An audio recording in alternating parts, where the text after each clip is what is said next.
Welcome to Cafe Journals. I'm Barnaby. Tonight we begin our journey in Jerusalem, where ancient stones whisper secrets and the desert air holds its breath. In the quiet darkness, a voice drifts through an open window. You do see, don't you, that she's got to be killed?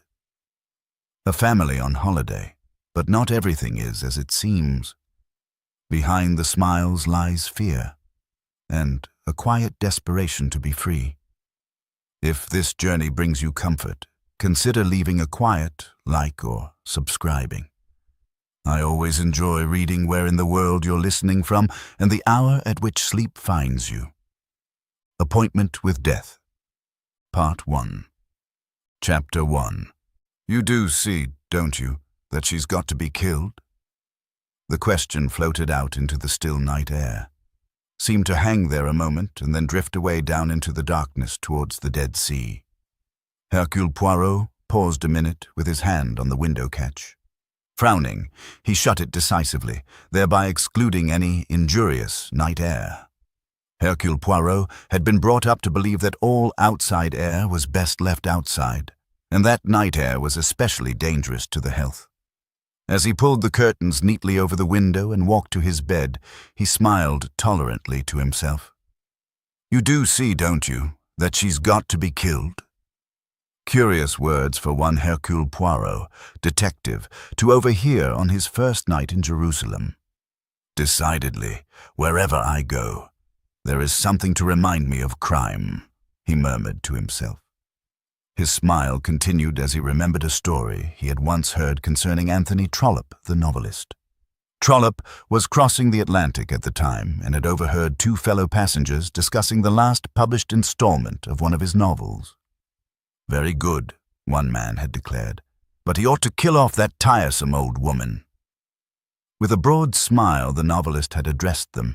Gentlemen, I am much obliged to you. I will go and kill her immediately. Hercule Poirot wondered what had occasioned the words he had just overheard. A collaboration, perhaps, over a play or a book. He thought, still smiling.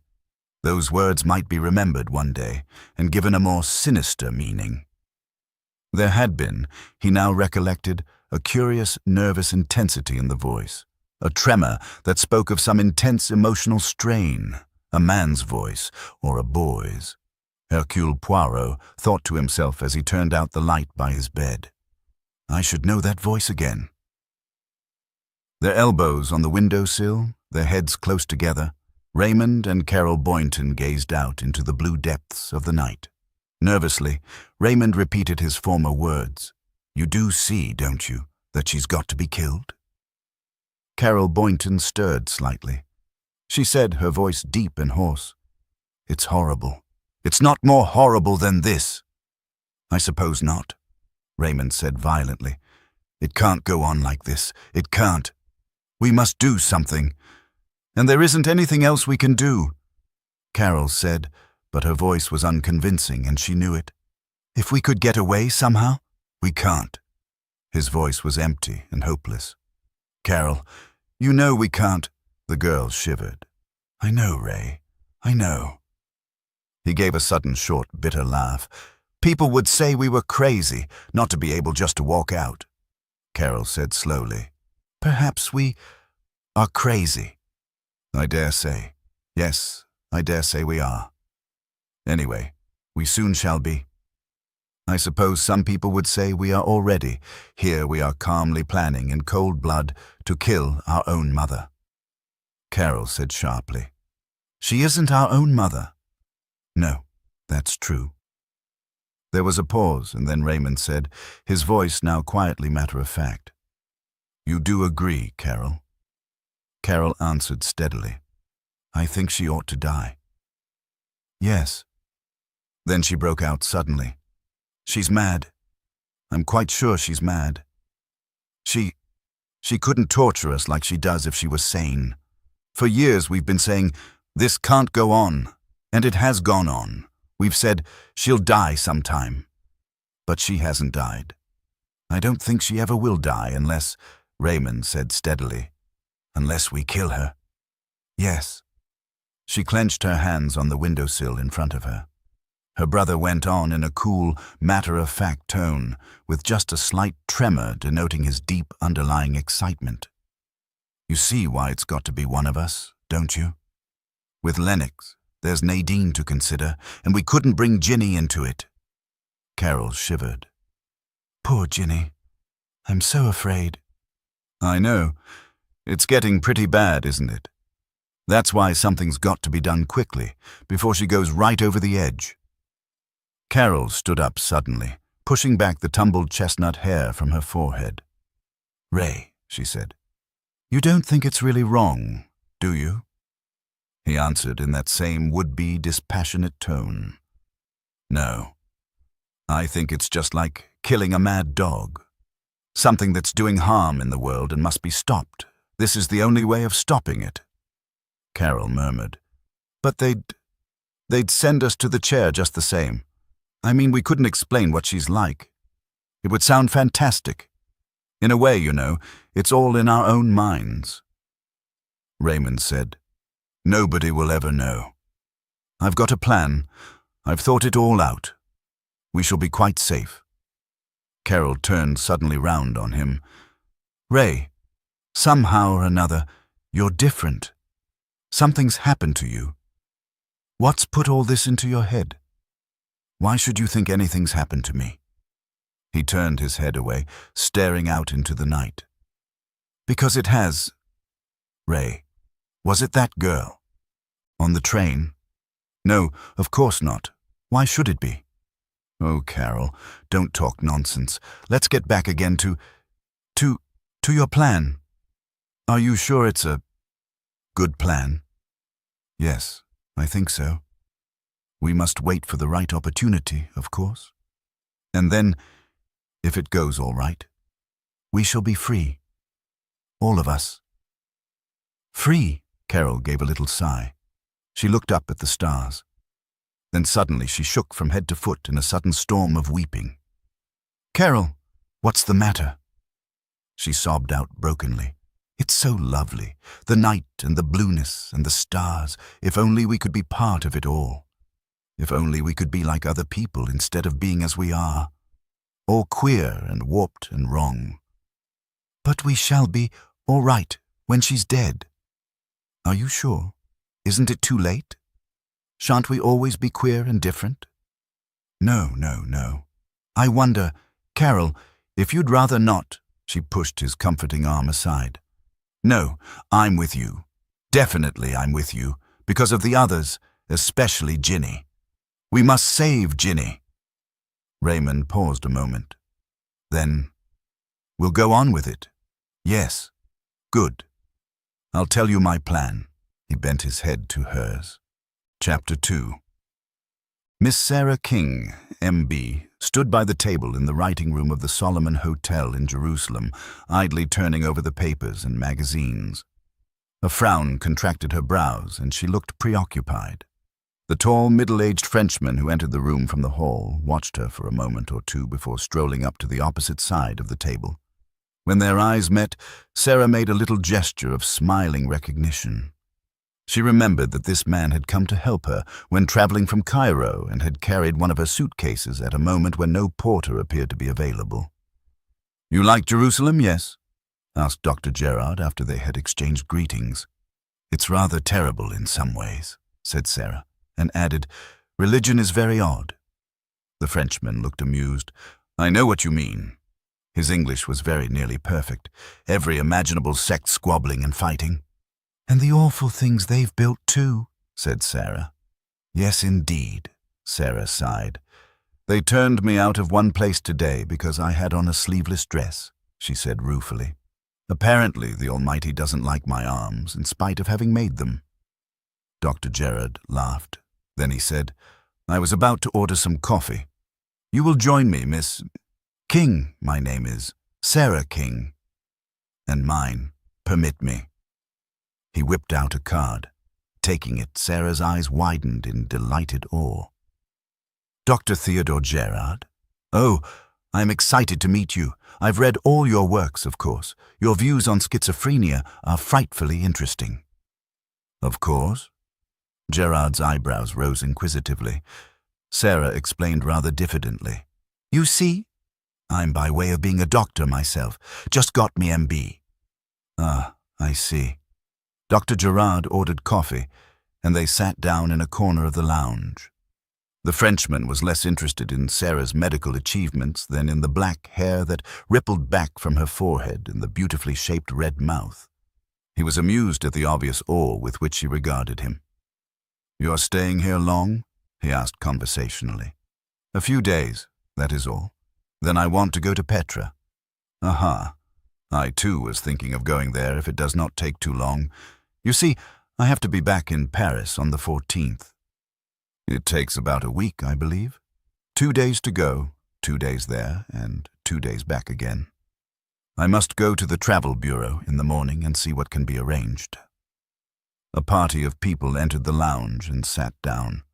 Sarah watched them with some interest. She lowered her voice. "Those people who have just come in, did you notice them on the train the other night? They left Cairo the same time as we did." Dr. Gerard screwed in an eyeglass and directed his glance across the room. "Americans?" Sarah nodded. "Yes, an American family, but rather an unusual one, I think." "Unusual? How unusual?" "Well, look at them, especially at the old woman." Dr. Gerard complied. His keen professional glance flitted swiftly from face to face. He noticed first a tall, rather loose-boned man, age about 30. The face was pleasant but weak, and his manner seemed oddly apathetic. Then there were 2 good-looking youngsters. The boy had almost a Greek head. Something the matter with him, too, thought Dr. Gerard. Yes, a definite state of nervous tension. The girl was clearly his sister, a strong resemblance, and she also was in an excitable condition.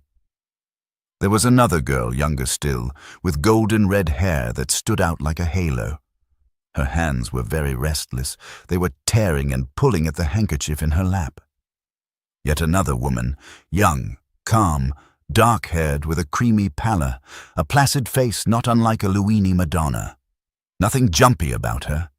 And the center of the group, heavens, thought Dr. Gerard, with a Frenchman's candid repulsion. What a horror of a woman. Old, swollen, bloated, sitting there immovable in the midst of them, a distorted old Buddha, a gross spider in the center of a web. To Sarah he said, "La maman, she is not beautiful, eh?" And he shrugged his shoulders. "There's something rather sinister about her, don't you think?"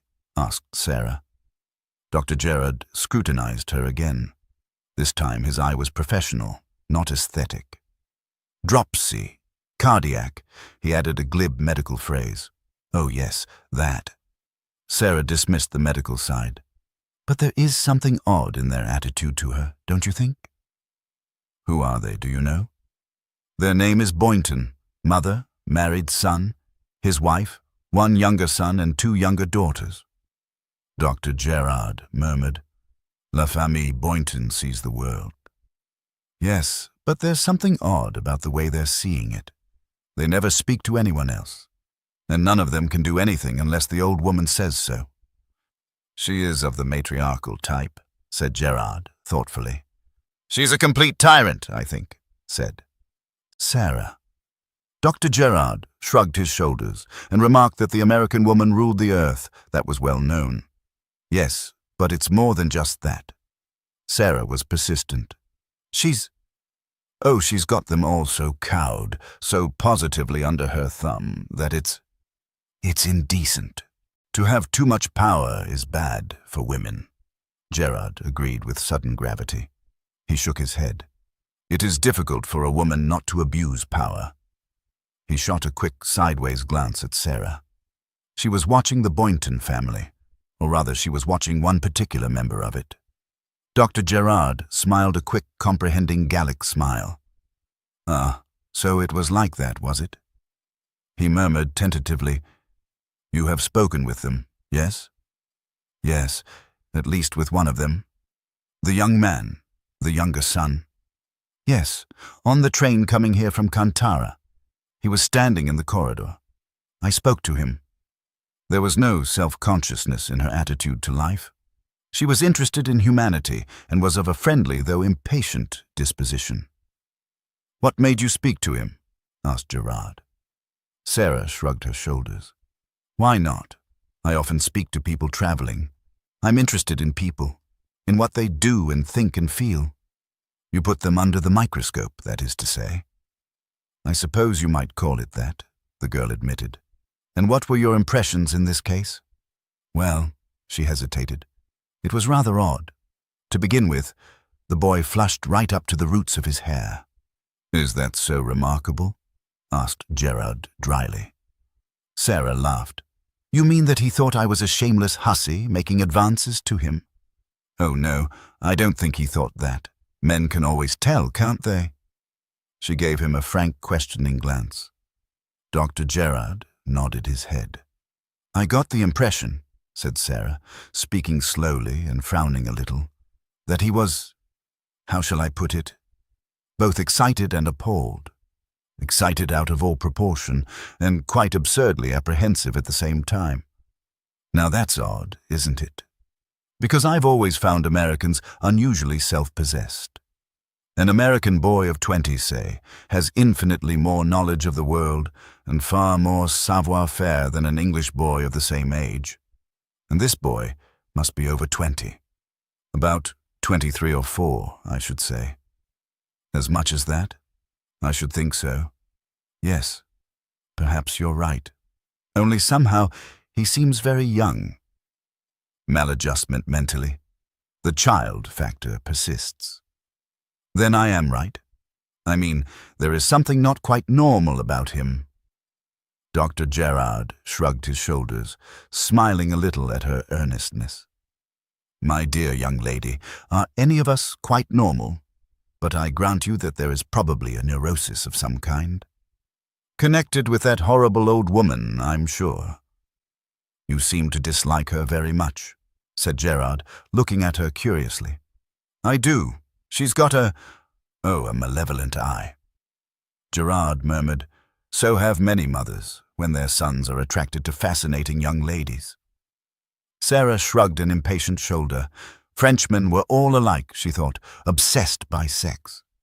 Though, of course, as a conscientious psychologist, she herself was bound to admit that there was always an underlying basis of sex to most phenomena. Sarah's thoughts ran along a familiar psychological track. She came out of her meditations with a start. Raymond Boynton was crossing the room to the center table. He selected a magazine. As he passed her chair on his return journey, she looked at him and spoke. "Have you been busy sightseeing today?" She selected her words at random. Her real interest was to see how they would be received. Raymond half stopped, flushed, shied like a nervous horse, and his eyes went apprehensively to the center of his family group. He muttered, Oh, yes. Why, yes, certainly. Then, as suddenly as though he had received the prick of a spur, he hurried back to his family, holding out the magazine. The grotesque, Buddha-like figure held out a fat hand for it. But as she took it, her eyes, Dr. Gerard noticed, were on the boy's face. She gave a grunt, certainly no audible thanks. The position of her head shifted very slightly. The doctor saw that she was now looking hard at Sarah. Her face was quite impassive. It had no expression in it. Impossible to tell what was passing in the woman's mind. Sarah looked at her watch and uttered an exclamation. "It's much later than I thought." She got up. "Thank you so much, Dr. Gerard, for standing me coffee. I must write some letters now." He rose and took her hand. "We shall meet again, I hope," he said. "Oh, yes. Perhaps you will come to Petra. I shall certainly try to do so." Sarah smiled at him and turned away. Her way out of the room led her past the Boynton family. Dr. Gerard, watching, saw Mrs. Boynton's gaze shift to her son's face. He saw the boy's eyes meet hers. As Sarah passed, Raymond Boynton half turned his head, not towards her, but away from her. It was a slow, unwilling motion and conveyed the idea that old Mrs. Boynton had pulled an invisible string. Sarah King noticed the avoidance and was young enough and human enough to be annoyed by it. They had had such a friendly talk together in the swaying corridor of the wagon's litz. They had compared notes on Egypt, had laughed at the ridiculous language of the donkey boys and street touts. Sarah had described how a camel man, when he had started hopefully and impudently, "You English lady or American?" had received the answer, "No, Chinese," and her pleasure in seeing the man's complete bewilderment as he stared at her. The boy had been, she thought, like a nice, eager schoolboy. There had been perhaps something almost pathetic about his eagerness. And now, for no reason at all, he was shy, boorish, positively rude. "I shan't take any more trouble with him," said Sarah indignantly. For Sarah, without being unduly conceited, had a fairly good opinion of herself. She knew herself to be definitely attractive to the opposite sex, and she was not one to take a snubbing lying down. She had been, perhaps, a shade over-friendly to this boy because, for some obscure reason, she had felt sorry for him. But now, it was apparent he was merely a rude, stuck-up, boorish young American. Instead of writing the letters she had mentioned, Sarah King sat down in front of her dressing table, combed the hair back from her forehead, looked into a pair of troubled hazel eyes in the glass, and took stock of her situation in life.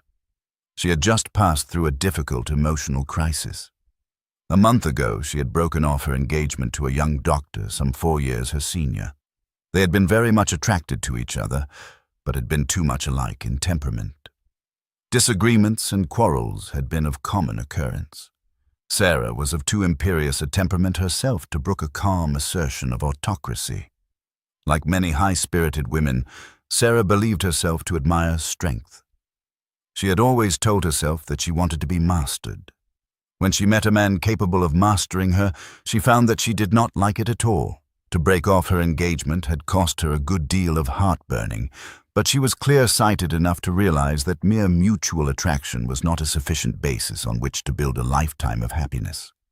She had treated herself deliberately to an interesting holiday abroad in order to help on forgetfulness before she went back to start working in earnest. Sarah's thoughts came back from the past to the present.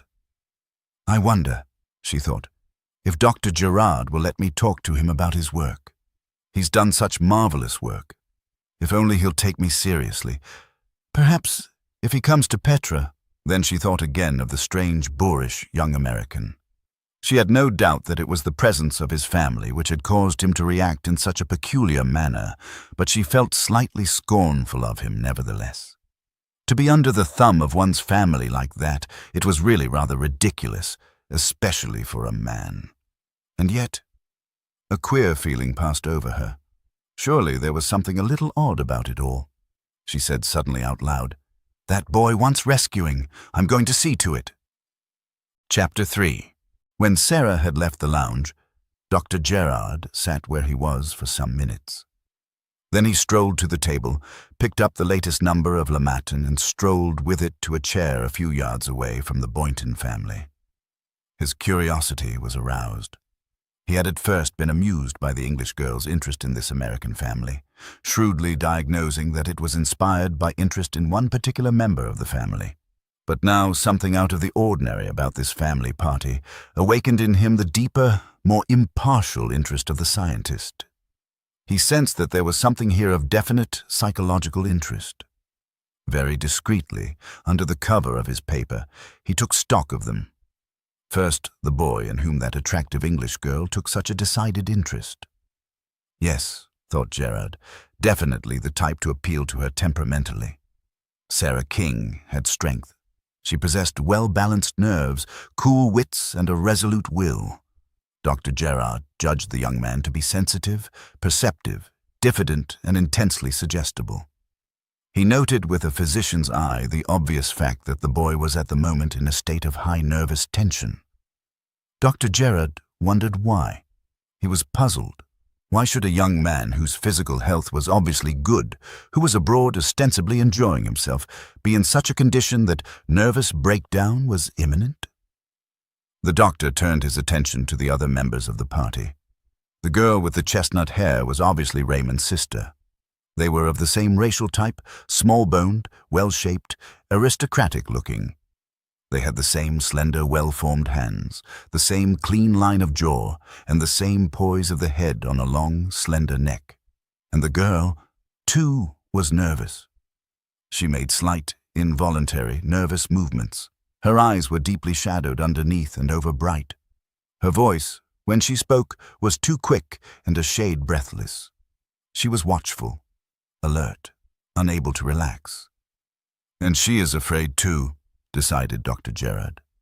"Yes, she is afraid." He overheard scraps of conversation, a very ordinary, normal conversation. "We might go to Solomon's stables." "Would that be too much for Mother?" "The Wailing Wall in the morning." "The temple, of course. The Mosque of Omar, they call it. I wonder why. Because it's been made into a Muslim mosque, of course." Lennox. Ordinary, commonplace tourists talk. And yet, somehow, Dr. Gerard felt a queer conviction that these overheard scraps of dialogue were all singularly unreal.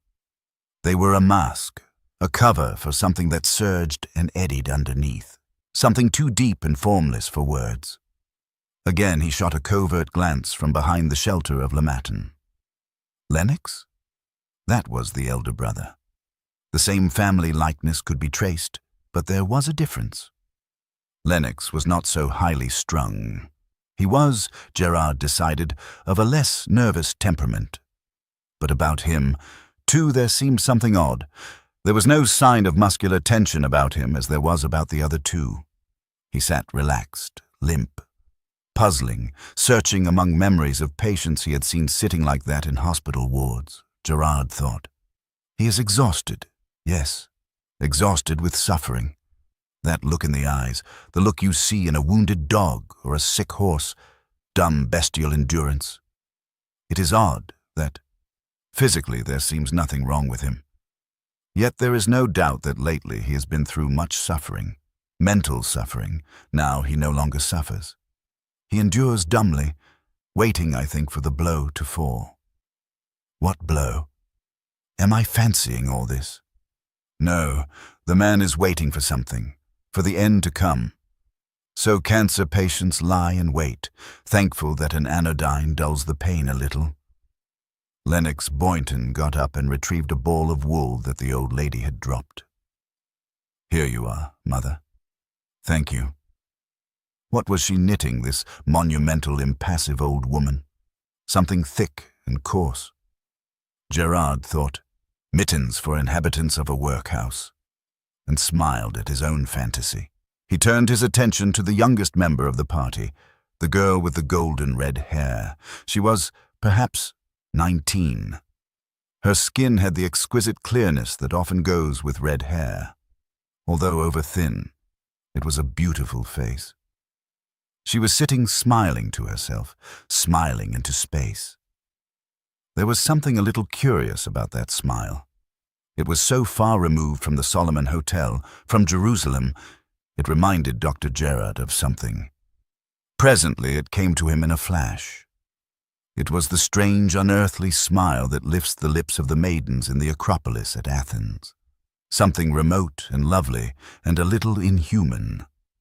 The magic of the smile, her exquisite stillness, gave him a little pang. And then, with a shock, Dr. Gerard noticed her hands. They were concealed from the group round her by the table, but he could see them clearly from where he sat. In the shelter of her lap, they were picking, tearing a delicate handkerchief into tiny shreds. It gave him a horrible shock. The aloof, remote smile, the still body, and the busy, destructive hands.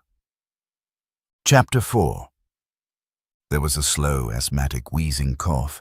Then the monumental knitting woman spoke. "Ginevra, you're tired. You'd better go to bed." The girl started. Her fingers stopped their mechanical action. "I'm not tired, Mother." Gerard recognized appreciatively the musical quality of her voice. It had the sweet singing quality that lends enchantment to the most commonplace utterances. "Yes, you are. I always know. I don't think you'll be able to do any sightseeing tomorrow." "Oh, but I shall. I'm quite all right." In a thick, hoarse voice, almost a grating voice, her mother said, "No, you're not. You're going to be ill." "I'm not. I'm not." The girl began trembling violently. A soft, calm voice said, "I'll come up with you, Ginny." The quiet young woman with wide, thoughtful grey eyes and neatly coiled, dark hair rose to her feet. Old Mrs. Boynton said, "No, let her go up alone." The girl cried, "I want Nadine to come." "Then of course I will." The young woman moved a step forward. The old woman said, "The child prefers to go by herself, don't you, Ginny?" There was a pause of a moment, then Ginevra Boynton said, her voice suddenly flat and dull, "Yes, I'd rather go alone. Thank you, Nadine." She moved away, a tall, angular figure that moved with a surprising grace. Dr. Gerard lowered his paper and took a full, satisfying gaze at old Mrs. Boynton. She was looking after her daughter, and her fat face was creased into a peculiar smile. It was, very faintly, a caricature of the lovely, unearthly smile that had transformed the girl's face so short a time before. Then the old woman transferred her gaze to Nadine. The latter had just sat down again. She raised her eyes and met her mother-in-law's glance. Her face was quite imperturbable. The old woman's glance was malicious. Dr. Gerard thought, "What an absurdity of an old tyrant." And then suddenly the old woman's eyes were full on him, and he drew in his breath sharply. Small, black, smouldering eyes they were. But something came from them, a power, a definite force, a wave of evil malignancy. Dr. Gerard knew something about the power of personality. He realized that this was no spoilt, tyrannical invalid indulging petty whims. This old woman was a definite force. In the malignancy of her glare, he felt a resemblance to the effect produced by a cobra. Mrs. Boynton might be old, infirm, a prey to disease, but she was not powerless. She was a woman who knew the meaning of power, who had exercised a lifetime of power, and who had never once doubted her own force. Dr. Gerard had once met a woman who performed a most dangerous and spectacular act with tigers. The great slinking brutes had crawled to their places and performed their degrading and humiliating tricks. Their eyes and subdued snarls told of hatred, bitter, fanatical hatred, but they had obeyed, cringed. That had been a young woman, a woman with an arrogant, dark beauty, but the look had been the same. "Une dompteuse," said Dr. Gerard to himself. And he understood now what that undercurrent to the harmless family talk had been. It was hatred, a dark, eddying stream of hatred. He thought, how fanciful and absurd most people would think me. Here is a commonplace, devoted American family reveling in Palestine, and I weave a story of black magic round it. Then he looked with interest at the quiet young woman who was called Nadine. There was a wedding ring on her left hand, and as he watched her, he saw her give one swift, betraying glance at the fair-haired, loose-limbed Lennox. He knew then. They were man and wife, those two. But it was a mother's glance rather than a wife's, a true mother's glance, protecting, anxious. And he knew something more. He knew that, alone out of that group, Nadine Boynton was unaffected by her mother-in-law's spell. She may have disliked the old woman, but she was not afraid of her.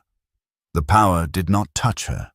She was unhappy, deeply concerned about her husband, but she was free.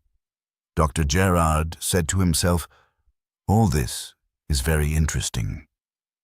Chapter 5. Into these dark imaginings, a breath of the commonplace came with almost ludicrous effect. A man came into the lounge, caught sight of the Boyntons, and came across to them. He was a pleasant, middle-aged American of a strictly conventional type. He was carefully dressed, with a long, clean-shaven face, and he had a slow, pleasant, somewhat monotonous voice. "I was looking around for you all," he said. Meticulously, he shook hands with the entire family. "And how do you find yourself, Mrs. Boynton? Not too tired by the journey?" Almost graciously, the old lady wheezed out, "No, thank you. My health's never good, as you know. Why, of course, too bad, too bad. But I'm certainly no worse. Mrs. Boynton added with a slow reptilian smile, Nadine, here, takes good care of me. Don't you, Nadine? I do my best. Her voice was expressionless. Why, I bet you do, said the stranger heartily. Well, Lennox, and what do you think of King David's city? Oh, I don't know. Lennox spoke apathetically, without interest. Find it kind of disappointing, do you? I'll confess it struck me that way at first, but perhaps you haven't been around much yet? Carol Boynton said, We can't do very much because of Mother. Mrs. Boynton explained, A couple of hours sightseeing is about all I can manage every day. The stranger said heartily, I think it's wonderful you managed to do all you do, Mrs. Boynton. Mrs. Boynton gave a slow, wheezy chuckle. It had an almost gloating sound. I don't give in to my body. It's the mind that matters. Yes, it's the mind. Her voice died away. Gerard saw Raymond Boynton give a nervous jerk. Have you been to the Wailing Wall yet, Mr. Cope? He asked. Why, yes. That was one of the first places I visited. I hope to have done Jerusalem thoroughly in a couple more days, and I'm letting them get me out an itinerary at Cook's so as to do the Holy Land thoroughly. Bethlehem, Nazareth, Tiberias, the Sea of Galilee. It's all going to be mighty interesting. Then there's Jerish. There are some very interesting ruins there. Roman, you know. And I'd very much like to have a look at the rose-red city of Petra, a most remarkable natural phenomenon, I believe that is, and right off the beaten track. But it takes the best part of a week to get there and back, and do it properly. Carol said, I'd love to go there. It sounds marvelous. Why, I should say it was definitely worth seeing. Yes, definitely worth seeing. Mr. Cope paused, shot a somewhat dubious glance at Mrs. Boynton, and then went on in a voice that to the listening Frenchman was palpably uncertain. I wonder now if I couldn't persuade some of you people to come with me. Naturally, I know you couldn't manage it, Mrs. Boynton, and naturally some of your family would want to remain with you, but if you were to divide forces, so to speak. He paused. Gerard heard the even click of Mrs. Boynton's knitting needles. Then she said, I don't think we'd care to divide up. We're a very homey group. She looked up. Well, children, what do you say? There was a queer ring in her voice. The answers came promptly. No, Mother. Oh, no. No, of course not, Mrs. Boynton said, smiling that very odd smile of hers. You see, they won't leave me. What about you, Nadine? You didn't say anything. No, thank you, Mother. Not unless Lennox cares about it. Mrs. Boynton turned her head slowly towards her son. Well, Lennox, what about it? Why don't you and Nadine go? She seems to want to. He started, looked up. No, I think we'd better all stay together. Mr. Cope said genially, Well, you are a devoted family. But something in his geniality rang a little hollow and forced.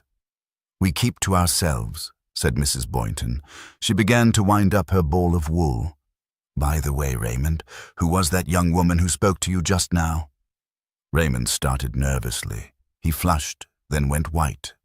I don't know her name. She was on the train the other night. Mrs. Boynton began slowly to try to heave herself out of her chair. I don't think we'll have much to do with her, she said. Nadine rose and assisted the old woman to struggle out of her chair. She did it with a professional deftness that attracted Gerard's attention. Bedtime, said Mrs. Boynton. Good night, Mr. Cope. Good night, Mrs. Boynton. Good night, Mrs. Lennox. They went off, a little procession. It did not seem to occur to any of the younger members of the party to stay behind. Mr. Cope was left looking after them. The expression on his face was an odd one. As Dr. Gerard knew by experience, Americans are disposed to be a friendly race. They have not the uneasy suspicion of the traveling Briton. To a man of Dr. Gerard's tact, making the acquaintance of Mr. Cope presented few difficulties. The American was lonely and was, like most of his race, disposed to friendliness. Dr. Gerard's card case was again to the fore. Reading the name on it, Mr. Jefferson Cope was duly impressed. "Why, surely, Dr. Gerard, you were over in the States not very long ago." "Last autumn, I was lecturing at Harvard." "Of course. Yours, Dr. Gerard, is one of the most distinguished names in your profession. You're pretty well at the head of your subject in Paris." "My dear sir, you are far too kind. I protest." No, this is a great privilege. Meeting you like this. As a matter of fact, there are several very distinguished people here in Jerusalem just at present. There's yourself and there's Lord Weldon, and Sir Gabriel Steinbaum, the financier. Then there's the veteran English archaeologist, Sir Manders Stone. And there's Lady Westholme, who's very prominent in English politics. And there's that famous Belgian detective, Hercule Poirot. Little Hercule Poirot. Is he here? I read his name in the local paper as having lately arrived. Seems to me all the world and his wife are at the Solomon Hotel. A mighty fine hotel it is, too, and very tastefully decorated. Mr. Jefferson Cope was clearly enjoying himself. Dr. Gerard was a man who could display a lot of charm when he chose. Before long, the two men had adjourned to the bar. After a couple of highballs, Gerard said, "Tell me, is that a typical American family to whom you were talking?" Jefferson Cope sipped his drink thoughtfully. Then he said, "Why, no, I wouldn't say it was exactly typical." "No? A very devoted family, I thought." Mr. Cope said slowly, "You mean they all seem to revolve round the old lady?" "That's true enough. She's a very remarkable old lady, you know." "Indeed." Mr. Cope needed very little encouragement. The gentle invitation was enough. "I don't mind telling you, Dr. Gerard, I've been having that family a good deal on my mind lately. I've been thinking about them a lot, if I may say so. It would ease my mind to talk to you about the matter. If it won't bore you, that is." Dr. Gerard disclaimed boredom. Mr. Jefferson Cope went on slowly, his pleasant, clean-shaven face creased with perplexity. "I'll tell you straight away that I'm just a little worried. Mrs. Boynton, you see, is an old friend of mine. That is to say, not the old Mrs. Boynton, the young one, Mrs. Lennox Boynton. Ah, yes, that very charming dark-haired young lady. That's right, that's Nadine. Nadine Boynton, Dr. Gerard, is a very lovely character. I knew her before she was married. She was in hospital then, working to be a trained nurse. Then she went for a vacation to stay with the Boyntons, and she married Lennox." "Yes?" Mr. Jefferson Cope took another sip of highball and went on. "I'd like to tell you, Dr. Gerard, just a little of the Boynton family history." "Yes, I should be most interested." "Well, you see, the late Elmer Boynton, he was quite a well-known man and a very charming personality, was twice married. His first wife died when Carol and Raymond were tiny toddlers. The second Mrs. Boynton, so I've been told, was a handsome woman when he married her, though not very young. Seems odd to think she can ever have been handsome to look at her now, but that's what I've been told on very good authority. Anyway, her husband thought a lot of her and adopted her judgment on almost every point. He was an invalid for some years before he died, and she practically ruled the roost. She's a very capable woman with a fine head for business, a very conscientious woman, too. After Elmer died, she devoted herself absolutely to these children. There's one of her own, too, Ginevra, pretty red-haired girl, but a bit delicate. Well, as I was telling you, Mrs. Boynton devoted herself entirely to her family. She just shut out the outside world entirely. Now, I don't know what you think, Dr. Gerard, but I don't think that's always a very sound thing." "I agree with you. It is most harmful to developing mentalities." "Yes, I should say that just about expresses it. Mrs. Boynton shielded these children from the outside world and never let them make any outside contacts. The result of that is that they've grown up, well, kind of nervy. They're jumpy, if you know what I mean. Can't make friends with strangers, It's bad, that. It is very bad. I've no doubt Mrs. Boynton meant well. It was just over-devotion on her part. They all live at home? Asked the doctor. Yes.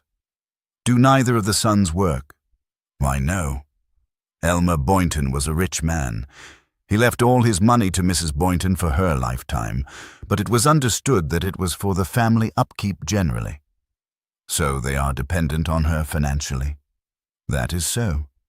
And she's encouraged them to live at home and not go out and look for jobs. Well, maybe that's all right. There's plenty of money. They don't need to take a job. But I think for the male sex, anyway, work's a good tonic. Then there's another thing. They've none of them got any hobbies. They don't play golf. They don't belong to any country club. They don't go around to dances or do anything with the other young people. They live in a great barrack of a house way down in the country, miles from anywhere. I tell you, Dr. Gerard, it seems all wrong to me. I agree with you, said Dr. Gerard. Not one of them has got the least social sense. The community spirit, that's what's lacking. They may be a very devoted family, but they're all bound up in themselves. There has never been any question of one or other of them branching out for him or herself. Not that I've heard of. They just sit around. Do you put the blame for that on them or on Mrs. Boynton? Jefferson Cope shifted uneasily. Well, in a sense, I feel she is more or less responsible. It's bad bringing up on her part. All the same, when a young fellow comes to maturity, it's up to him to kick over the traces of his own accord. No boy ought to keep on being tied to his mother's apron strings. He ought to choose to be independent. Dr. Gerard said thoughtfully, that might be impossible. Why impossible? There are methods, Mr. Cope, of preventing a tree from growing. Cope stared. They're a fine, healthy lot, Dr. Gerard. The mind can be stunted and warped as well as the body. They're bright mentally, too. Jefferson Cope went on. No, Dr. Gerard, take it from me. A man has got the control of his own destiny right there in his own hands. A man who respects himself strikes out on his own and makes something of his life. He doesn't just sit round and twiddle his thumbs. No woman ought to respect a man who does that. Gerard looked at him curiously for a minute or two. Then he said, You refer particularly, I think, to Mr. Lennox Boynton. Why, yes, it was Lennox I was thinking of. Raymond's only a boy still, but Lennox is just on 30. Time he showed he was made of something. It is a difficult life, perhaps, for his wife. Of course it's a difficult life for her. Nadine is a very fine girl. I admire her more than I can say. She's never let drop one word of complaint, but she's not happy, Dr. Gerard. She's just as unhappy as she can be. Gerard nodded his head. Yes, I think that well might be. I don't know what you think about it, Dr. Gerard, but I think that there's a limit to what a woman ought to put up with. If I were Nadine, I'd put it to young Lennox straight. Either he sets to and proves what he's made of, or else you think she should leave him. She's got her own life to live, Dr. Gerard. If Lennox doesn't appreciate her as she ought to be appreciated, well, there are other men who will. There is yourself, for instance. The American flushed. Then he looked straight at the other with a certain simple dignity. That's so, he said. I'm not ashamed of my feeling for that lady. I respect her, and I am very deeply attached to her. All I want is her happiness. If she were happy with Lennox, I'd sit right back and fade out of the picture. But as it is, I'm standing by. If she wants me, I'm here. You are, in fact, the parfait genteel knight, murmured Gerard. Pardon? My dear sir, chivalry only lives nowadays in the American nation. You are content to serve your lady without hope of reward. It is most admirable that. What exactly do you hope to be able to do for her? My idea is to be right here at hand if she needs me. And what, may I ask, is the older Mrs. Boynton's attitude towards you? Jefferson Cope said slowly, I'm never quite sure about that old lady. As I've told you, she isn't fond of making outside contacts, but she's been different to me. She's always very gracious and treats me quite like one of the family. In fact, she approves of your friendship with Mrs. Lennox. She does. Dr. Gerard shrugged his shoulders. That is perhaps a little odd? Jefferson Cope said stiffly, Let me assure you, Dr. Gerard, there is nothing dishonorable in that friendship. It is purely platonic. My dear sir, I'm quite sure of that. I repeat, though, that for Mrs. Boynton to encourage that friendship is a curious action on her part. You know, Mr. Cope, Mrs. Boynton interests me. She interests me greatly. She is certainly a remarkable woman. She has great force of character, a most prominent personality. As I say, Elmer Boynton had the greatest faith in her judgment. So much so that he was content to leave his children completely at her mercy from the financial point of view. In my country, Mr. Cope, it is impossible by law to do such a thing. Mr. Cope rose. In America, he said, we're great believers in absolute freedom. Dr. Gerard rose also. He was unimpressed by the remark. He had heard it made before by people of many different nationalities. The illusion that freedom is the prerogative of one's own particular race is fairly widespread. Dr. Gerard was wiser. He knew that no race, no country, and no individual could be described as free. But he also knew that there were different degrees of bondage. He went up to bed thoughtful and interested. Chapter 6. Sarah King stood in the precincts of the temple, the Haramesh Sharif. Her back was to the dome of the rock. The splashing of fountains sounded in her ears. Little groups of tourists passed by without disturbing the peace of the oriental atmosphere. Strange, thought Sarah, that once a Jebusite should have made this rocky summit into a threshing floor, and that David should have purchased it for 600 shekels of gold and made it a holy place. And now the loud chattering tongues of sightseers of all nations could be heard. She turned and looked at the mosque, which now covered the shrine, and wondered if Solomon's temple would have looked half as beautiful. There was a clatter of footsteps, and a little party came out from the interior of the mosque. It was the Boyntons, escorted by a voluble dragoman. Mrs. Boynton was supported between Lennox and Raymond. Nadine and Mr. Cope walked behind. Carol came last. As they were moving off, the latter caught sight of Sarah. She hesitated. Then, on a sudden decision, she wheeled round and ran swiftly and noiselessly across the courtyard. "Excuse me," she said breathlessly. I felt I must speak to you." "Yes?" said Sarah. Carol was trembling violently. Her face was quite white. "It's about my brother. When you spoke to him last night, you must have thought him very rude. But he didn't mean to be. He couldn't help it. Oh, do please believe me." Sarah felt that the whole scene was ridiculous. Both her pride and her good taste were offended. Why should a strange girl suddenly rush up and tender a ridiculous apology for a boorish brother? An offhand reply trembled on her lips, and then quickly her mood changed. There was something out of the ordinary here. This girl was in deadly earnest. That something in Sarah which had led her to adopt a medical career reacted to the girl's need.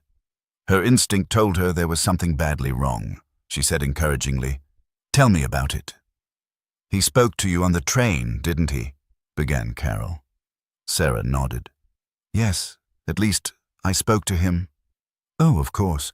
It would be that way round. But you see, last night Ray was afraid." She stopped. "Afraid?"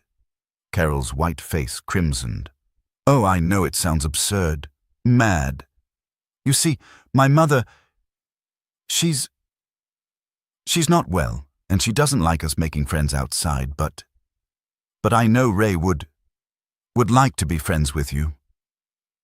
Sarah was interested. Before she could speak, Carol went on. I know what I'm saying sounds very silly, but we are rather an odd family." She cast a quick look round. It was a look of fear. I mustn't stay," she murmured.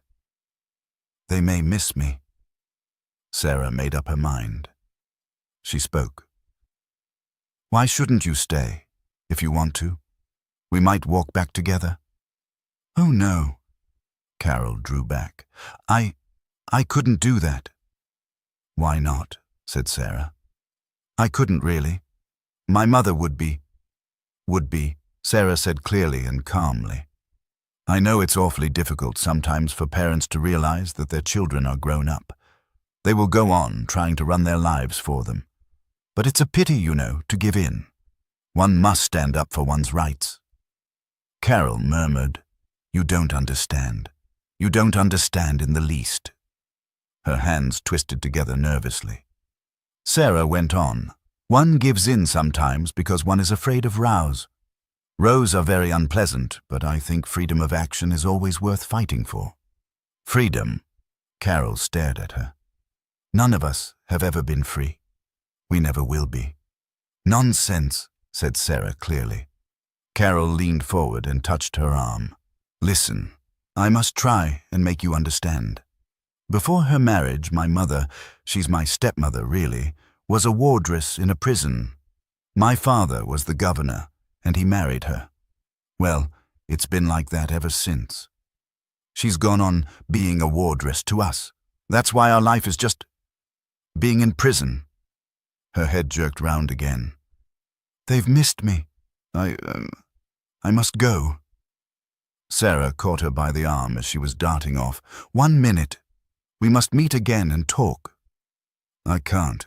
I shan't be able to. Yes, you can. She spoke authoritatively. Come to my room after you go to bed. It's 319. Don't forget. 319. She released her hold. Carol ran off after her family. Sarah stood staring after her. She awoke from her thoughts to find Dr. Gerard by her side.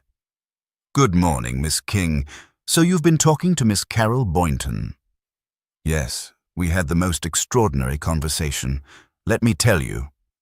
She repeated the substance of her conversation with the girl. Gerard pounced on one point. Wardress in a prison, was she? That old hippopotamus? That is significant, perhaps. Sarah said, You mean that is the cause of her tyranny? It is the habit of her former profession. Gerard shook his head. No, that is approaching it from the wrong angle. There is some deep underlying compulsion. She does not love tyranny because she has been a wardress. Let us rather say that she became a wardress because she loved tyranny. In my theory, it was a secret desire for power over other human beings that led her to adopt that profession. His face was very grave. There are such strange things buried down in the unconscious. A lust for power, a lust for cruelty, a savage desire to tear and rend, all the inheritance of our past racial memories.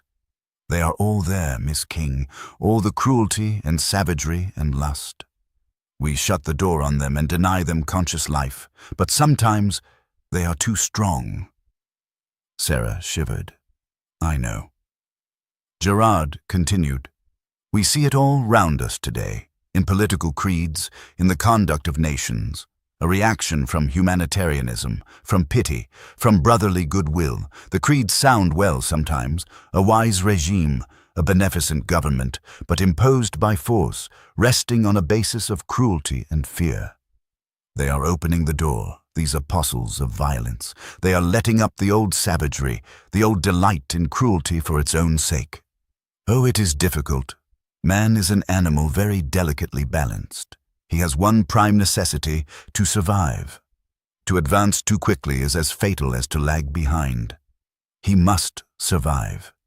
He must perhaps retain some of the old savagery, but he must not, no, definitely he must not, deify it. There was a pause. Then Sarah said, You think old Mrs. Boynton is a kind of sadist? I'm almost sure of it. I think she rejoices in the infliction of pain. Mental pain, mind you, not physical. That is very much rarer and very much more difficult to deal with. She likes to have control of other human beings, and she likes to make them suffer. It's pretty beastly, said Sarah. Gerard told her of his conversation with Jefferson Cope. He doesn't realize what is going on, she said thoughtfully. How should he? He is not a psychologist. True, he hasn't got our disgusting minds. Exactly. He has a nice, upright, sentimental, normal American mind. He believes in good rather than evil. He sees that the atmosphere of the Boynton family is all wrong, but he credits Mrs. Boynton with misguided devotion rather than active maleficence. That should amuse her, said Sarah. I should imagine it does, Sarah said impatiently. But why don't they break away? They could. Gerard shook his head. No, there you are wrong. They cannot. Have you ever seen the old experiment with a cock? You chalk a line on the floor and put the cock's beak on it. The cock believes he is tied there. He cannot raise his head. So with these unfortunates. She has worked on them, remember, since they were children, and her dominance has been mental. She has hypnotized them to believe that they cannot disobey her. Oh, I know most people would say that was nonsense, but you and I know better. She has made them believe that utter dependence on her is inevitable. They have been in prison so long that if the prison door stands open, they would no longer notice. One of them, at least, no longer even wants to be free, and they would all be afraid of freedom. Sarah asked practically, what will happen when she dies? Gerard shrugged his shoulders. It depends on how soon that happens. If it happened now, well, I think it might not be too late. The boy and girl, they are still young, impressionable. They would become, I believe, normal human beings. With Lennox, possibly. It has gone too far. He looks to me like a man who has parted company with hope. He lives and endures like a brute beast. Sarah said impatiently, his wife ought to have done something. She ought to have yanked him out of it. I wonder. She may have tried and failed. Do you think she's under the spell too? Gerard shook his head. No. I don't think the old lady has any power over her, and for that reason she hates her with a bitter hatred. Watch her eyes. Sarah frowned. I can't make her out. The young one, I mean. Does she know what is going on? I think she must have a pretty shrewd idea. Said Sarah. That old woman ought to be murdered. Arsenic in her early morning tea would be my prescription. Then she said abruptly, what about the youngest girl, the red-haired one with the rather fascinating vacant smile? Gerard frowned. I don't know. There is something queer there. Ginevra Boynton is the old woman's own daughter, of course. Yes. I suppose that would be different, or wouldn't it? Gerard said slowly, I do not believe that when once the mania for power and the lust for cruelty has taken possession of a human being, it can spare anybody, not even its nearest and dearest. He was silent for a moment, then he said, Are you a Christian, mademoiselle? Sarah said slowly, I don't know. I used to think that I wasn't anything, but now, I'm not sure. I feel that if I could sweep all this away, she made a violent gesture, all the buildings and the sects and the fierce squabbling churches, that I might see Christ's quiet figure riding into Jerusalem on a donkey and believe in him. Dr. Gerard said gravely, I believe at least in one of the chief tenets of the Christian faith, contentment with a lowly place. I am a doctor, and I know that ambition, the desire to succeed, to have power, leads to most ills of the human soul. If the desire is realized, it leads to arrogance, violence, and final satiety, and if it is denied,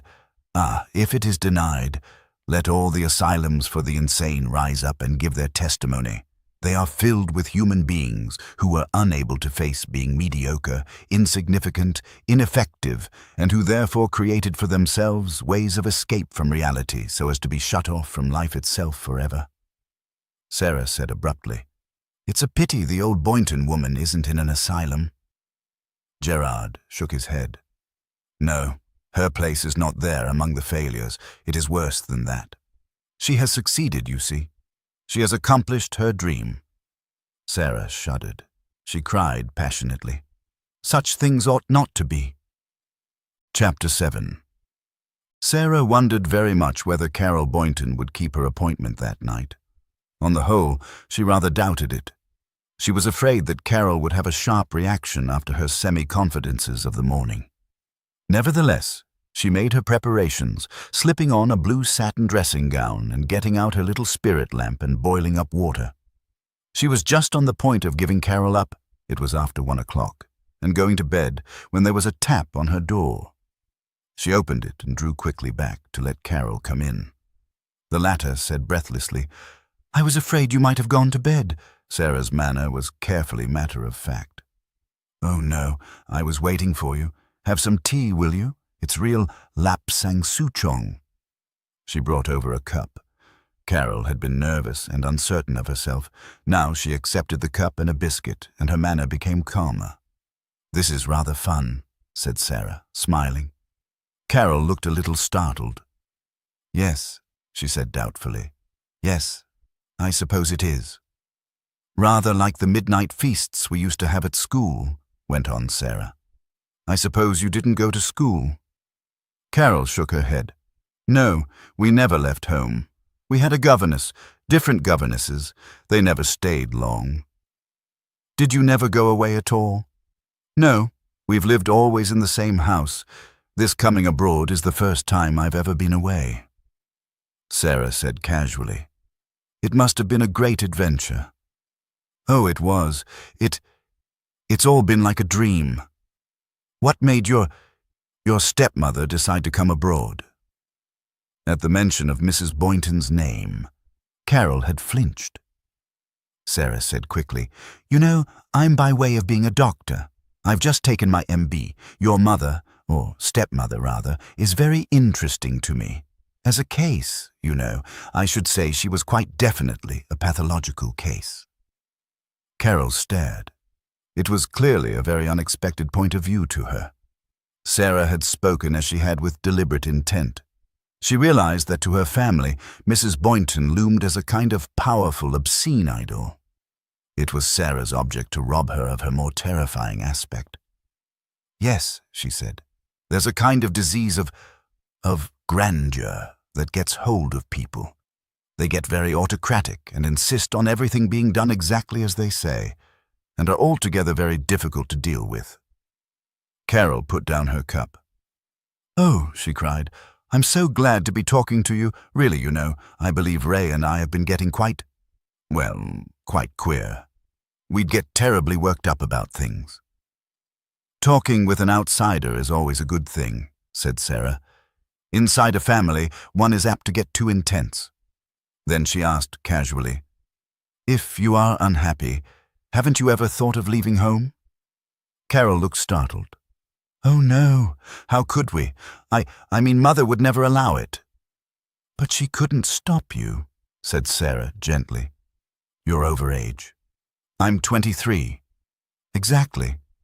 But still, I don't see how. I mean, I wouldn't know where to go and what to do." Her tone seemed bewildered. "You see," she said, "we haven't got any money." "Haven't you any friends you could go to?" "Friends?" Carol shook her head. "Oh no, we don't know anyone." "Did none of you ever think of leaving home?" "No, I don't think so. Oh, we couldn't." Sarah changed the subject. She found the girl's bewilderment pitiful. She said, "Are you fond of your stepmother?" Slowly, Carol shook her head. She whispered in a low, scared voice, "I hate her. So does Ray.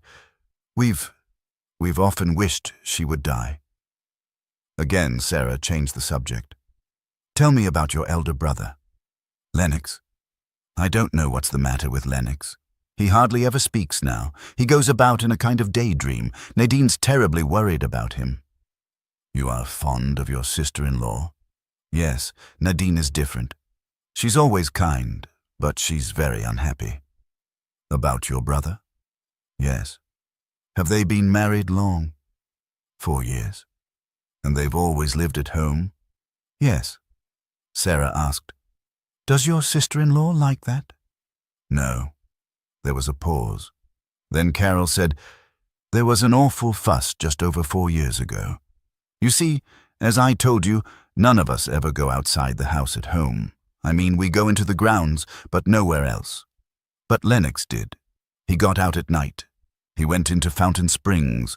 There was a sort of dance going on. Mother was frightfully angry when she found out. It was terrible. And then after that, she asked Nadine to come and stay. Nadine was a very distant cousin of Father's. She was very poor and was training to be a hospital nurse. She came and stayed with us for a month. I can't tell you how exciting it was to have someone to stay. And she and Lennox fell in love with each other. And Mother said they'd better be married quickly and live on with us. And was Nadine willing to do that? Carol hesitated. I don't think she wanted to do that very much, but she didn't really mind. Then, later, she wanted to go away, with Lennox, of course. But they didn't go, asked Sarah. No, Mother wouldn't hear of it.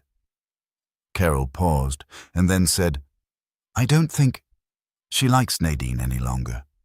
Nadine is funny. You never know what she's thinking. She tries to help Ginny and Mother doesn't like it. Ginny is your younger sister? Yes, Ginevra is her real name. Is she unhappy too? Carol shook her head doubtfully. Ginny's been very queer lately. I don't understand her. You see, she's always been rather delicate, and Mother fusses about her, and it makes her worse. And lately Ginny has been very queer indeed. She frightens me sometimes. She doesn't always know what she's doing. Has she seen a doctor? No. Nadine wanted her to, but Mother said no, and Ginny got very hysterical and screamed and said she wouldn't see a doctor. But I'm worried about her. Suddenly, Carol rose. I mustn't keep you up. It's very good of you letting me come and talk to you. You must think us very odd as a family. Oh, everybody's odd, really, said Sarah lightly. Come again, will you? And bring your brother, if you like. May I really? Yes, we'll do some secret plotting.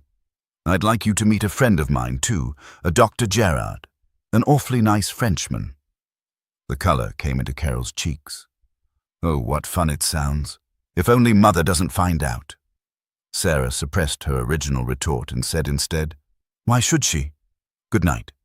Shall we say tomorrow night at the same time? Oh, yes. The day after, you see, we may be going away. Then let's have a definite date for tomorrow. Good night. Good night. And thank you. Carol went out of the room and slipped noiselessly along the corridor. Her own room was on the floor above. She reached it, opened the door, and stood appalled on the threshold. Mrs. Boynton was sitting in an armchair by the fireplace in a crimson wool dressing gown. A little cry escaped from Carol's lips. Oh. A pair of black eyes bored into hers. Where have you been, Carol? Where have you been? A soft, husky voice with that queer, menacing undertone in it that always made Carol's heart beat with unreasoning terror. To see a Miss King, Sarah King. The girl who spoke to Raymond the other evening. Yes, Mother. Have you made any plans to see her again? Carol's lips moved soundlessly. She nodded assent. Fright. Great sickening waves of fright. When? Tomorrow night. You are not to go. You understand? Yes, Mother. You promise? Yes. Yes. Mrs. Boynton struggled to get up. Mechanically, Carol came forward and helped her. Mrs. Boynton walked slowly across the room, supporting herself on her stick. She paused in the doorway and looked back at the cowering girl. You are to have nothing more to do with this Miss King. You understand? Yes, Mother. Repeat it. I am to have nothing more to do with her. Good. Mrs. Boynton went out and shut the door. Stiffly, Carol moved across the bedroom. She felt sick. Her whole body felt wooden and unreal. She dropped onto the bed, and suddenly she was shaken by a storm of weeping. It was as though a vista had opened before her, a vista of sunlight and trees and flowers. Now the black walls had closed round her once more. Chapter 8. Can I speak to you a minute? Nadine Boynton turned in surprise, staring into the dark, eager face of an entirely unknown young woman. Why, certainly. But as she spoke, almost unconsciously, she threw a quick, nervous glance over her shoulder. My name is Sarah King, went on the other. Oh, yes. Mrs. Boynton, I'm going to say something rather odd to you. I talked to your sister-in-law for quite a long time the other evening. A faint shadow seemed to ruffle the serenity of Nadine Boynton's face. You talked to Ginevra? No, not to Ginevra, to Carol. The shadow lifted. Oh, I see. To Carol. Nadine Boynton seemed pleased, but very much surprised. How did you manage that? Sarah said, She came to my room, quite late. She saw the faint raising of the penciled brows on the white forehead. She said with some embarrassment, I'm sure this must seem very odd to you. No, said Nadine Boynton. I am very glad indeed. It is very nice for Carol to have a friend to talk to. We got on very well together. Sarah tried to choose her words carefully. In fact, we arranged to meet again the following night. Yes. But Carol didn't come, didn't she? Nadine's voice was cool, reflective. Her face, so quiet and gentle, told Sarah nothing. No. Yesterday she was passing through the hall. I spoke to her, and she didn't answer.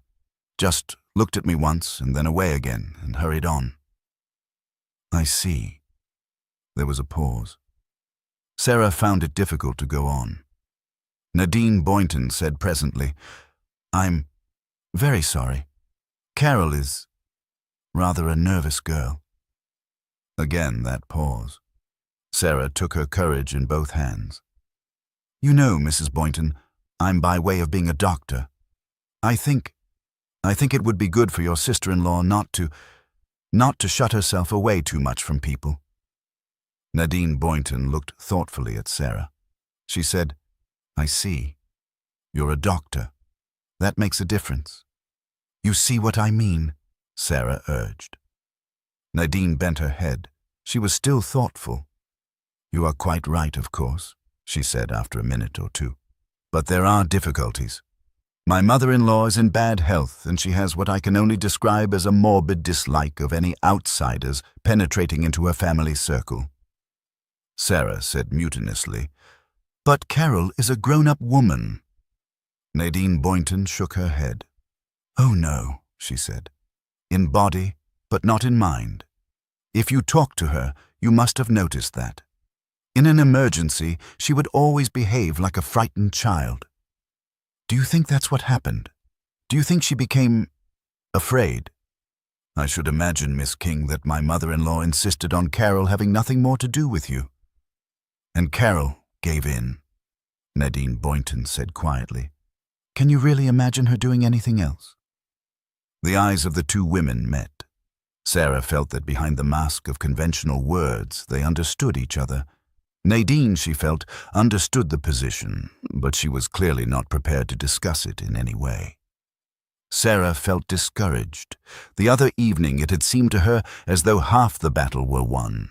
By means of secret meetings, she would imbue Carol with the spirit of revolt. Yes, and Raymond, too. Be honest now, wasn't it Raymond really she had had in mind all along?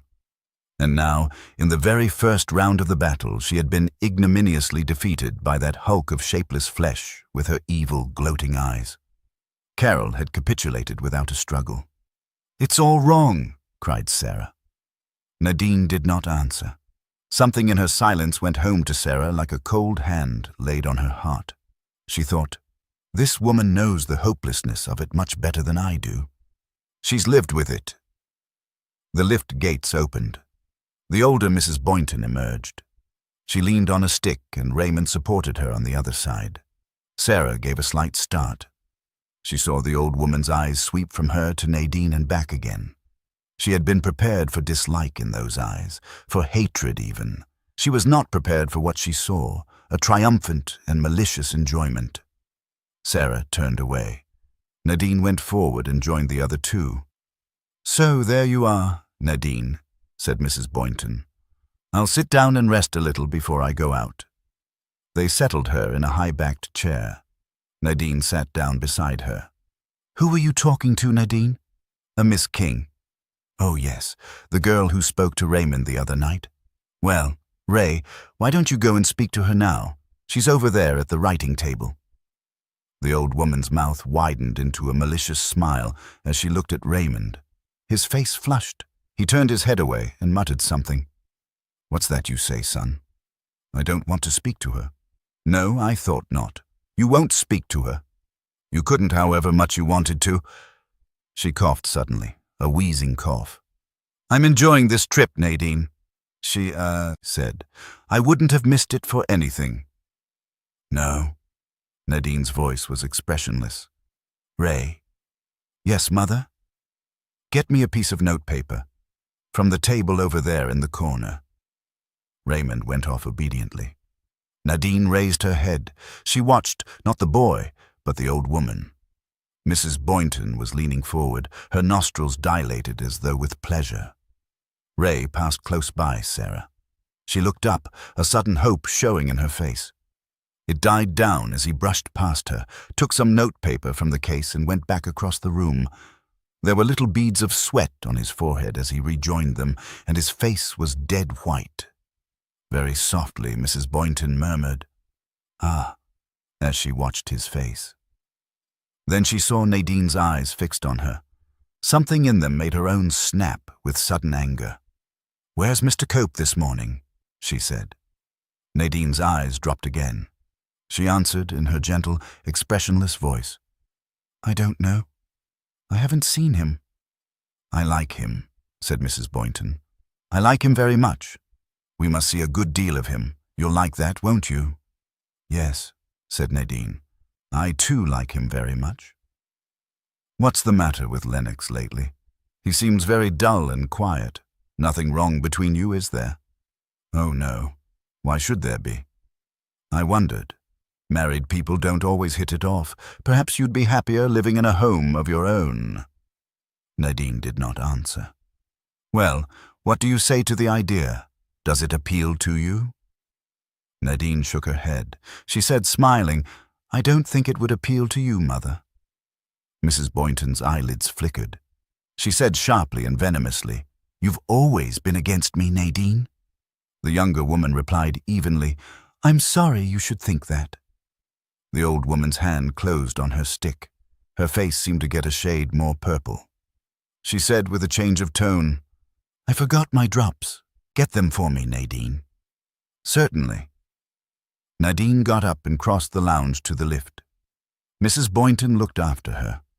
Raymond sat limply in a chair, his eyes glazed with dull misery. Nadine went upstairs and along the corridor. She entered the sitting room of their suite. Lennox was sitting by the window. There was a book in his hand, but he was not reading. He roused himself as Nadine came in. "Hello, Nadine." "I've come up for Mother's drops. She forgot them." She went on into Mrs. Boynton's bedroom. From a bottle on the washstand, she carefully measured a dose into a small medicine glass, filling it up with water. As she passed through the sitting room again, she paused. "Lennox?" It was a moment or two before he answered her. It was as though the message had a long way to travel. Then he said, "I beg your pardon. What is it?" Nadine Boynton set down the glass carefully on the table. Then she went over and stood beside him. "Lennox, look at the sunshine. Out there, through the window. Look at life. It's beautiful. We might be out in it, instead of being here looking through a window." Again there was a pause. Then he said, "I'm sorry. Do you want to go out?" She answered him quickly, "Yes, I want to go out, with you, out into the sunshine, out into life, and live, the two of us, together." He shrank back into his chair. His eyes looked restless, hunted. "Nadine, my dear, must we go into all this again?"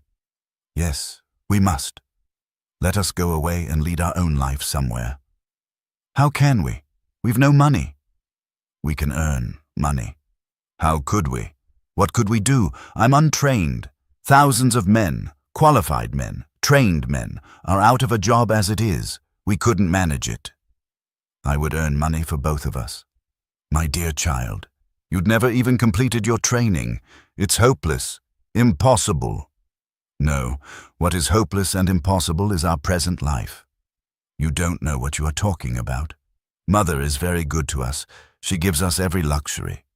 Accept freedom. Lennox, make an effort. Come with me now. Today. Nadine, I think you're quite mad. No, I'm sane. Absolutely and completely sane. I want a life of my own, with you, in the sunshine, not stifled in the shadow of an old woman who is a tyrant and who delights in making you unhappy. Mother may be rather an autocrat. Your mother is mad. She's insane. He answered mildly. That's not true. She's got a remarkably good head for business. Perhaps, yes. And you must realize, Nadine, she can't live forever. She's getting old and she's in very bad health.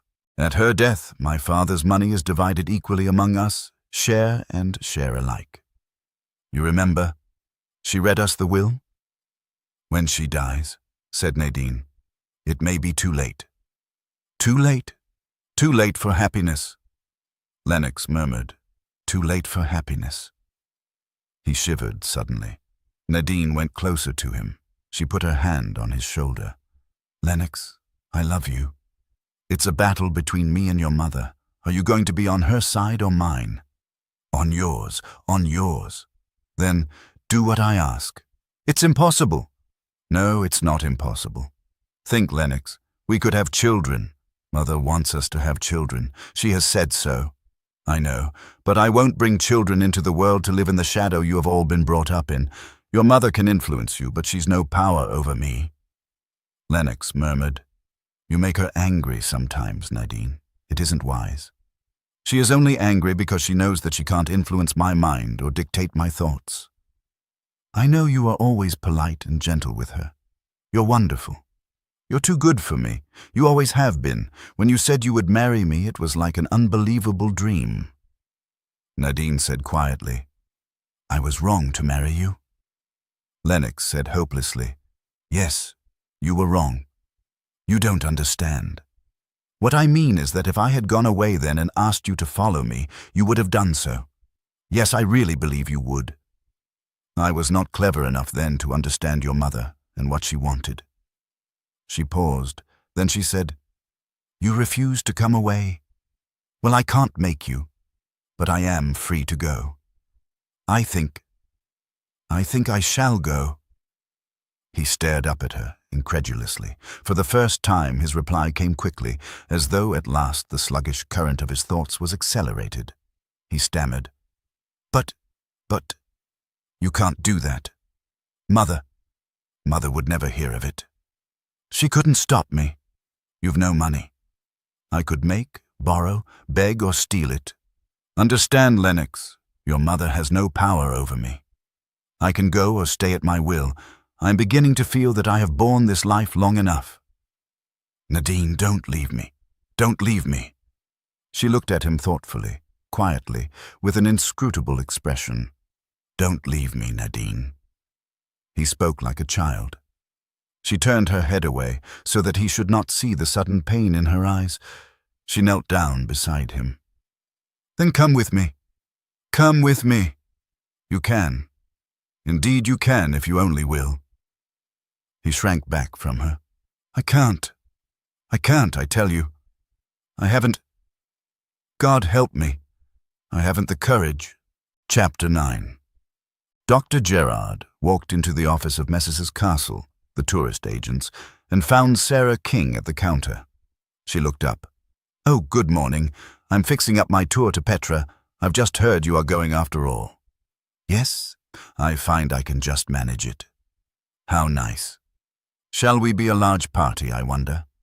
They say just 2 other women, and you and me. 1 carload. That will be delightful, said Gerard, with a little bow. Then he, in turn, attended to his business. Presently, holding his mail in his hands, he joined Sarah as she stepped out of the office. It was a crisp, sunny day, with a slight cold tang in the air. "What news of our friends, the Boyntons?"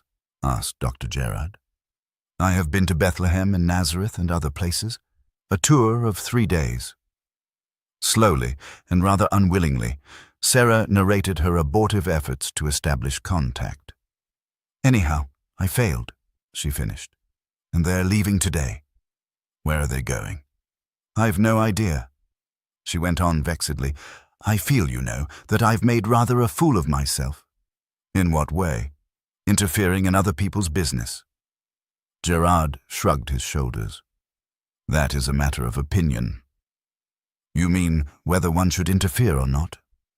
"Yes." "Do you?" The Frenchman looked amused.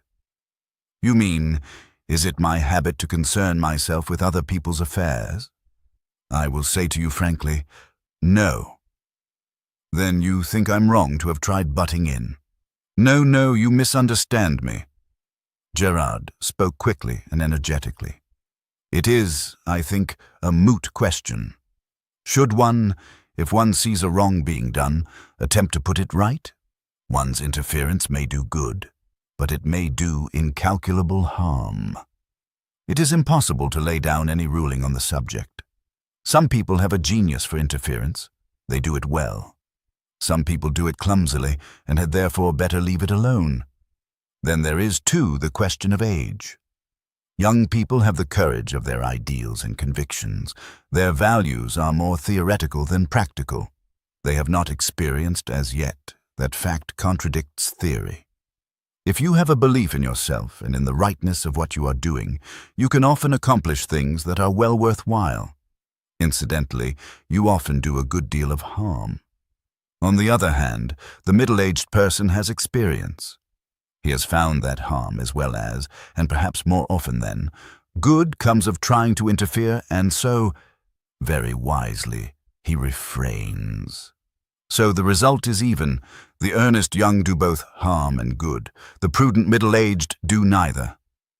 "All that isn't very helpful," objected Sarah. "Can one person ever be helpful to another?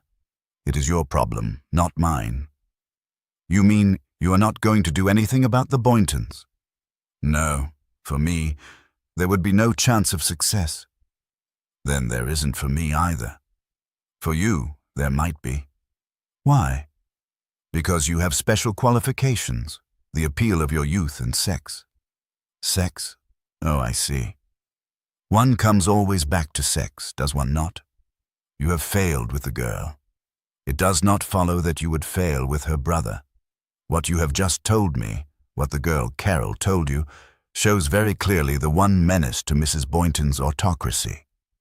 The eldest son, Lennox, defied her in the force of his young manhood. He played truant from home, went to local dances. The desire of a man for a mate was stronger than the hypnotic spell, but the old woman was quite aware of the power of sex. She will have seen something of it in her career. She dealt with it very cleverly, brought a pretty but penniless girl into the house, encouraged a marriage, and so acquired yet another slave. Sarah shook her head. "I don't think young Mrs. Boynton is a slave." Gerard agreed. "No, perhaps not. I think that, because she was a quiet, docile young girl, old Mrs. Boynton underestimated her force of will and character. Nadine Boynton was too young and inexperienced at the time to appreciate the true position. She appreciates it now, but it is too late." "Do you think she has given up hope?" Dr. Gerard shook his head doubtfully. "If she has plans, no one would know about them. There are, certain possibilities where cope is concerned. Man is a naturally jealous animal, and jealousy is a strong force. Lennox Boynton might still be roused from the inertia in which he is sinking." "And you think—" Sarah purposely made her tone very businesslike and professional. "That there's a chance I might be able to do something about Raymond?" "I do." Sarah sighed. "I suppose I might have tried. Oh, well, it's too late now anyway, and I don't like the idea." Gerard looked amused. "That is because you are English. The English have a complex about sex. They think it is not quite nice." Sarah's indignant response failed to move him. Yes, Yes, I know you are very modern, that you use freely in public the most unpleasant words you can find in the dictionary, that you are professional and entirely uninhibited. Tout de même, I repeat, you have the same facial characteristics as your mother and your grandmother. You are still the blushing English miss, although you do not blush. I never heard such rubbish. Dr. Gerard, a twinkle in his eye, and quite unperturbed, added, and it makes you very charming. This time Sarah was speechless. Dr. Gerard hastily raised his hat. I take my leave, he said, before you have time to begin to say all that you think. He escaped into the hotel. Sarah followed him more slowly. There was a good deal of activity going on. Several cars loaded with luggage were in the process of departing. Lennox and Nadine Boynton and Mr. Cope were standing by a big saloon car superintending arrangements. A fat dragoman was standing talking to Carol with quite unintelligible fluency. Sarah passed them and went into the hotel. Mrs. Boynton, wrapped in a thick coat, was sitting in a chair, waiting to depart. Looking at her, a queer revulsion of feeling swept over Sarah. She had felt that Mrs. Boynton was a sinister figure, an incarnation of evil malignancy. Now, suddenly, she saw the old woman as a pathetic, ineffectual figure.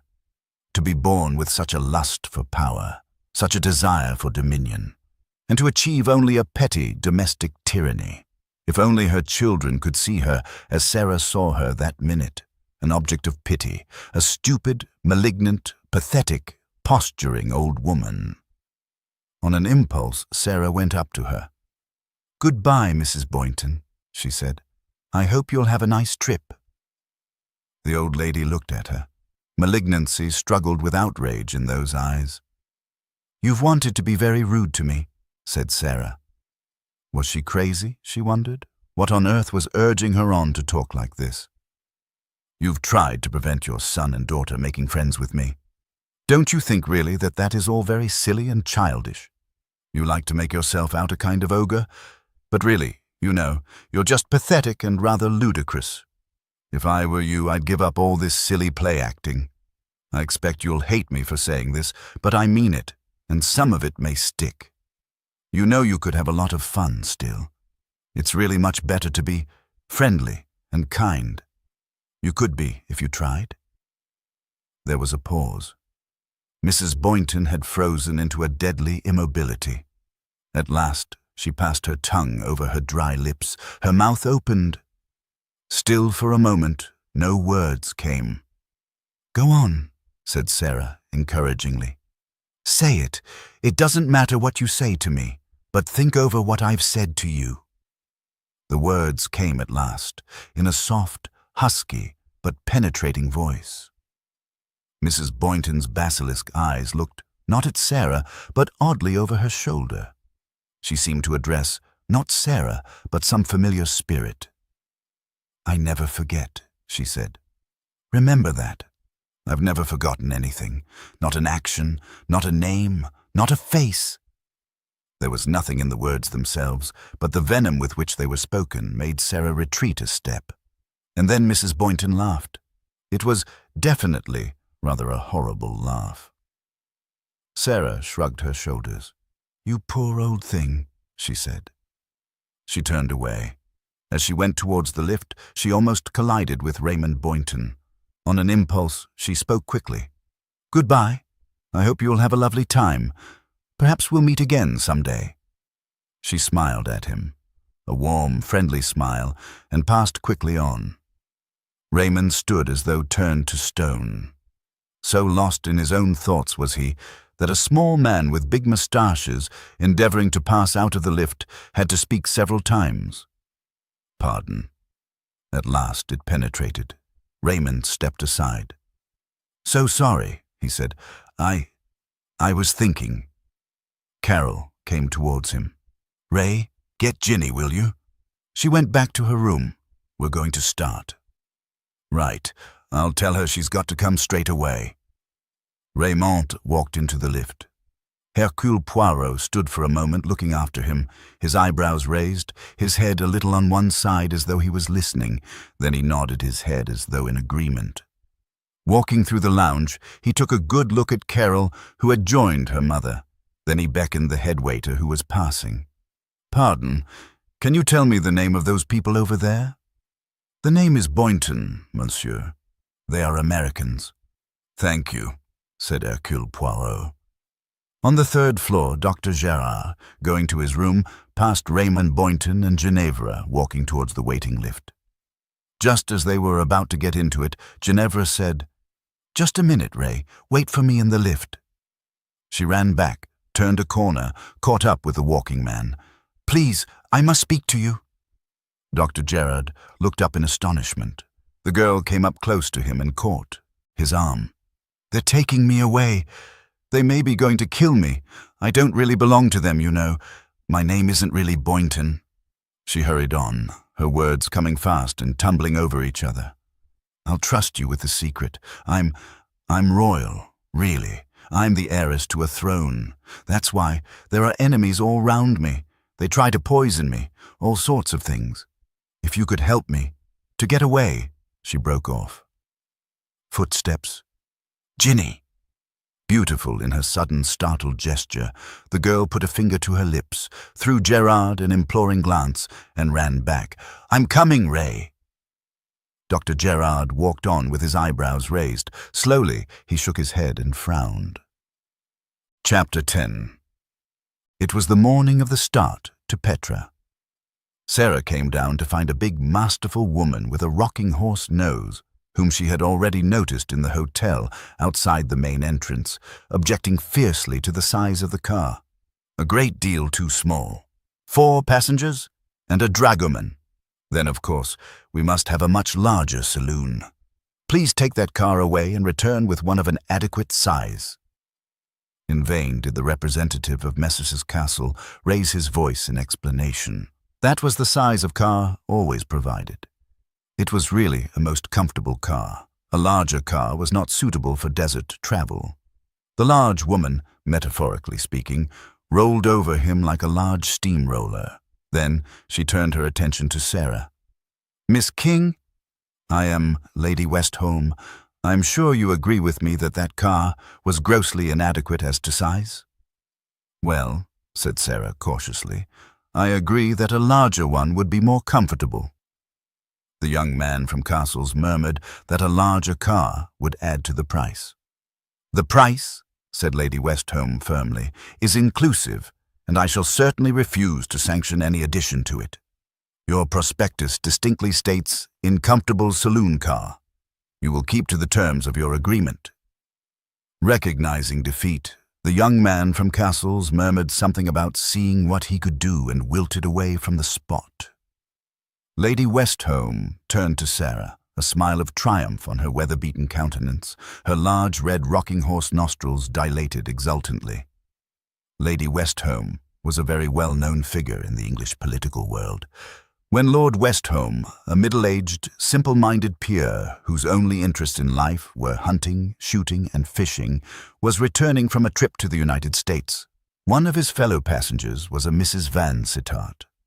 Shortly afterwards, Mrs. Vansittart became Lady Westholme. The match was often cited as one of the examples of the danger of ocean voyages. The new Lady Westholme lived entirely in tweeds and stout brogues, bred dogs, bullied the villagers, and forced her husband pitilessly into public life. It being borne in upon her, however, that politics were not Lord Westholme's métier in life and never would be, she graciously allowed him to resume his sporting activities and herself stood for Parliament. Being elected with a substantial majority, Lady Westholme threw herself with vigor into political life, being especially active at question time. Cartoons of her soon began to appear, always a sure sign of success. As a public figure, she stood for the old-fashioned values of family life, welfare work amongst women, and was an ardent supporter of the League of Nations. She had decided views on questions of agriculture, housing, and slum clearance. She was much respected and almost universally disliked. It was highly possible that she would be given an undersecretaryship when her party returned to power. At the moment, a Liberal government, owing to a split in the national government between Labour and Conservatives, was somewhat unexpectedly in power. Lady Westholme looked with grim satisfaction after the departing car. "Men always think they can impose upon women," she said. Sarah thought that it would be a brave man who thought he could impose upon Lady Westholme. She introduced Dr. Gerard, who had just come out of the hotel. "Your name is, of course, familiar to me," said Lady Westholme, shaking hands. "I was talking to Professor Chantereau the other day in Paris. I have been taking up the question of the treatment of pauper lunatics very strongly lately, very strongly indeed. Shall we come inside while we wait for a better car to be obtained?" A vague little middle-aged lady with wisps of grey hair, who was hovering nearby, turned out to be Miss Amabel Pierce, the fourth member of the party. She, too, was swept into the lounge under Lady Westholme's protecting wing. "You are a professional woman, Miss King." "I've just taken my M.B. "Good," said Lady Westholme with condescending approval. "If anything is to be accomplished, mark my words, it is women who will do it." Uneasily conscious for the first time of her sex, Sarah followed Lady Westholme meekly to a seat. There, as they sat waiting, Lady Westholme informed them that she had refused an invitation to stay with the High Commissioner during her stay in Jerusalem. "I did not want to be hampered by officialdom. I wished to look into things by myself." "What things?" Sarah wondered. Lady Westholme went on to explain that she was staying at the Solomon Hotel. So as to remain unhampered, she added that she had made several suggestions to the manager for the more competent running of his hotel. "Efficiency," said Lady Westholme, "is my watchword." It certainly seemed to be. In a quarter of an hour, a large and extremely comfortable car arrived, and in due course, after advice from Lady Westholme as to how the luggage should be stowed, the party set off. Their first halt was the Dead Sea. They had lunch at Jericho. Afterwards, when Lady Westholme, armed with a Baedeker, had gone off with Miss Pierce, the doctor, and the fat dragoman to do a tour of old Jericho, Sarah remained in the garden of the hotel. Her head ached slightly, and she wanted to be alone. A deep depression weighed her down, a depression for which she found it hard to account. She felt suddenly listless and uninterested, disinclined for sightseeing, bored by her companions. She wished at this moment that she had never committed herself to this Petra tour. It was going to be very expensive, and she felt quite sure she wasn't going to enjoy it. Lady Westholme's booming voice, Miss Pierce's endless twitterings, and the anti-Zionist lamentation of the dragoman were already fraying her nerves to a frazzle. She disliked almost as much Dr. Gerard's amused air of knowing exactly how she was feeling. She wondered where the Boyntons were now. Perhaps they had gone on to Syria. They might be at Baalbek or Damascus. Raymond. She wondered what Raymond was doing. Strange how clearly she could see his face, its eagerness, its diffidence, its nervous tension. Oh, hell, why go on thinking of people she would probably never see again? That scene the other day with the old woman. What could have possessed her to march up to the old lady and spurt out a lot of nonsense? Other people must have heard some of it. She fancied that Lady Westholme had been quite close by. Sarah tried to remember exactly what it was she had said. Something that probably sounded quite absurdly hysterical. Goodness, what a fool she had made of herself, but it wasn't her fault really. It was old Mrs. Boynton's. There was something about her that made you lose your sense of proportion. Dr. Gerard entered and plumped down in a chair, wiping his hot forehead. "Phew, that woman should be poisoned," he declared. Sarah started. "Mrs. Boynton? Mrs. Boynton. No, I meant that Lady Westholme. It is incredible to me that she has had a husband for many years and that he has not already done so. What can he be made of, that husband?" Sarah laughed. "Oh, he's the huntin', fishin', shootin' kind," she explained. "Psychologically, that is very sound. He appeases his lust to kill on the so-called lower creations. I believe he's very proud of his wife's activities," the Frenchman suggested. "Because they take her a good deal away from home. That is understandable." Then he went on. "What did you say just now?" "Mrs. Boynton. Undoubtedly it would be a very good idea to poison her too. Undeniably, the simplest solution of that family problem. In fact, a great many women would be better poisoned. All women who have grown old and ugly. He made an expressive face. Sarah cried out, laughing, "Oh, you Frenchmen! You've got no use for any woman who isn't young and attractive." Gerard shrugged his shoulders. "We are more honest about it, that is all. Englishmen, they do not get up in tubes and trains for ugly women. No, no." "How depressing life is," said Sarah with a sigh. "There is no need for you to sigh, mademoiselle." "Well, I feel thoroughly disgruntled today." "Naturally." "What do you mean, naturally?" snapped Sarah. "You could find the reason very easily if you examine your state of mind honestly." "I think it's our fellow travelers who depress me," said Sarah. "It's awful, isn't it? But I do hate women. When they're inefficient and idiotic like Miss Pierce, they infuriate me. And when they're efficient like Lady Westholme, they annoy me more still." "It is, I should say, unavoidable that these two people should annoy you. Lady Westholme is exactly fitted to the life she leads and is completely happy and successful.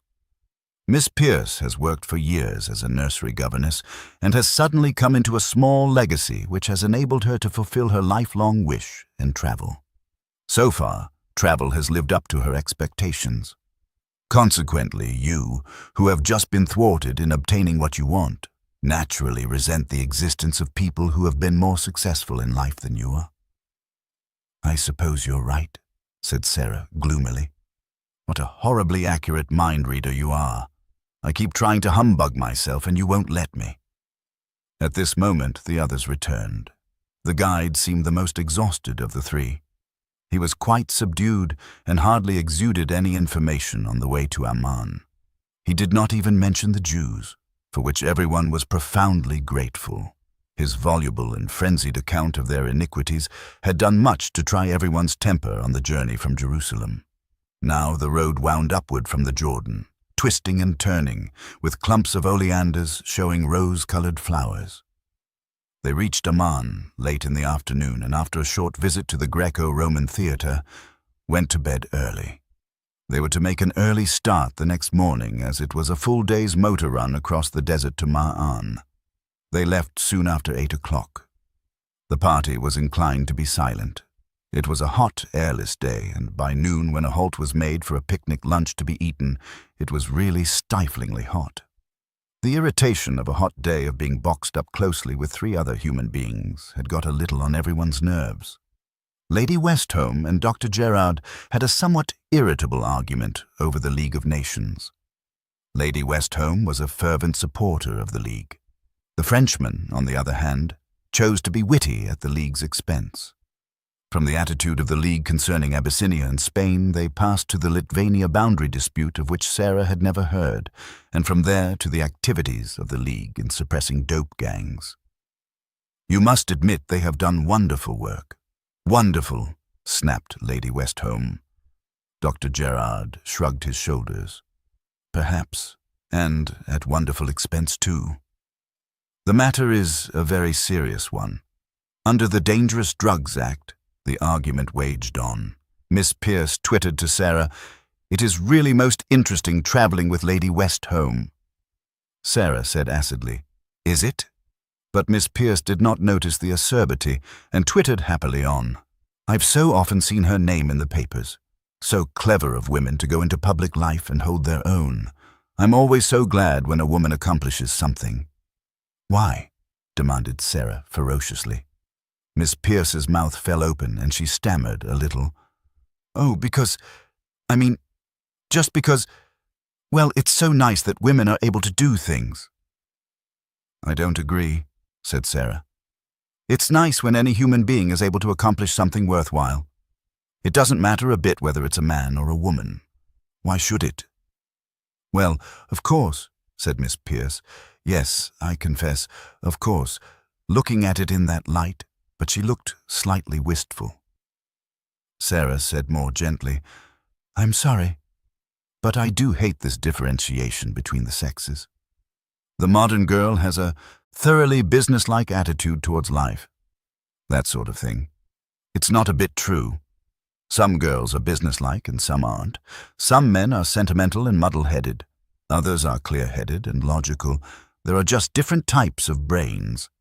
Sex only matters where sex is directly concerned.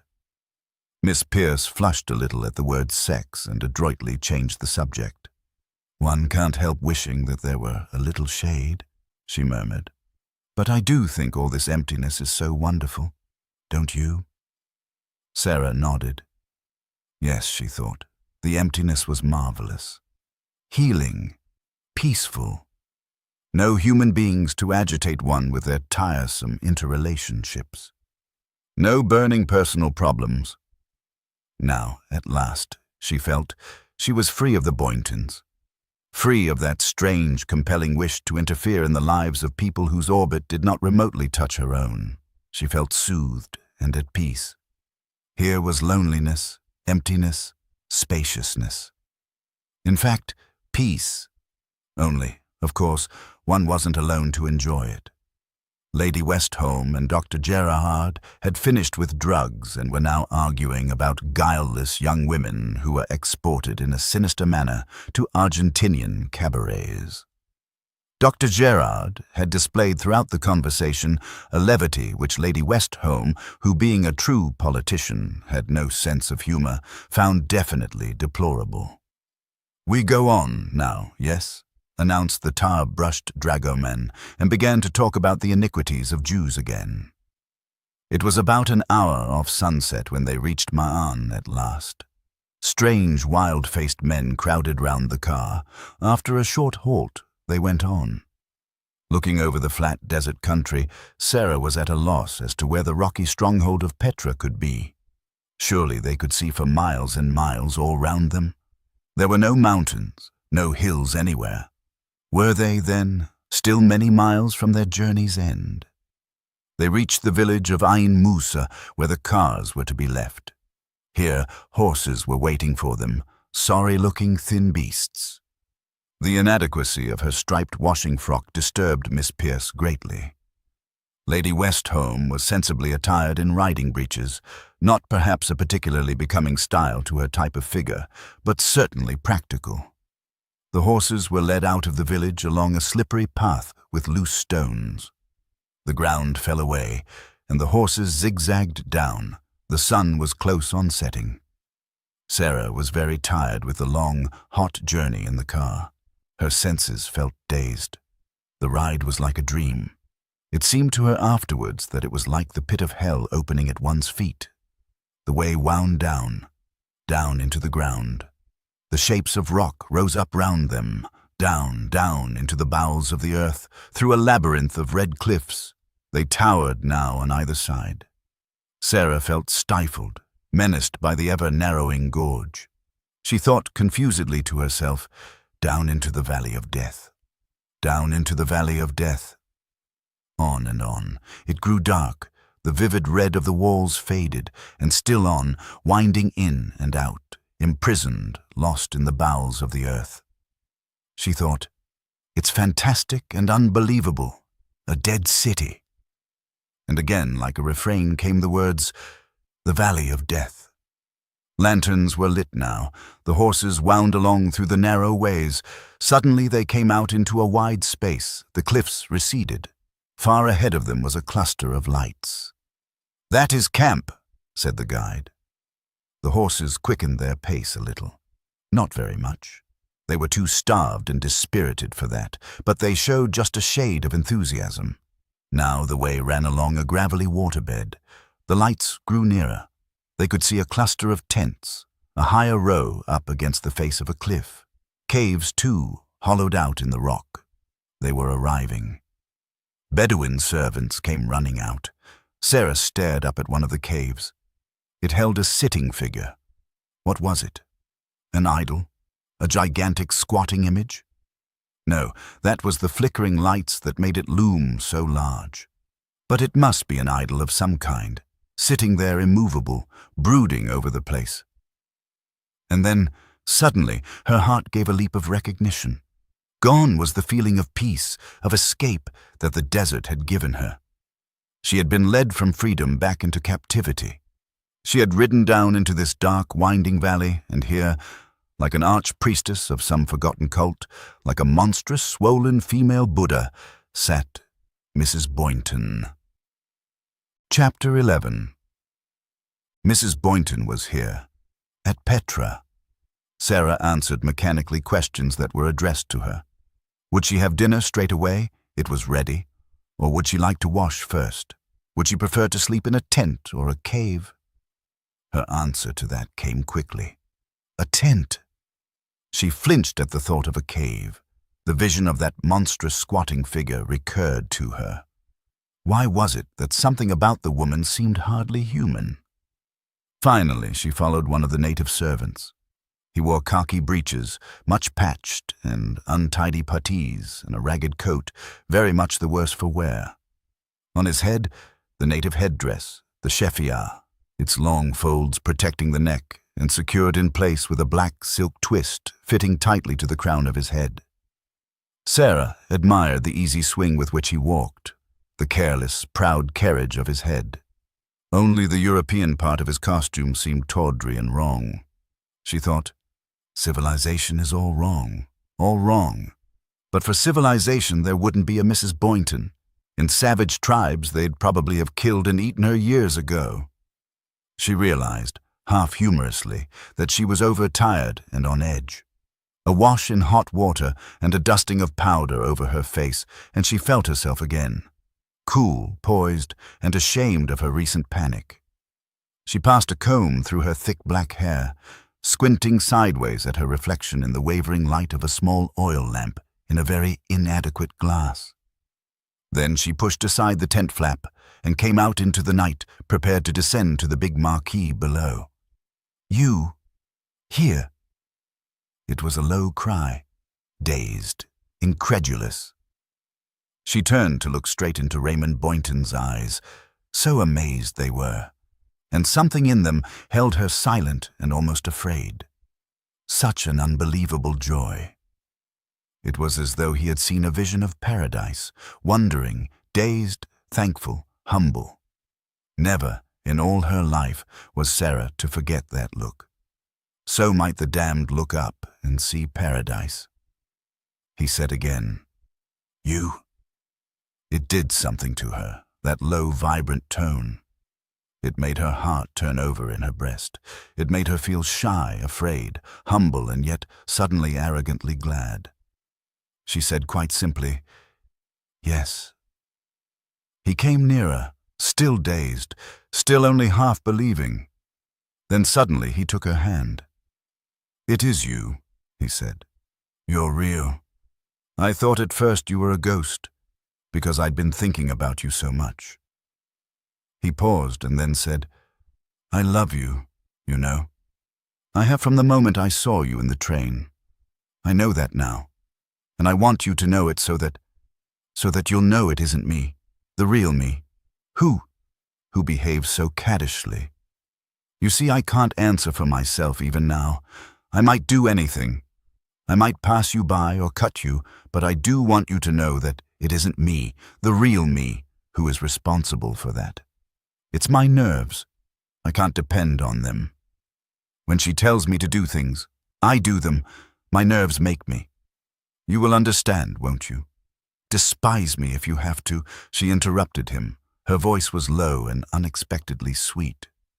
"I won't despise you. All the same, I'm pretty despicable. I ought to be able to behave like a man." It was partly an echo of Gerard's advice, but more out of her own knowledge and hope that Sarah answered, and behind the sweetness of her voice there was a ring of certainty and conscious authority. "You will now." "Shall I?" His voice was wistful. "Perhaps. You'll have courage now, I'm sure of it." He drew himself up, flung back his head. "Courage, yes, that's all that's needed. Courage!" Suddenly he bent his head, touched her hand with his lips. A minute later, he had left her. Chapter 12. Sarah went down to the big marquee. She found her 3 fellow travelers there. They were sitting at table eating. The guide was explaining that there was another party here. They came 2 days ago. Go day after tomorrow. Americans. The mother, very fat, very difficult, get here. Carried in chair by bearers. They say very hard work. They get very hot. Yes. Sarah gave a sudden spurt of laughter. Of course, take it properly. The whole thing was funny. The fat dragoman looked at her gratefully. He was not finding his task too easy. Lady Westholme had contradicted him out of Baedeker 3 times that day, and had now found fault with the type of bed provided. He was grateful to the one member of his party who seemed to be unaccountably in a good temper. "Ha," said Lady Westholme. "I think these people were at the Solomon. I recognized the old mother as we arrived here. I think I saw you talking to her at the hotel, Miss King." Sarah blushed guiltily, hoping Lady Westholme had not overheard much of that conversation. Really, what possessed me? She thought to herself in an agony. In the meantime, Lady Westholme had made a pronouncement. "Not interesting people at all. Very provincial," she said. Miss Pierce made eager sycophantish noises, and Lady Westholme embarked on a history of various interesting and prominent Americans whom she had met recently. The weather being so unusually hot for the time of year, an early start was arranged for the morrow. The 4 assembled for breakfast at 6 o'clock. There were no signs of any of the Boynton family. After Lady Westholme had commented unfavorably on the absence of fruit, they consumed tea, tinned milk, and fried eggs in a generous allowance of fat flanked by extremely salt bacon. Then they started forth, Lady Westholme and Dr. Gerard discussing with animation on the part of the form the exact value of vitamins in diet and the proper nutrition of the working classes. Then there was a sudden hail from the camp, and they halted to allow another person to join the party. It was Mr. Jefferson Cope who hurried after them, his pleasant face flushed with the exertion of running. "Why, if you don't mind, I'd like to join your party this morning. Good morning, Miss King. Quite a surprise meeting you and Dr. Gerard here. What do you think of it?" He made a gesture indicating the fantastic red rocks that stretched in every direction. "I think it's rather wonderful, and just a little horrible," said Sarah. "I always thought of it as romantic and dreamlike, the rose-red city. But it's much more real than that. It's as real as raw beef." "And very much the color of it," agreed Mr. Cope. "But it's marvelous, too," admitted Sarah. The party began to climb. 2 Bedouin guides accompanied them. Tall men, with an easy carriage, they swung upward unconcernedly in their hob-nailed boots, completely foot-sure on the slippery slope. Difficulties soon began. Sarah had a good head for heights, and so had Dr. Gerard. But both Mr. Cope and Lady Westholme were far from happy, and the unfortunate Miss Pierce had to be almost carried over the precipitous places, her eyes shut, her face green, while her voice rose ceaselessly in a perpetual wail. "I never could look down places. Never. From a child." Once she declared her intention of going back, but on turning to face the descent, her skin assumed an even greener tinge, and she reluctantly decided that to go on was the only thing to be done. Dr. Gerard was kind and reassuring. He went up behind her, holding a stick between her and the sheer drop like a balustrade, and she confessed that the illusion of a rail did much to conquer the feeling of vertigo. Sarah, panting a little, asked the dragoman, Mahmoud, who in spite of his ample proportions showed no signs of distress, "Don't you ever have trouble getting people up here? Elderly ones, I mean." Always we have trouble," agreed Mahmoud serenely. "Do you always try and take them?" Mahmoud shrugged his thick shoulders. "They like to come. They have paid money to see these things. They wish to see them. The Bedouin guides are very clever, very sure-footed. Always they manage." They arrived at last at the summit. Sarah drew a deep breath. All around and below stretched the blood-red rocks, a strange and unbelievable country unparalleled anywhere. Here, in the exquisite pure morning air, they stood like gods, surveying a baser world, a world of flaring violence. Here was, as the guide told them, the place of sacrifice. the high place. He showed them the trough cut in the flat rock at their feet. Sarah strayed away from the rest, from the glib phrases that flowed so readily from the dragoman's tongue. She sat on a rock, pushed her hands through her thick black hair, and gazed down on the world at her feet. Presently she was aware of someone standing by her side. Dr. Gerard's voice said, "You appreciate the appositeness of the devil's temptation in the New Testament. Satan took our Lord up to the summit of a mountain and showed him the world. All these things will I give thee, if thou wilt fall down and worship me. How much greater the temptation up on high to be a god of material power." Sarah assented, but her thoughts were so clearly elsewhere that Gerard observed her in some surprise. "You are pondering something very deeply," he said. "Yes, I am." She turned a perplexed face to him. "It's a wonderful idea, to have a place of sacrifice up here. I think sometimes, don't you, that a sacrifice is necessary? I mean, one can have too much regard for life. Death isn't really so important as we make out. If you feel that, Miss King, you should not have adopted our profession. To us, death is, and must always be, the enemy." Sarah shivered. "Yes, I suppose you're right. And yet, so often death might solve a problem. It might mean even fuller life. It is expedient for us that one man should die for the people," quoted Gerard gravely. Sarah turned a startled face on him. "I didn't mean—" She broke off. Jefferson Cope was approaching them. "Now this is really a most remarkable spot," he declared. "Most remarkable. And I'm only too pleased not to have missed it. I don't mind confessing that, though Mrs. Boynton is certainly a most remarkable woman, I greatly admire her pluck in being determined to come here. It does certainly complicate matters traveling with her. Her health is poor, and I suppose it naturally makes her a little inconsiderate of other people's feelings. But it does not seem to occur to her that her family might like occasionally to go on excursions without her. She's just so used to them clustering round her that I suppose she doesn't think—" Mr. Cope broke off.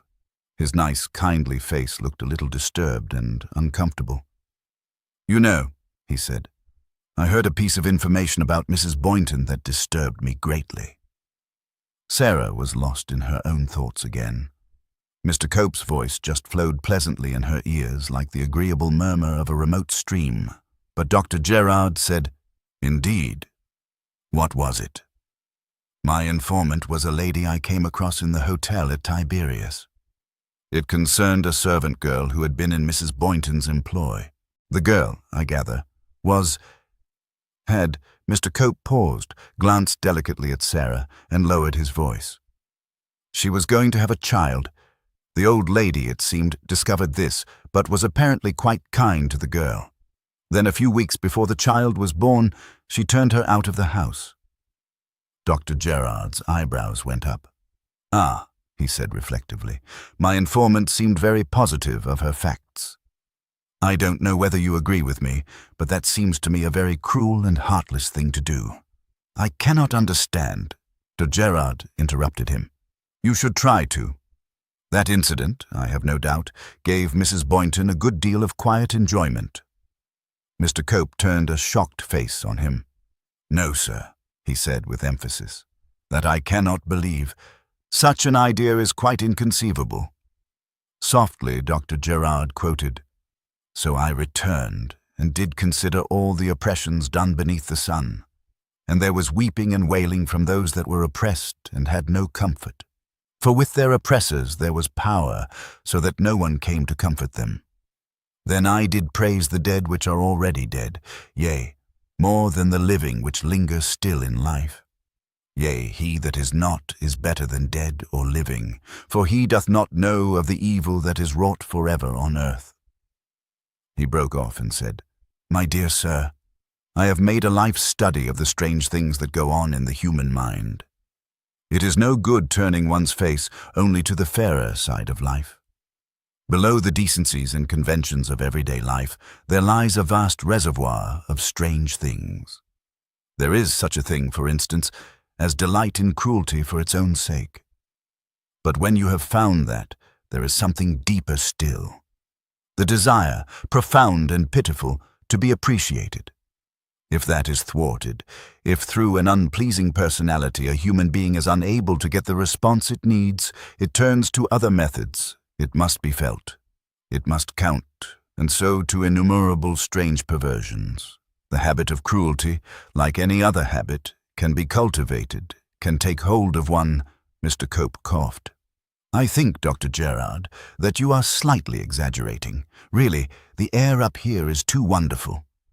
He edged away. Gerard smiled a little. He looked again at Sarah. She was frowning. Her face was set in a youthful sternness. She looked, he thought, like a young judge delivering sentence. He turned as Miss Pierce tripped unsteadily towards him. "We are going down now," she fluttered. "Oh dear, I'm sure I shall never manage it, but the guide says the way down is quite a different route and much easier." "I do hope so, because from a child I never have been able to look down from heights." The descent was down the course of a waterfall. Although there were loose stones which were a possible source of danger to ankles, it presented no dizzy vistas. The party arrived back at the camp weary, but in good spirits and with an excellent appetite for a late lunch. It was past 2 o'clock. The Boynton family was sitting round the big table in the marquee. They were just finishing their meal. Lady Westholme addressed a gracious sentence to them in her most condescending manner. "Really a most interesting morning," she said. "Petra is a wonderful spot." Carol, to whom the words seemed addressed, shot a quick look at her mother and murmured, "Oh, yes. Yes, it is," and relapsed into silence. Lady Westholme, feeling she had done her duty, addressed herself to her food. As they ate, the four discussed plans for the afternoon. "I think I shall rest most of the afternoon," said Miss Pierce. "It is important, I think, not to do too much." "I shall go for a walk and explore," said Sarah. "What about you, Dr. Gerard?" "I will go with you." Mrs. Boynton dropped a spoon with a ringing clatter, and everyone jumped. "I think," said Lady Westholme, "that I shall follow your example, Miss Pierce. Perhaps half an hour with a book, then I shall lie down and take an hour's rest at least. After that, perhaps, a short stroll." Slowly, with the help of Lennox, old Mrs. Boynton struggled to her feet. She stood for a moment and then spoke. "You'd better all go for a walk this afternoon," she said with unexpected amiability. It was, perhaps, slightly ludicrous to see the startled faces of her family. "But, Mother, what about you?" "I don't need any of you. I like sitting alone with my book. Ginny had better not go. She'll lie down and have a sleep." "Mother, I'm not tired. I want to go with the others." "You are tired. You've got a headache. You must be careful of yourself. Go and lie down and sleep. I know what's best for you." Her head thrown back, the girl stared rebelliously. Then her eyes dropped, faltered. "Silly child," said Mrs. Boynton. "Go to your tent." She stumped out of the marquee. The others followed. "Dear me," said Miss Pierce. "What very peculiar people. Such a very odd color. The mother, quite purple. Heart, I should imagine. The heat must be very trying to her." Sarah thought, "She's letting them go free this afternoon. She knows Raymond wants to be with me. Why? Is it a trap?" After lunch, when she had gone to her tent and had changed into a fresh linen dress, the thought still worried her. Since last night, her feeling towards Raymond had swelled into a passion of protective tenderness. This then was love, this agony on another's behalf, this desire to avert, at all costs, pain from the beloved. Yes, she loved Raymond Boynton. It was St. George and the dragon reversed. It was she who was the rescuer and Raymond who was the chained victim. And Mrs. Boynton was the dragon, a dragon whose sudden amiability was, to Sarah's suspicious mind, definitely sinister. It was about 3:15 when Sarah strolled down to the marquee. Lady Westholme was sitting on a chair. Despite the heat of the day, she was still wearing her serviceable Harris tweed skirt. On her lap was the report of a royal commission. Dr. Gerard was talking to Miss Pierce, who was standing by her tent holding a book entitled The Love Quest and described on its wrapper as a thrilling tale of passion and misunderstanding. "I don't think it's wise to lie down too soon after lunch," explained Miss Pierce. "One's digestion, you know. Quite cool and pleasant in the shadow of the marquee. Oh dear, do you think that old lady is wise to sit in the sun up there?" They all looked at the ridge in front of them. Mrs. Boynton was sitting as she had sat last night, a motionless Buddha in the door of her cave. There was no other human creature in sight. All the camp personnel were asleep. A short distance away, following the line of the valley, a little group of people walked together. "For once," said Dr. Gerard, "the good mamma permits them to enjoy themselves without her. A new devilment on her part, perhaps." "Do you know," said Sarah, "that's just what I thought." "What suspicious minds we have. Come, let us join the truants." Leaving Miss Pierce to her exciting reading, they set off. Once round the bend of the valley, they caught up the other party who were walking slowly. For once, the Boyntons looked happy and carefree. Lennox and Nadine, Carol and Raymond, Mr. Cope with a broad smile on his face, and the last arrivals, Gerard and Sarah, were soon all laughing and talking together. A sudden wild hilarity was born. In everyone's mind was the feeling that this was a snatched pleasure, a stolen joy to enjoy to the full. Sarah and Raymond did not draw apart. Instead, Sarah walked with Carol and Lennox. Dr. Gerard chatted to Raymond close behind them. Nadine and Jefferson Cope walked a little apart. It was the Frenchman who broke up the party. His words had been coming spasmodically for some time. Suddenly he stopped. "1,000 excuses. I fear I must go back." Sarah looked at him. "Anything the matter?" He nodded. "Yes, fever. It's been coming on ever since lunch." Sarah scrutinized him. "Malaria. Yes, I'll go back and take quinine. Hope this won't be a bad attack. It is a legacy from a visit to the Congo." "Shall I come with you?" asked Sarah. No. I have my case of drugs with me. A confounded nuisance. Go on, all of you." He walked quickly back in the direction of the camp. Sarah looked undecidedly after him for a minute. Then she met Raymond's eyes, smiled at him, and the Frenchman was forgotten. For a time, the 6 of them, Carol, herself, Lennox, Mr. Cope, Nadine, and Raymond, kept together. Then, somehow or other, she and Raymond had drifted apart. They walked on, climbing up rocks, turning ledges, and rested at last in a shady spot.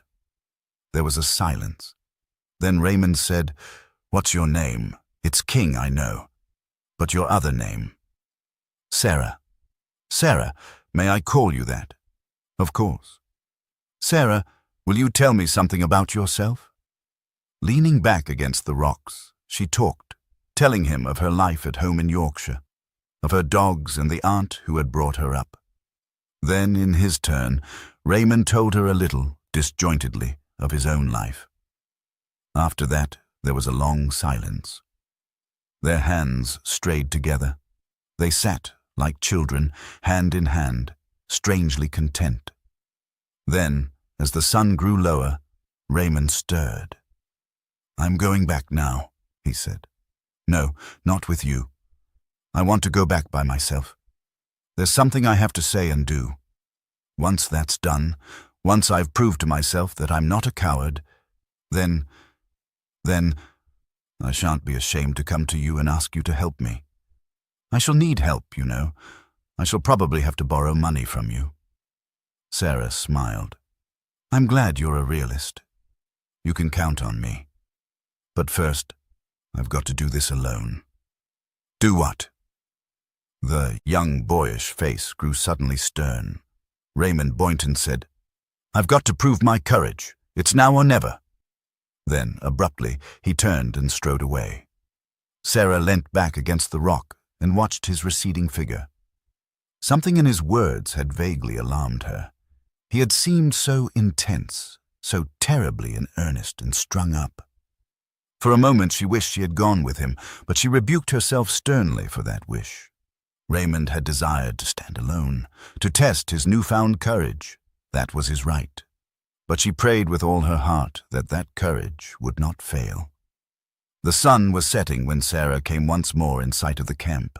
As she came nearer in the dim light, she could make out the grim figure of Mrs. Boynton still sitting in the mouth of the cave. Sarah shivered a little at the sight of that grim, motionless figure. She hurried past on the path below and came into the lighted marquee. Lady Westholme was sitting knitting a navy blue jumper, a skein of wool hung round her neck. Miss Pierce was embroidering a table mat with anemic blue forget-me-nots and being instructed on the proper reform of the divorce laws. The servants came in and out preparing for the evening meal. The Boyntons were at the far end of the marquee in deck chairs reading. Mahmoud appeared, fat and dignified, and was plaintively reproachful. Very nice after-tea ramble had been arranged to take place, but everyone absent from camp. The program was now entirely thrown out. Very instructive visit to Nabatean architecture. Sarah said hastily that they had all enjoyed themselves very much. She went off to her tent to wash for supper. On the way back she paused by Dr. Gerard's tent, calling in a low voice, "Dr. Gerard." There was no answer. She lifted the flap and looked in. The doctor was lying motionless on his bed. Sarah withdrew noiselessly, hoping he was asleep. A servant came to her and pointed to the marquee. Evidently supper was ready.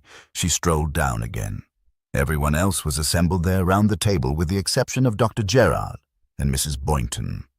A servant was dispatched to tell the old lady dinner was ready. Then there was a sudden commotion outside. Two frightened servants rushed in and spoke excitedly to the dragoman in Arabic. Mahmoud looked round him in a flustered manner and went outside. On an impulse, Sarah joined him. "What's the matter?" she asked. Mahmoud replied, "The old lady. Abdul says she is ill, cannot move." "I'll come and see." Sarah quickened her step. Following Mahmoud, she climbed the rock and walked along until she came to the squat figure in the chair, touched the puffy hand, felt for the pulse, bent over her. When she straightened herself, she was paler. She retraced her steps back to the marquee. In the doorway, she paused a minute, looking at the group at the far end of the table. Her voice, when she spoke, sounded to herself brusque and unnatural. "I'm so sorry," she said. She forced herself to address the head of the family, Lennox. "Your mother is dead, Mr. Boynton." And curiously, as though from a great distance, she watched the faces of 5 people to whom that announcement meant freedom. Part 2. Chapter 1. Colonel Carberry smiled across the table at his guest and raised his glass. "Well, here's to crime." Hercule Poirot's eyes twinkled in acknowledgment of the aptness of the toast. He had come to Amman with a letter of introduction to Colonel Carberry from Colonel Race. Carberry had been interested to see this world-famous person to whose gifts his old friend and ally in the intelligence had paid such unstinting tribute. "As neat a bit of psychological deduction as you'll ever find," Race had written of the solution of the Shaitana murder.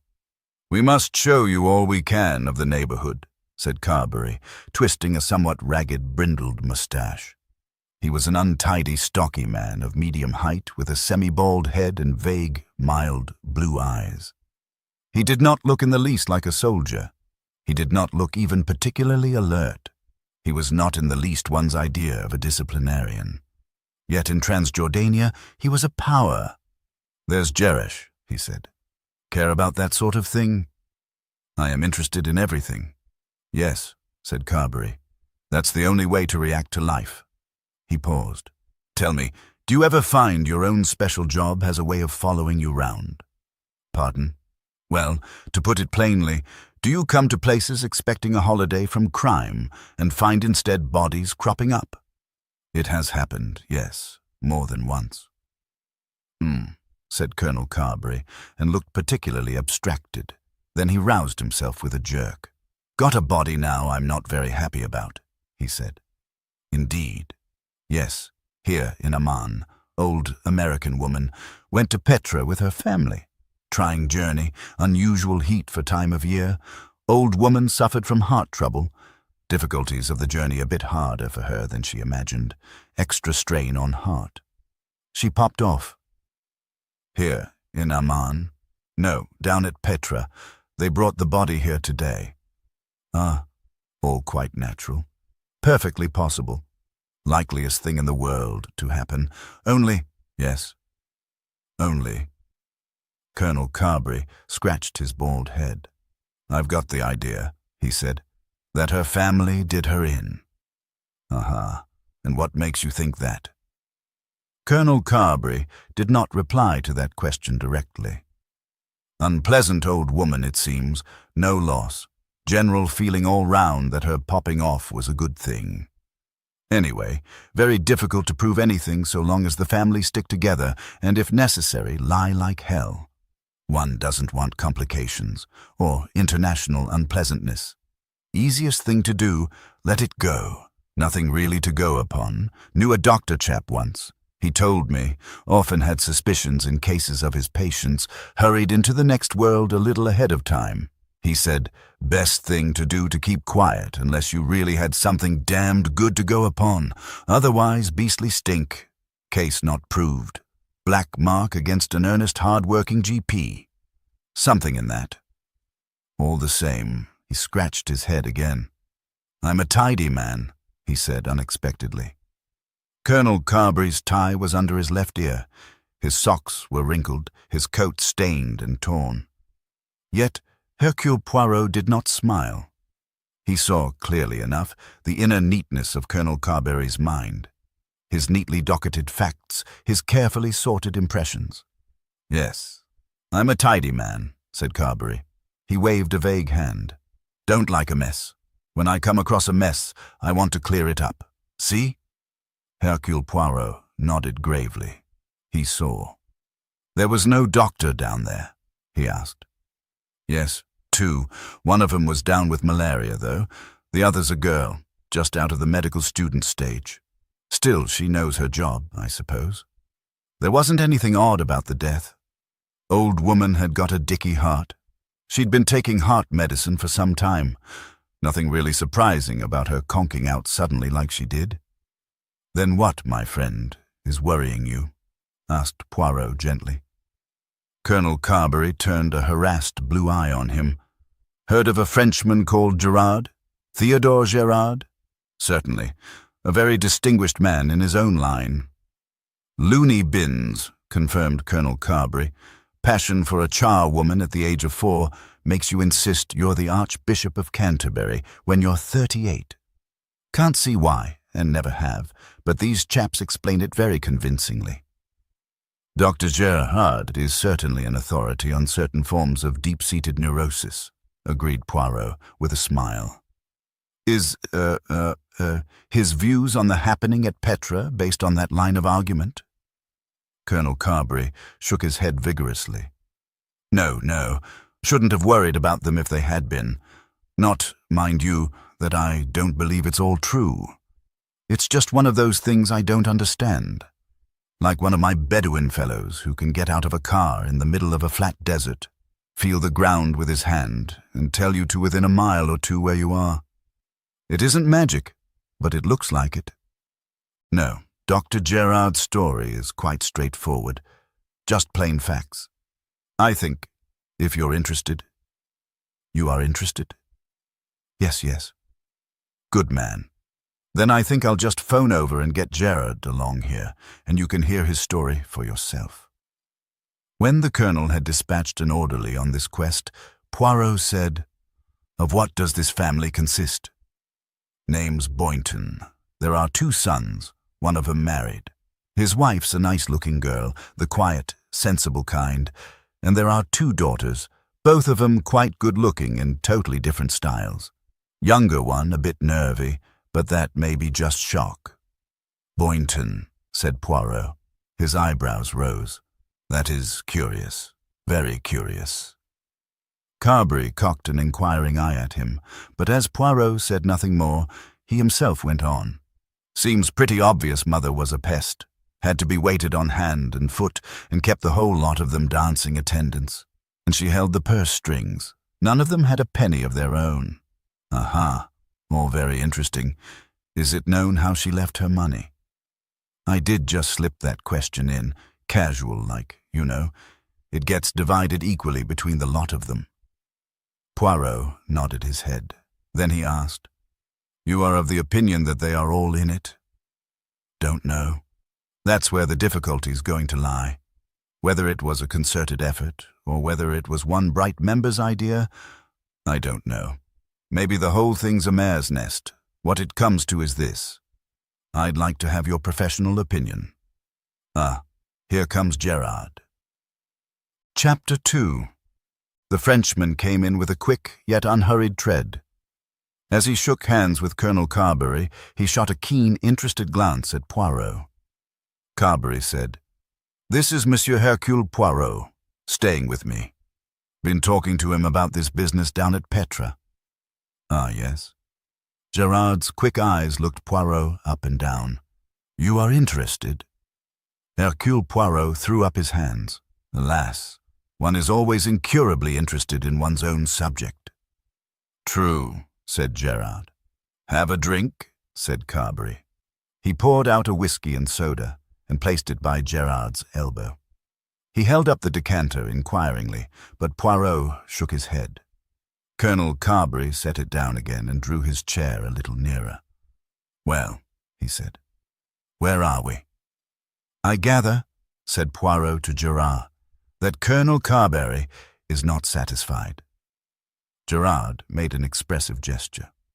"And that," he said, "is my fault. And I may be wrong. Remember that, Colonel Carberry, I may be entirely wrong." Carberry gave a grunt. "Give Poirot the facts," he said. Dr. Gerard began by a brief recapitulation of the events preceding the journey to Petra. He gave a short sketch of the various members of the Boynton family and described the condition of emotional strain under which they were laboring. Poirot listened with interest. Then Gerard proceeded to the actual events of their first day at Petra, describing how he had returned to the camp. "I was in for a bad bout of malaria, cerebral type," he explained. "For that I proposed to treat myself by an intravenous injection of quinine. That is the usual method." Poirot nodded his comprehension. "The fever was on me badly. I fairly staggered into my tent. I could not at first find my case of drugs. Someone had moved it from where I had originally placed it. Then, when I had found that, I could not find my hypodermic syringe. I hunted for it for some time, then gave it up and took a large dose of quinine by the mouth and flung myself on my bed." Gerard paused, then went on. "Mrs. Boynton's death was not discovered until after sunset. Owing to the way in which she was sitting and the support the chair gave to her body, no change occurred in her position, and it was not until one of the boys went to summon her to dinner at 6:30 that it was noticed that anything was wrong." He explained in full detail the position of the cave and its distance away from the big marquee. Miss King, who is a qualified doctor, examined the body. She did not disturb me, knowing that I had fever. There was indeed nothing that could be done. Mrs. Boynton was dead, and had been dead for some little time. Poirot murmured, "How long exactly?" Gerard said slowly, "I do not think that Miss King gave much attention to that point. She did not, I presume, think it of any importance. One can say, at least, when she was last definitely known to be alive," said Poirot. Colonel Carberry cleared his throat and referred to an official-looking document. "Mrs. Boynton was spoken to by Lady Westholme and Miss Pierce shortly after 4 p.m. Lennox Boynton spoke to his mother about 4:30. Mrs. Lennox Boynton had a long conversation with her about 5 minutes later. Carol Boynton had a word with her mother at a time she is unable to state precisely, but which, from the evidence of others, would seem to have been about 10 minutes past 5. Jefferson Cope, an American friend of the family, returning to the camp with Lady Westholme and Miss Pierce, saw her asleep. He did not speak to her. That was about 20-6. Raymond Boynton, the younger son, seems to have been the last person to see her alive. On his return from a walk, he went and spoke to her at about 10 minutes to 6. The discovery of the body was made at 6:30 when a servant went to tell her dinner was ready. Between the time that Mr. Raymond Boynton spoke to her and 6:30, did no one go near her? Asked Poirot. I understand not. But someone might have done so, Poirot persisted. I don't think so. From close on 6 onwards, servants were moving about the camp. People were going to and from their tents. No one can be found who saw anyone approaching the old lady. Then Raymond Boynton was definitely the last person to see his mother alive, said Poirot. Dr. Gerard and Colonel Carberry interchanged a quick glance. Colonel Carberry drummed on the table with his fingers. This is where we begin to get into deep waters, he said. Go on, Gerard. This is your pigeon. As I mentioned just now, Sarah King, when she examined Mrs. Boynton, saw no reason for determining the exact time of death. She merely said that Mrs. Boynton had been dead some little time. But when, on the following day, for reasons of my own, I endeavored to narrow things down and happened to mention that Mrs. Boynton was last seen alive by her son, Raymond, at a little before 6, Miss King, to my great surprise, said point-blank that that was impossible, that at that time Mrs. Boynton must already have been dead. Poirot's eyebrows rose. Odd, extremely odd, and what does Monsieur Raymond Boynton say to that? Colonel Carberry said abruptly. He swears that his mother was alive. He went up to her and said, I'm back. Hope you have had a nice afternoon? Something of that kind. He says she just grunted, quite all right, and he went on to his tent. Poirot frowned perplexedly. Curious, he said, extremely curious. Tell me, was it growing dusk by then?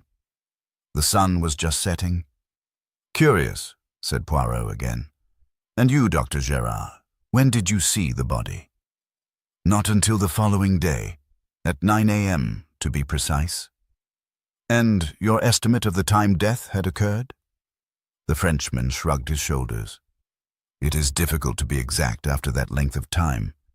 There must necessarily be a margin of several hours. Were I giving evidence on oath, I could only say that she had been dead certainly 12 hours and not longer than 18. You see, that does not help at all. Go on, Gerard, said Colonel Carberry. Give him the rest of it. On getting up in the morning, said Dr. Gerard, I found my hypodermic syringe. It was behind a case of bottles on my dressing table. He leaned forward. You may say, if you like, that I had overlooked it the day before. I was in a miserable state of fever and wretchedness, shaking from head to foot, and how often does one look for a thing that is there all the time and yet be unable to find it? I can only say that I am quite positive the syringe was not there then. There's something more still, said Carberry. Yes, 2 facts for what they are worth, and they mean a great deal. There was a mark on the dead woman's wrist, a mark such as would be caused by the insertion of a hypodermic syringe. Her daughter, I may say, explains it as having been caused by the prick of a pin. Poirot stirred. Which daughter? Her daughter Carol. Yes, continue, I pray you.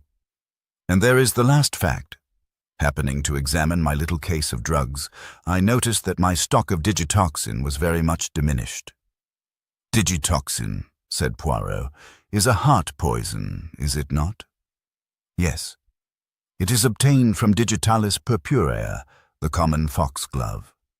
There are 4 active principles, digitalin, digitonin, digitalein, and digitoxin. Of these, digitoxin is considered the most active poisonous constituent of digitalis leaves. According to Kopp's experiments, it is from 6 to 10 times stronger than digitalin or digitaline. It is official in France, but not in the British pharmacopoeia. And a large dose of digitoxin? Dr. Gerard said gravely, a large dose of digitoxin thrown suddenly on the circulation by intravenous injection would cause sudden death by quick palsy of the heart. It has been estimated that 4 milligrams might prove fatal to an adult man. And Mrs. Boynton already suffered with heart trouble? Yes. As a matter of fact, she was actually taking a medicine containing digitalin. That, said Poirot, is extremely interesting. Do you mean, asked Colonel Carberry, that her death might have been attributed to an overdose of her own medicine? That, yes, but I meant more than that. In some senses, said Dr. Gerard, digitalin may be considered a cumulative drug. Moreover, as regards post-mortem appearance, the active principles of the digitalis may destroy life and leave no appreciable sign. Poirot nodded slow appreciation. Yes, that is clever. Very clever. Almost impossible to prove satisfactorily to a jury. Ah, but let me tell you, gentlemen, if this is a murder, it is a very clever murder. The hypodermic replaced, the poison employed, a poison which the victim was already taking. The possibilities of a mistake or accident are overwhelming. Oh yes, there are brains here. There is thought, care, genius. For a moment he sat in silence, then he raised his head. And yet, one thing puzzles me. What is that? The theft of the hypodermic syringe. It was taken, said Dr. Gerard quickly. Taken and returned? Yes? Odd, said Poirot. Very odd. Otherwise, everything fits so well. Colonel Carberry looked at him curiously. Well, he said. What's your expert opinion? Was it murder, or wasn't it? Poirot held up a hand. One moment. We have not yet arrived at that point. There is still some evidence to consider. What evidence? You've had it all. Ah, but this is evidence that I, Hercule Poirot, bring to you. He nodded his head and smiled a little at their two astonished faces. Yes, it is droll, that I, to whom you tell the story, should in return present you with a piece of evidence about which you do not know. It was like this. In the Solomon Hotel, one night I go to the window to make sure it is closed. Closed or open? Asked Carberry. Closed, said Poirot firmly. It was open, so naturally I go to close it. But before I do so, as my hand is on the latch, I hear a voice speaking. An agreeable voice, low and clear with a tremor in it of nervous excitement. I say to myself, it is a voice I will know again. And what does it say, this voice? It says these words. You do see, don't you, that she's got to be killed? At the moment, naturellement, I do not take those words as referring to a killing of flesh and blood. I think it is an author, or perhaps a playwright, who speaks. But now, I am not so sure. That is to say, I am sure it was nothing of the kind. Again he paused before saying, Messieurs, I will tell you this. To the best of my knowledge and belief, those words were spoken by a young man whom I saw later in the lounge of the hotel and who was, so they told me on inquiring, a young man of the name of Raymond Boynton. Chapter 3. Raymond Boynton said that. The exclamation broke from the Frenchman. You think it unlikely, psychologically speaking? Poirot inquired placidly. Gerard shook his head. No, I should not say that. I was surprised, yes. If you follow me, I was surprised just because Raymond Boynton was so eminently fitted to be a suspect. Colonel Carberry sighed. These psychological fellas, the sigh seemed to say. Question is, he murmured, what are we going to do about it? Gerard shrugged his shoulders. I do not see what you can do, he confessed. The evidence is bound to be inconclusive. You may know that murder has been done, but it will be difficult to prove it. I see, said Colonel Carberry. We suspect that murder's been done, and we just sit back and twiddle our fingers. Don't like it. He added, as if in extenuation his former odd plea. I'm a tidy man. I know. Poirot nodded his head sympathetically. You would like to clear this up? You would like to know definitely, exactly what occurred and how it occurred. And you, Dr. Gerard, you have said that there is nothing to be done, that the evidence is bound to be inconclusive. That is probably true. But are you satisfied that the matter should rest so? She was a bad life, said Gerard slowly.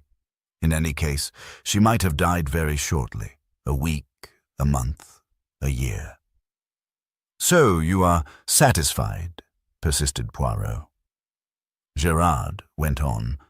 There is no doubt that her death was, how shall we put it, beneficial to the community. It has brought freedom to her family. They will have scope to develop. They are all, I think, people of good character and intelligence. They will be, now, useful members of society. The death of Mrs. Boynton, as I see it, has resulted in nothing but good. Poirot repeated for the third time. So you are satisfied? No. Gerard pounded a fist suddenly on the table. I am not satisfied, as you put it. It is my instinct to preserve life, not to hasten death. Therefore, though my conscious mind may repeat that this woman's death was a good thing, my unconscious mind rebels against it. It is not well, gentlemen, that a human being should die before her time has come. Poirot smiled. He leaned back, contented with the answer he had probed for so patiently. Colonel Carberry said unemotionally, "He don't like murder. Quite right. No more do I." He rose and poured himself out a stiff whiskey and soda. His guest's glasses were still full. "And now," he said, returning to the subject, "let's get down to brass tacks. Is there anything to be done about it? We don't like it. No, but we may have to lump it. No good making a fuss if you can't deliver the goods." Gerard leaned forward. "What is your professional opinion, Monsieur Poirot? You are the expert." Poirot took a little time to speak. Methodically, he arranged an ashtray or two and made a little heap of used matches. Then he said, "You desire to know, do you not, Colonel Carberry, who killed Mrs. Boynton? That is, if she was killed and did not die a natural death. Exactly how and when she was killed, and in fact the whole truth of the matter. I should like to know that, yes." Carberry spoke unemotionally. Hercule Poirot said slowly, "I see no reason why you should not know it." Dr. Gerard looked incredulous. Colonel Carberry looked mildly interested. "Oh," he said, "so you don't you? That's interesting. How do you propose to set about it?" "By methodical sifting of the evidence, by a process of reasoning." "Suits me," said Colonel Carberry, "and by a study of the psychological possibilities." "Suits Dr. Gerard, I expect," said Carberry. "And after that, after you've sifted the evidence and done some reasoning and paddled in psychology, hey presto, you think you can produce the rabbit out of the hat?" "I should be extremely surprised if I could not do so," said Poirot calmly. Colonel Carberry stared at him over the rim of his glass. Just for a moment the vague eyes were no longer vague. They measured and appraised. He put down his glass with a grunt. "What do you say to that, Dr. Gerard?" "I admit that I am skeptical of success. Yes, I know that Monsieur Poirot has great powers. I am gifted." "Yes," said the little man. He smiled modestly. Colonel Carberry turned away his head and coughed. Poirot said, "The first thing to decide is whether this is a composite murder, planned and carried out by the Boynton family as a whole, or whether it is the work of one of them only. If the latter, which is the most likely member of the family to have attempted it." Dr. Gerard said, "There is your own evidence. One must, I think, consider first Raymond Boynton." "I agree," said Poirot. "The words I overheard and the discrepancy between his evidence and that of the young woman doctor puts him definitely in the forefront of the suspects. He was the last person to see Mrs. Boynton alive. That is his own story. Sarah King contradicts that. Tell me, Dr. Gerard, is there, you know what I mean, a little tendresse, shall we say, there?" The Frenchman nodded. Emphatically so. Aha, is she this young lady? A brunette with hair that goes back from her forehead, so, and big hazel eyes and a manner very decided? Dr. Gerard looked rather surprised. Yes, that describes her very well. I think I have seen her. In the Solomon Hotel. She spoke to this Raymond Boynton, and afterwards he remained planté là, in a dream, blocking the exit from the lift. 3 times I had to say pardon before he heard me and moved. He remained in thought for some moments. Then he said, "So, to begin with, we will accept the medical evidence of Miss Sarah King with certain mental reservations. She is an interested party." He paused, then went on. "Tell me, Dr. Gerard, do you think Raymond Boynton is of the temperament that could commit murder easily?" Gerard said slowly, "You mean deliberate, planned murder?" "Yes, I think it is possible, but only under conditions of intense emotional strain." "Those conditions were present?" "Definitely. This journey abroad undoubtedly heightened the nervous and mental strain under which all these people were living. The contrast between their own lives and those of other people was more apparent to them, and in Raymond Boynton's case, yes, there was the additional complication of being strongly attracted to Sarah King. That would give him an additional motive? And an additional stimulus? That is so." Colonel Carberry coughed. "Like to butt in a moment. That sentence of his you overheard. You do see, don't you, that she's got to be killed? Must have been spoken to someone." "A good point," said Poirot. "I had not forgotten it. Yes, to whom was Raymond Boynton speaking? Undoubtedly to a member of his family. But which member? Can you tell us something, Doctor, of the mental condition of the other members of the family?" Gerard replied promptly. Carol Boynton was, I should say, in very much the same state as Raymond. A state of rebellion accompanied by a severe nervous excitement, but uncomplicated in her case by the introduction of a sex factor. Lennox Boynton had passed the stage of revolt. He was sunk in apathy. He was finding it, I think, difficult to concentrate. His method of reaction to his surroundings was to retire further and further within himself. He was definitely an introvert. And his wife? His wife, though tired and unhappy, showed no signs of mental conflict. She was, I believe, hesitating on the brink of a decision. Such a decision being, whether or not to leave her husband. He repeated the conversation he had held with Jefferson Cope. Poirot nodded in comprehension. "And what of the younger girl? Ginevra, her name is it not?" The Frenchman's face was grave. He said, "I should say that mentally she is in an extremely dangerous condition. She has already begun to display symptoms of schizophrenia. Unable to bear the suppression of her life, she is escaping into a realm of fantasy.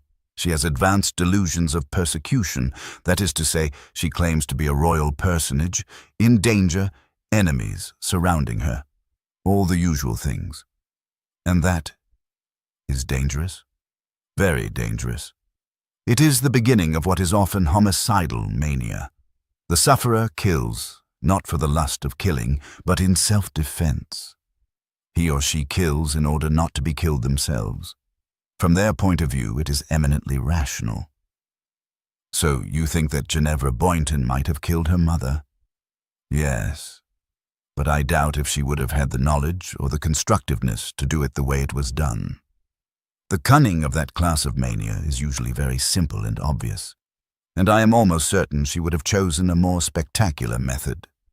"But she is a possibility," Poirot insisted. "Yes," admitted Gerard.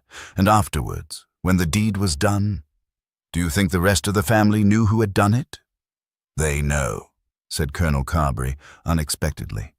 "If ever I came across a bunch of people who had something to hide, these are they. They're putting something over all right." "We will make them tell us what it is," said Poirot. "Third degree?" said Colonel Carberry. "No." Poirot shook his head. "Just ordinary conversation. On the whole, you know, people tell you the truth, because it is easier. because it is less strain on the inventive faculties. You can tell one lie, or two lies, or three lies, or even four lies, but you cannot lie all the time, and so the truth becomes plain. Something in that, agreed Carberry. Then he said bluntly, "You'll talk to them, you say. That means you're willing to take this on." Poirot bowed his head. "Let us be very clear about this," he said. "What you demand, and what I undertake to supply, is the truth. But mark this, even when we have got the truth, there may be no proof. That is to say, no proof that would be accepted in a court of law. You comprehend?" "Quite," said Carberry. "You satisfy me of what really happened. Then it's up to me to decide whether action is possible or not, having regard to the international aspects. Anyway, it will be cleared up. No mess. Don't like mess." Poirot smiled. "One thing more," said Carberry. "I can't give you much time. Can't detain these people here indefinitely." Poirot said quietly, "You can detain them 24 hours. You shall have the truth by tomorrow night." Colonel Carberry stared hard at him. "Pretty confident, aren't you?" he asked. "I know my own ability," murmured Poirot. Rendered uncomfortable by this un-British attitude, Colonel Carberry looked away and fingered his untidy moustaches.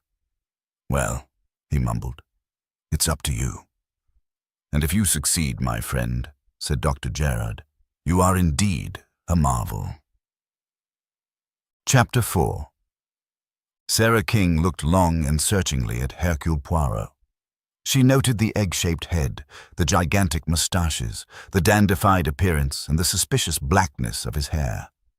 A look of doubt crept into her eyes. "Well, mademoiselle, are you satisfied?" Sarah flushed as she met the amused, ironical glance of his eyes. "I beg your pardon," she said awkwardly. "Do too. To use an expression I have recently learnt, you give me the once-over. Is it not so?" Sarah smiled a little. "Well, at any rate, you can do the same to me," she said.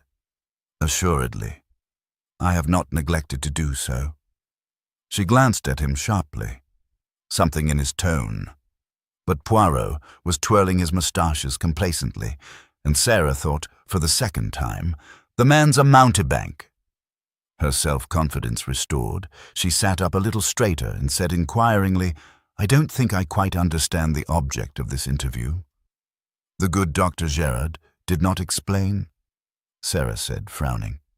"I don't understand Dr. Gerard. He seems to think—" "Something is rotten in the state of Denmark," quoted Poirot. "You see, I know your Shakespeare." Sarah waved aside Shakespeare. "What exactly is all this fuss about?" she demanded. "Eh bien, one wants, does one not, to get at the truth of this affair." "Are you talking about Mrs. Boynton's death?" "Yes." "Isn't it rather a fuss about nothing? You, of course, are a specialist, Monsieur Poirot." "It is natural for you," Poirot finished the sentence for her. "It is natural for me to suspect crime whenever I can possibly find an excuse for doing so." "Well, yes, perhaps. You have no doubt yourself as to Mrs. Boynton's death?" Sarah shrugged her shoulders. "Really, Monsieur Poirot, if you had been to Petra, you would realize that the journey there was a somewhat strenuous business for an old woman whose cardiac condition was unsatisfactory." "It seems a perfectly straightforward business to you." "Certainly. I can't understand Dr. Gerard's attitude. He didn't even know anything about it. He was down with fever. I'd bow to his superior medical knowledge naturally. In this case, he had nothing whatever to go on. I suppose they can have a PM in Jerusalem if they like, if they're not satisfied with my verdict." Poirot was silent for a moment, then he said, "There is a fact, Miss King, that you do not yet know. Dr. Gerard has not told you of it." "What fact?" demanded Sarah. "A supply of a drug, digitoxin, is missing from Dr. Gerard's traveling medicine case." "Oh." Quickly, Sarah took in this new aspect of the case. Equally quickly, she pounced on the one doubtful point. Is Dr. Gerard quite sure of that? Poirot shrugged his shoulders. A doctor, as you should know, mademoiselle, is usually fairly careful in making his statements. Oh, of course. That goes without saying, but Dr. Gerard had malaria at the time. That is so, of course. Has he any idea when it could have been taken? He had occasion to go to his case on the night of his arrival in Petra. He wanted some phenacetin, as his head was aching badly. When he replaced the phenacetin the following morning and shut up the case, he is almost certain that all the drugs were intact. Almost, said Sarah. Poirot shrugged. Yes, there is a doubt. There is the doubt that any man who is honest would be likely to feel. Sarah nodded. Yes, I know. One always distrusts those people who are oversure. But all the same, Monsieur Poirot, the evidence is very slight. It seems to me— She paused. Poirot finished the sentence for her. It seems to you that an inquiry on my part is ill-advised. Sarah looked him squarely in the face. Frankly, it does. Are you sure, Monsieur Poirot, that this is not a case of Roman holiday? Poirot smiled. The private lives of a family upset and disturbed, so that Hercule Poirot can play a little game of detection to amuse himself. I didn't mean to be offensive, but isn't it a little like that? You, then, are on the side of the famille Boynton, mademoiselle? I think I am. They've suffered a good deal. They oughtn't to have to stand any more. And la maman? She was unpleasant, tyrannical, disagreeable, and decidedly better dead than alive. That also, huh? When you put it like that— Sarah paused, flushed, went on— one shouldn't, I agree, take that into consideration. But all the same, one does. That is, you do, mademoiselle. I do not. To me it is all the same. The victim may be one of the good God's saints, or on the contrary, a monster of infamy. It moves me not. The fact is the same. A life taken. I say it always. I do not approve of murder. Murder? Sarah drew in her breath sharply. But what evidence of that is there? The flimsiest imaginable. Dr. Gerard himself cannot be sure. Poirot said quietly, But there is other evidence, mademoiselle. What evidence? Her voice was sharp. The mark of a hypodermic puncture upon the dead woman's wrist, and something more still, some words that I overheard spoken in Jerusalem on a clear, still night when I went to close my bedroom window. Shall I tell you what those words were, Miss King? They were these. I heard Mr. Raymond Boynton say, You do see, don't you, that she's got to be killed? He saw the color drain slowly from Sarah's face. She said, You heard that? Yes. The girl stared straight ahead of her. She said at last, It would be you who heard it. He acquiesced. Yes, it would be me. These things happen. You see now why I think there should be an investigation. Sarah said quietly, I think you are quite right. Ah, and you will help me? Certainly. Her tone was matter-of-fact, unemotional. Her eyes met his coolly. Poirot bowed. Thank you, mademoiselle. Now I will ask you to tell me in your own words exactly what you can remember of that particular day. Sarah considered for a moment. Let me see. I went on an expedition in the morning. None of the Boyntons were with us. I saw them at lunch. They were finishing as we came in. Mrs. Boynton seemed in an unusually good temper. She was not usually amiable, I understand. Very far from it, said Sarah with a slight grimace. She then described how Mrs. Boynton had released her family from attendance on her. That, too, was unusual.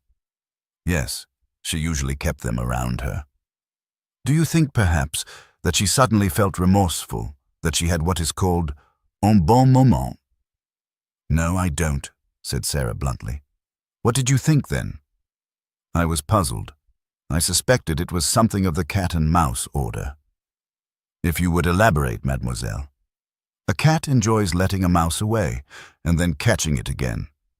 Mrs. Boynton had that kind of mentality. I thought she was up to some new devilry or other. What happened next, mademoiselle? The Boyntons started off, all of them? No, the youngest, Ginevra, was left behind. She was told to go and rest. Did she wish to do so? No, but that didn't matter. She did what she was told. The others started off. Dr. Gerard and I joined them. When was this? About 3:30. Where was Mrs. Boynton then? Nadine, young Mrs. Boynton, had settled her in her chair outside her cave. Proceed. When we got round the bend, Dr. Gerard and I caught up the others. We all walked together. Then, after a while, Dr. Gerard turned back. He had been looking rather queer for some time. I could see he had fever. I wanted to go back with him, but he wouldn't hear of it. What time was this? Oh, about 4, I suppose. And the rest? We went on. Were you all together? At first, then we split up. Sarah hurried on as though foreseeing the next question. Nadine Boynton and Mr. Cope went one way, and Carol, Lennox, Raymond and I went another. And you continued like that? Well, no. Raymond Boynton and I separated from the others. We sat down on a slab of rock and admired the wildness of the scenery. Then he went off, and I stayed where I was for some time longer. It was about 5:30 when I looked at my watch and realized I had better get back. I reached the camp at 6 o'clock. It was just about sunset. You passed Mrs. Boynton on the way. I noticed she was still in her chair up on the ridge. That did not strike you as odd, that she had not moved? No, because I had seen her sitting there the night before when we arrived. I see. Continuers. I went into the marquee. The others were all there, except Dr. Gerard. I washed and then came back. They brought in dinner, and one of the servants went to tell Mrs. Boynton. He came running back to say she was ill. I hurried out. She was sitting in her chair just as she had been, but as soon as I touched her, I realized she was dead. You had no doubt at all as to her death being natural? None whatever. I had heard that she suffered from heart trouble, though no specified disease had been mentioned. You simply thought she had died sitting there in her chair? Yes. Without calling out for assistance? Yes. It happens that way sometimes. She might even have died in her sleep. She was quite likely to have dozed off. In any case, all the camp was asleep most of the afternoon. No one would have heard her unless she had called very loud. Did you form an opinion as to how long she had been dead? Well, I didn't really think very much about it. She had clearly been dead some time. What do you call some time? Asked Poirot. Well, over an hour. It might have been much longer. The refraction of the rock would keep her body from cooling quickly. Over an hour. Are you aware, Mademoiselle King, that Raymond Boynton spoke to her only a little over half an hour earlier, and that she was? Then, alive and well. Now her eyes no longer met his, but she shook her head. He must have made a mistake. It must have been earlier than that. No, mademoiselle, it was not. She looked at him point blank. He noticed again the firm set of her mouth. Well, said Sarah, I'm young, and I haven't got much experience of dead bodies, but I know enough to be quite sure of one thing. Mrs. Boynton had been dead at least an hour when I examined her body. That, said Hercule Poirot unexpectedly, is your story, and you are going to stick to it. Then can you explain why Mr. Boynton should say his mother was alive when she was, in point of fact, dead? I've no idea, said Sarah. They're probably rather vague about times, all of them. They're a very nervy family. On how many occasions, mademoiselle, have you spoken with them? Sarah was silent a moment, frowning a little. I can tell you exactly, she said. I talked to Raymond Boynton in the Wagonslitz corridor coming to Jerusalem. I had 2 conversations with Carol Boynton, one at the Mosque of Omar and one late that evening in my bedroom. I had a conversation with Mrs. Lennox Boynton the following morning. That's all, up to the afternoon of Mrs. Boynton's death, when we all went walking together." "You did not have any conversation with Mrs. Boynton herself?" Sarah flushed uncomfortably. "Yes, I exchanged a few words with her on the day she left Jerusalem." She paused and then blurted out, "As a matter of fact, I made a fool of myself." "Ah?" The interrogation was so patent that stiffly and unwillingly Sarah gave an account of the conversation. Poirot seemed interested and cross-examined her closely. "The mentality of Mrs. Boynton, it is very important in this case," he said. "And you are an outsider, an unbiased observer. That is why your account of her is very significant." Sarah did not reply. She still felt hot and uncomfortable when she thought of that interview. "Thank you, mademoiselle," said Poirot. "I will now converse with the other witnesses." Sarah rose. "Excuse me, Monsieur Poirot, but if I might make a suggestion—" "Certainly, certainly. Why not postpone all this until an autopsy can be made and you discover whether or not your suspicions are justified? I think all this is rather like putting the cart before the horse." Poirot waved a grandiloquent hand. "This is the method of Hercule Poirot," he announced. Pressing her lips together, Sarah left the room. Chapter 5. Lady Westholme entered the room with the assurance of a transatlantic liner coming into dock. Miss Amabel Pierce, an indeterminate craft, followed in the liner's wake and sat down in an inferior make-of chair slightly in the background. "Certainly, Monsieur Poirot," boomed Lady Westholme. "I shall be delighted to assist you by any means in my power. I have always considered that in matters of this kind one has a public duty to perform." When Lady Westholme's public duty had held the stage for some minutes, Poirot was adroit enough to get in a question. "I have a perfect recollection of the afternoon in question," replied Lady Westholme. "Miss Pierce and I will do all we can to assist you." "Oh, yes," sighed Miss Pierce, almost ecstatically. "So tragic, was it not? Dead, just like that, in the twinkle of an eye." "If you will tell me exactly what occurred on the afternoon in question." "Certainly," said Lady Westholme. "After we had finished lunch, I decided to take a brief siesta. The morning excursion had been somewhat fatiguing. Not that I was really tired. I seldom am. I do not really know what fatigue is. One has so often on public occasions, no matter what one really feels. Again, an adroit murmur from Poirot. "As I say, I was in favor of a siesta. Miss Pierce agreed with me." "Oh, yes," sighed Miss Pierce, "and I was terribly tired after the morning.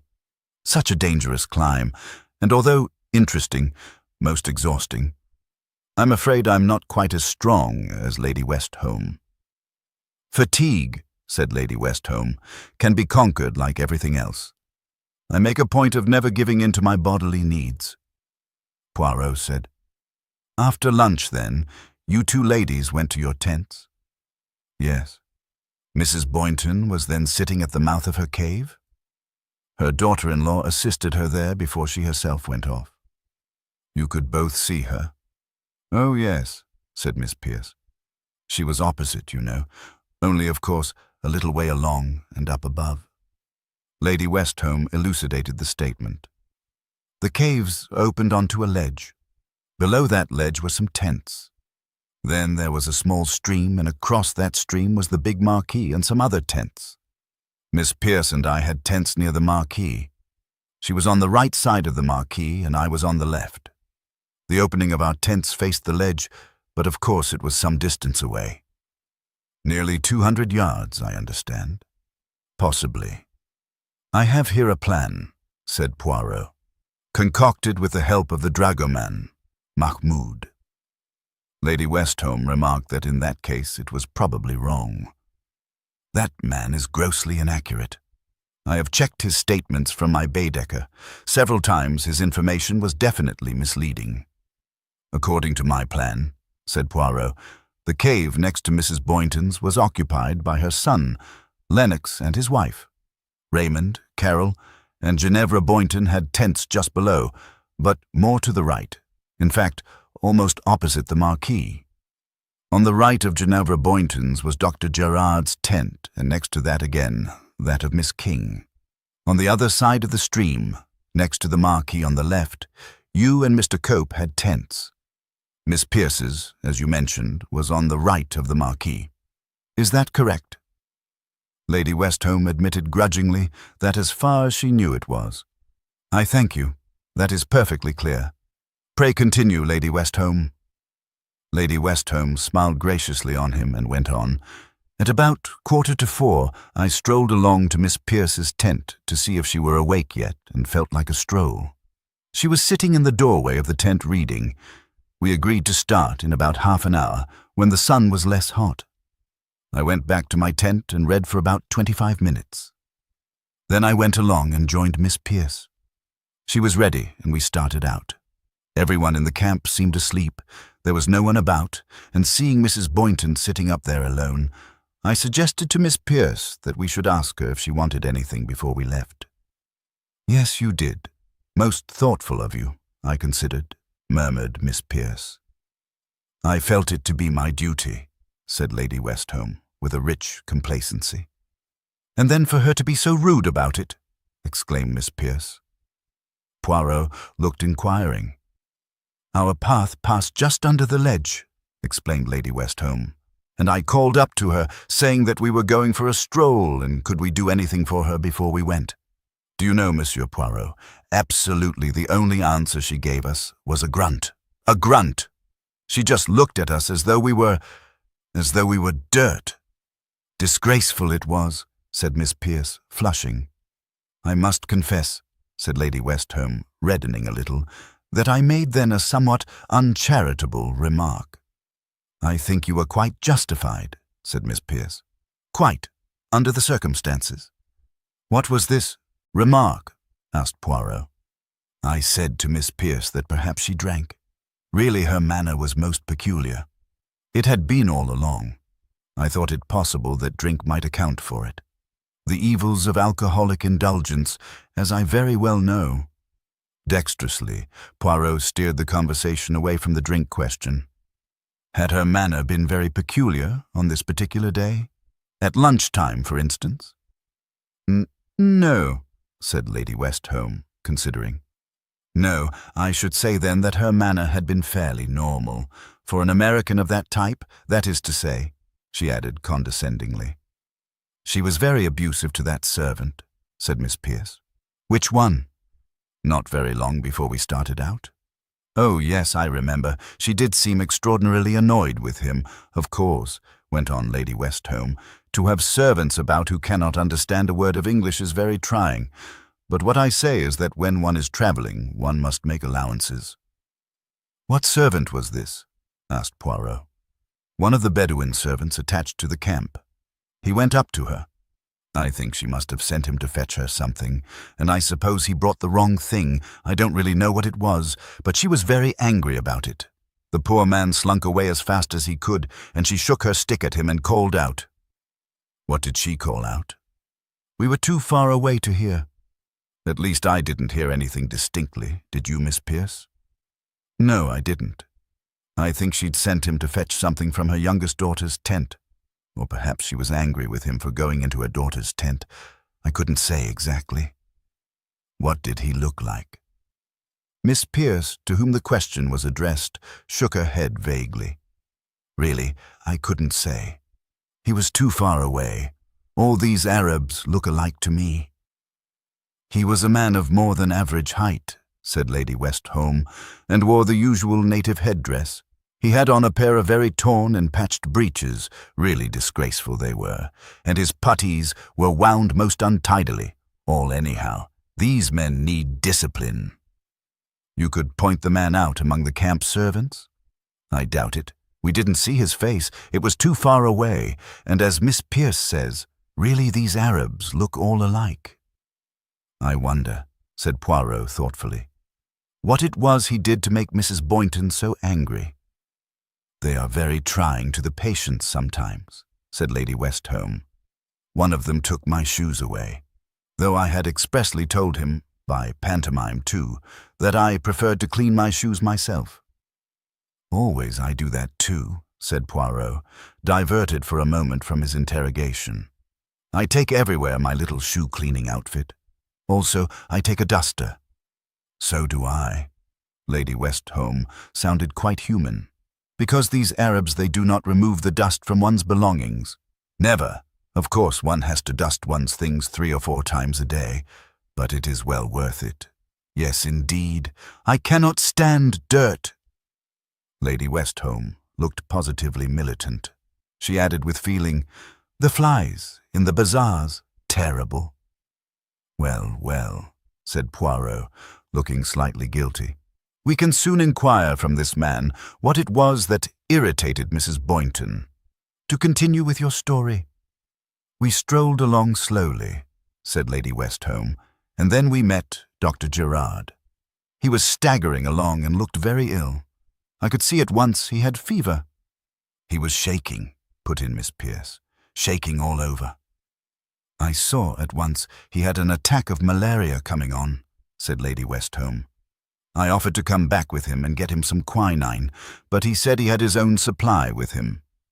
Poor man, said Miss Pearce. You know, it always seems so dreadful to me to see a doctor ill. It seems all wrong somehow. We strolled on, continued Lady Westholme, and then we sat down on a rock. Miss Pearce murmured, Really, so tired after the morning's exertion, the climbing. I never feel fatigue, said Lady Westholme firmly. But there was no point in going farther. We had a very good view of all the surrounding scenery. Were you out of sight of the camp? No, we were sitting facing towards it. So romantic, murmured Miss Pearce. A camp pitched in the middle of a wilderness of rose-red rocks. She sighed and shook her head. That camp could be much better run than it is, said Lady Westholme. Her rocking horse nostrils dilated. I shall take up the matter with Castles. I am not at all sure that the drinking water is boiled as well as filtered. It should be. I shall point that out to them. Poirot coughed and led the conversation quickly away from the subject of drinking water. Did you see any other members of the party? He inquired. Yes, the elder Mr. Boynton and his wife passed us on their way back to the camp. Were they together? No. Mr. Boynton came first. He looked a little as though he had had a touch of the sun. He was walking as though he was slightly dizzy. The back of the neck, said Miss Pearce. One must protect the back of the neck. I always wear a thick silk handkerchief. What did Mr. Lennox Boynton do on his return to the camp? Asked Poirot. For once, Miss Pearce managed to get in first before Lady Westholme could speak. He went right up to his mother, but he didn't stay long with her. How long? Just a minute or 2. I should put it at just over a minute myself, said Lady Westholme. Then he went on into his cave, and after that he went down to the marquee. And his wife? She came along about a quarter of an hour later. She stopped a minute and spoke to us, quite civilly. I think she's very nice, said Miss Pearce. Very nice indeed. She is not so impossible as the rest of the family, allowed Lady Westholme. You watched her return to the camp? Yes. She went up and spoke to her mother-in-law. Then she went into her cave and brought out a chair, and sat by her talking for some time. About 10 minutes, I should say. And then? Then she took the chair back to the cave and went down to the marquee where her husband was. What happened next? That very peculiar American came along, said Lady Westholme. Cope, I think his name is. He told us that there was a very good example of the debased architecture of the period just round the bend of the valley. He said we ought not to miss it. Accordingly, we walked there. Mr. Cope had with him quite an interesting article on Petra and the Nabateans. It was all most interesting, declared Miss Pearce. Lady Westholme continued. We strolled back to the camp, it being then about 20 minutes to 6. It was growing quite chilly. Mrs. Boynton was still sitting where you had left her. Yes. Did you speak to her? No, as a matter of fact, I hardly noticed her. What did you do next? I went to my tent, changed my shoes, and got out my own packet of China tea. I then went to the marquee. The dragoman was there, and I directed him to make some tea for Miss Pierce and myself with the tea I had brought, and to make quite sure that the water with which it was made was boiling. He said that dinner would be ready in about half an hour. The boys were laying the table at the time, but I said that made no difference. "I always say a cup of tea makes all the difference," murmured Miss Pierce vaguely. "Was there anyone in the marquee?" "Oh, yes. Mr. and Mrs. Lennox Boynton were sitting at one end reading, and Carol Boynton was there too." "And Mr. Cope?" "He joined us at our tea," said Miss Pierce, "though he said tea drinking wasn't an American habit." Lady Westholme coughed. "I became just a little afraid that Mr. Cope was going to be a nuisance, that he might fasten himself upon me. It is a little difficult sometimes to keep people at arm's length when one is traveling. I find they are inclined to presume. Americans especially are sometimes rather dense." Poirot murmured suavely, "I am sure, Lady Westholme, that you are quite capable of dealing with situations of that kind. When traveling acquaintances are no longer of any use to you, I am sure you are an adept at dropping them." "I think I am capable of dealing with most situations," said Lady Westholme complacently. The twinkle in Poirot's eye was quite lost upon her. "If you will just conclude your recital of the day's happenings," murmured Poirot. "Certainly. As far as I can remember, Raymond Boynton and the red-haired Boynton girl came in shortly afterwards. Miss King arrived last. Dinner was then ready to be served. One of the servants was dispatched by the dragoman to announce the fact to old Mrs. Boynton. The man came running back with one of his comrades in a state of some agitation, and spoke to the dragoman in Arabic. There was some mention of Mrs. Boynton being taken ill. Miss King offered her services. She went out with the dragoman. She came back and broke the news to the members of Mrs. Boynton's family." "She did it very abruptly," put in Miss Pierce. "Just blurted it out. I think myself it ought to have been done more gradually." "And how did Mrs. Boynton's family take the news?" asked Poirot. For once, both Lady Westholme and Miss Pierce seemed a little at a loss. The former said at last, in a voice lacking its usual self-assurance, "Well, really, it is difficult to say. They were very quiet about it." "Stunned," said Miss Pierce. She offered the word more as a suggestion than as a fact. "They all went out with Miss King," said Lady Westholme. "Miss Pierce and I very sensibly remained where we were." A faintly wistful look was observable in Miss Pierce's eye at this point. "I detest vulgar curiosity," continued Lady Westholme. The wistful look became more pronounced. It was clear that Miss Pierce had had perforce to hate vulgar curiosity too. "Later," concluded Lady Westholme, "the dragoman and Miss King returned. I suggested that dinner should be served immediately to the four of us, so that the Boynton family could dine later in the marquee without the embarrassment of strangers being present. My suggestion was adopted, and immediately after the meal I retired to my tent. Miss King and Miss Pierce did the same. Mr. Cope, I believe, remained in the marquee as he was a friend of the family and thought he might be of some assistance to them. That is all I know, Monsieur Poirot." When Miss King had broken the news, all the Boynton family accompanied her out of the marquee. "Yes, no, I believe, now that you come to mention it, that the red-haired girl stayed behind. Perhaps you can remember, Miss Pierce?"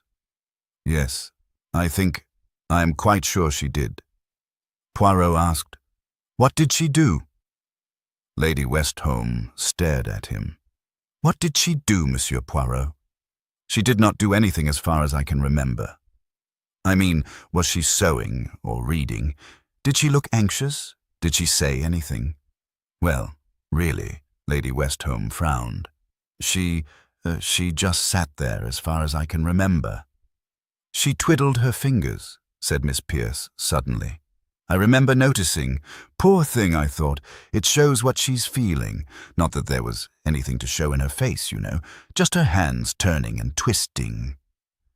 "Once," went on Miss Pierce conversationally, "I remember tearing up a pound note that way, not thinking of what I was doing. Shall I catch the first train and go to her? I thought. It was a great aunt of mine, taken suddenly ill. Or shall I not? And I couldn't make up my mind one way or the other. And there I looked down, and instead of the telegram, I was tearing up a pound note into tiny pieces. Miss Pierce paused dramatically. Not entirely approving of this sudden bid for the limelight on the part of her satellite, Lady Westholme said coldly, "Is there anything else, Monsieur Poirot?" With a start, Poirot seemed to come out of a brown study. "Nothing, nothing. You have been most clear, most definite." "I have an excellent memory," said Lady Westholme with satisfaction. "One last little demand, Lady Westholme," said Poirot. "Please continue to sit as you are sitting, without looking round. Now, would you be so kind as to describe to me just what Miss Pierce is wearing today? That is, if Miss Pierce does not object?" "Oh, no, not in the least," twittered Miss Pierce. "Really, Monsieur Poirot, is there any object? Please be so kind as to do as I ask, madam." Lady Westholme shrugged her shoulders and then said with a rather bad grace, "Miss Pierce has on a striped brown and white cotton dress and is wearing with it a Sudanese belt of red, blue, and beige leather. She is wearing beige silk stockings and brown glacé strap shoes. There is a ladder in her left stocking. She has a necklace of cornelian beads and one of bright royal blue beads, and is wearing a brooch with a pearl butterfly on it. She has an imitation scarab ring on the third finger of her right hand. On her head, she has a double tirée of pink and brown felt." She paused, a pause of quiet competence. Then, "Is there anything further?" she asked coldly. Poirot spread out his hands in a wild gesture. "You have my entire admiration, madame. Your observation is of the highest order. Details rarely escape me." Lady Westholme rose, made a slight inclination of her head, and left the room. As Miss Pierce was following her, gazing down ruefully at her left leg, Poirot said, "A little moment, please, mademoiselle." "Yes." Miss Pierce looked up, a slightly apprehensive look upon her face. Poirot leaned forward confidentially. "You see this bunch of wild flowers on the table here?" "Yes," said Miss Pierce, staring. "And you noticed that when you first came into the room I sneezed once or twice?" "Yes." "Did you notice if I had just been sniffing those flowers?" "Well, really, no, I couldn't say." "But you remember my sneezing?" "Oh, yes, I remember that." "Ah, well, no matter. I wondered, you see, if these flowers might induce the hay fever." "No matter." "Hay fever?" cried Miss Pierce. "I remember a cousin of mine was a martyr to it. She always said that if you sprayed your nose daily with a solution of boracic," with some difficulty, Poirot shelved the cousin's nasal treatment and got rid of Miss Pierce. He shut the door and came back into the room with his eyebrows raised. "But I did not sneeze," he murmured. "So much for that. No, I did not sneeze." Chapter 6. Lennox Boynton came into the room with a quick, resolute step. Had he been there, Dr. Gerard would have been surprised at the change in the man. The apathy was gone. His bearing was alert, although he was plainly nervous. His eyes had a tendency to shift rapidly from point to point about the room. "Good morning, Monsieur Boynton." Poirot rose and bowed ceremoniously. Lennox responded somewhat awkwardly. "I much appreciate your giving me this interview." Lennox Boynton said rather uncertainly, Colonel Carberry said it would be a good thing, advised it. Some formalities," he said. "Please sit down, Monsieur Boynton."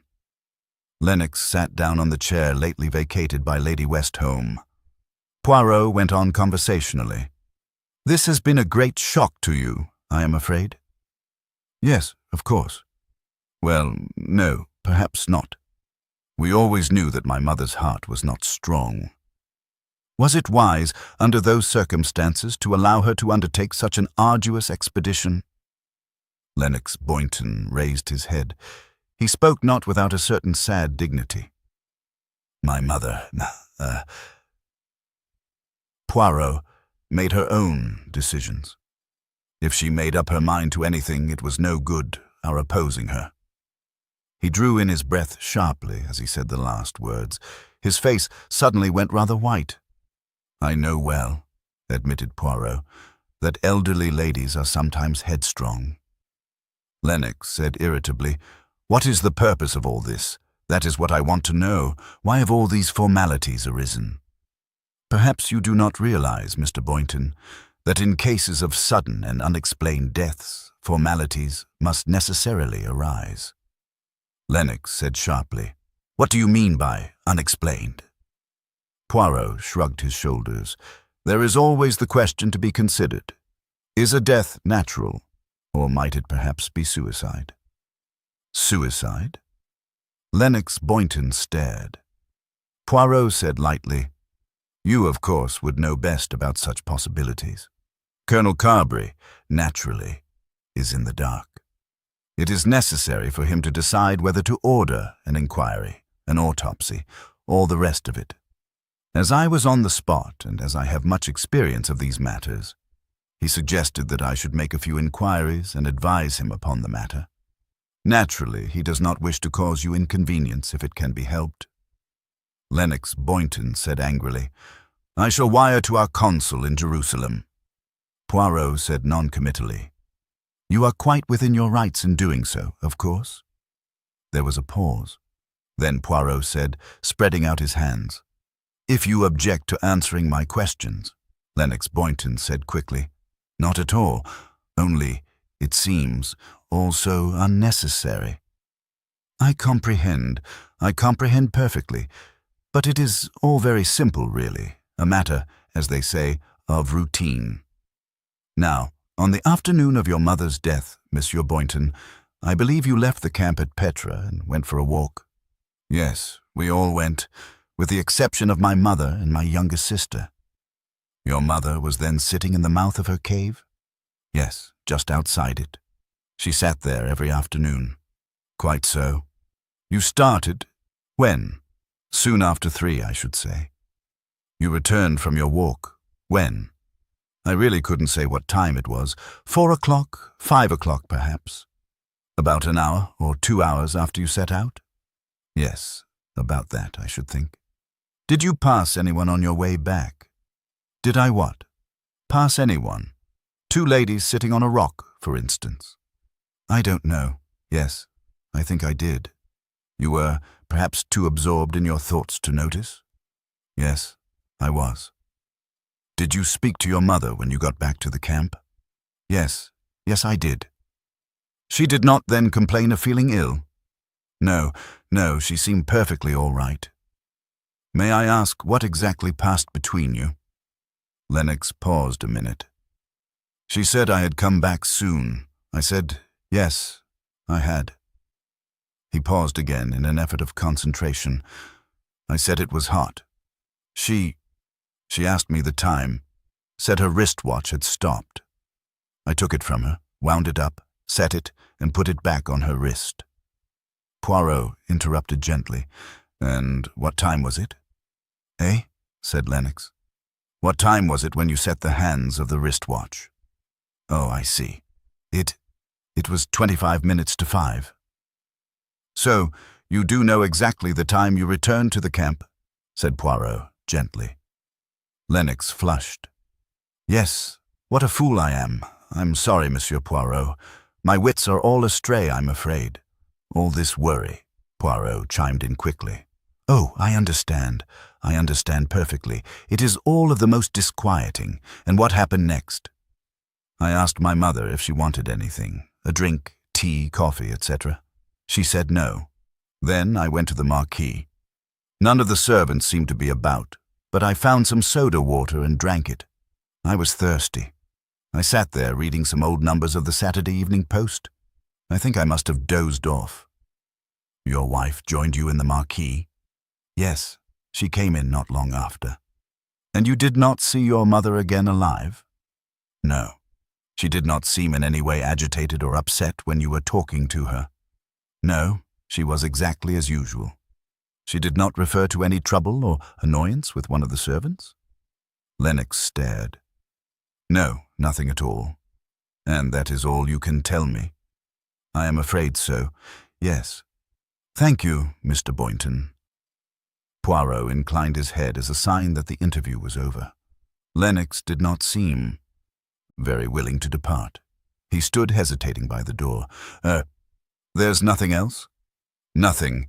Perhaps you would be so good as to ask your wife to come here? Lennox went slowly out. On the pad beside him, Poirot wrote LB, 4:35 p.m. Chapter 7. Poirot looked with interest at the tall, dignified young woman who entered the room. He rose and bowed to her politely. Mrs. Lennox Boynton, Hercule Poirot, at your service. Nadine Boynton sat down. Her thoughtful eyes were on Poirot's face. I hope you do not mind, madam, my intruding on your sorrow in this way. Her eyes did not waver. She did not reply at once. Her eyes remained steady and grave. At last she gave a sigh and said, I think it is best for me to be quite frank with you, Monsieur Poirot. I agree with you, madame. You apologized for intruding upon my sorrow. That sorrow, Monsieur Poirot, does not exist, and it is idle to pretend that it does. I had no love for my mother-in-law, and I cannot honestly say that I regret her death. Thank you, madame, for your plain speaking. Nadine went on. Still, although I cannot pretend sorrow, I can admit to another feeling, remorse. Remorse? Poirot's eyebrows went up. Yes, because you see, it was I who brought about her death. For that, I blame myself bitterly. What is this you are saying, madame? I am saying that I was the cause of my mother-in-law's death. I was acting, as I thought, honestly, but the result was unfortunate. To all intents and purposes, I killed her. Poirot leaned back in his chair. Will you be so kind as to elucidate this statement, madame? Nadine bent her head. Yes, that is what I wish to do. My first reaction, naturally, was to keep my private affairs to myself, but I see that the time has come when it would be better to speak out. I have no doubt, Monsieur Poirot, that you have often received confidences of a somewhat intimate nature. That, yes. Then I will tell you quite simply what occurred. My married life, Monsieur Poirot, has not been particularly happy. My husband is not entirely to blame for that. His mother's influence over him has been unfortunate, but I have been feeling for some time that my life was becoming intolerable. She paused and then went on. On the afternoon of my mother-in-law's death, I came to a decision. I have a friend, a very good friend. He has suggested more than once that I should throw in my lot with him. On that afternoon, I accepted his proposal. You decided to leave your husband? Yes. Continue, madame. Nadine said in a lower voice. Having once made my decision, I wanted to establish it as soon as possible. I walked home to the camp by myself. My mother-in-law was sitting alone. There was no one about, and I decided to break the news to her there and then. I got a chair, sat down by her, and told her abruptly what I had decided. She was surprised. Yes, I am afraid it was a great shock to her. She was both surprised and angry, very angry. She worked herself into quite a state about it. Presently, I refused to discuss the matter any longer. I got up and walked away. Her voice dropped. I never saw her again alive. Poirot nodded his head slowly. He said, I see. Then he said, You think her death was the result of the shock? It seems to me almost certain. You see, she had already overexerted herself considerably getting to this place. My news, and her anger at it, would do the rest.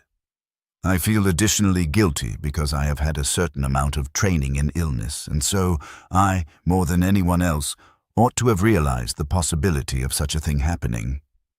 Poirot sat in silence for some minutes. Then he said, What exactly did you do when you left her? I took the chair I had brought out back into my cave. Then I went down to the marquee. My husband was there. Poirot watched her closely as he said, Did you tell him of your decision? Or had you already told him? There was a pause, an infinitesimal pause, before Nadine said, "I told him then." "How did he take it?" She answered quietly. "He was very upset." "Did he urge you to reconsider your decision?" She shook her head. He didn't say very much. You see, we had both known for some time that something like this might happen." Poirot said, "You will pardon me, but the other man was, of course, Mr. Jefferson Cope?" She bent her head. "Yes." There was a long pause. Then, without any change of voice, Poirot asked, "Do you own a hypodermic syringe, madame?"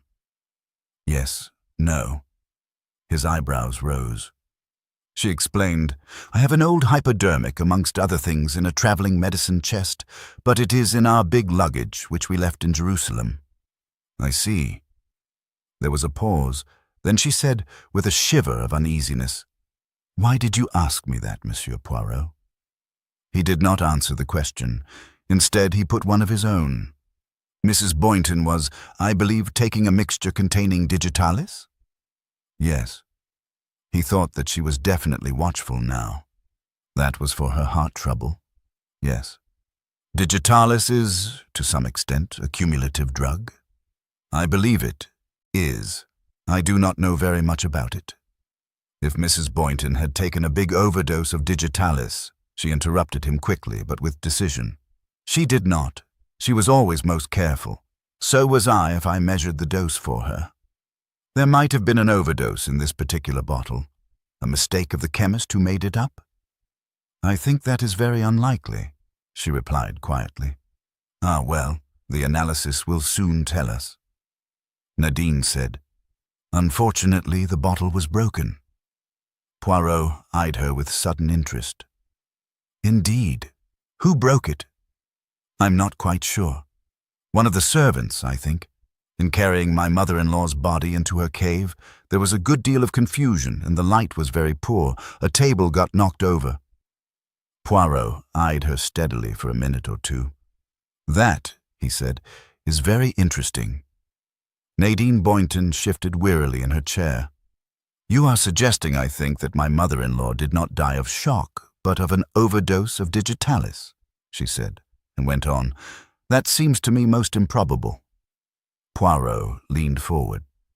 "Even when I tell you that Dr. Gerard, the French physician who was staying in the camp, had missed an appreciable quantity of a preparation of digitoxin from his medicine chest." Her face grew very pale.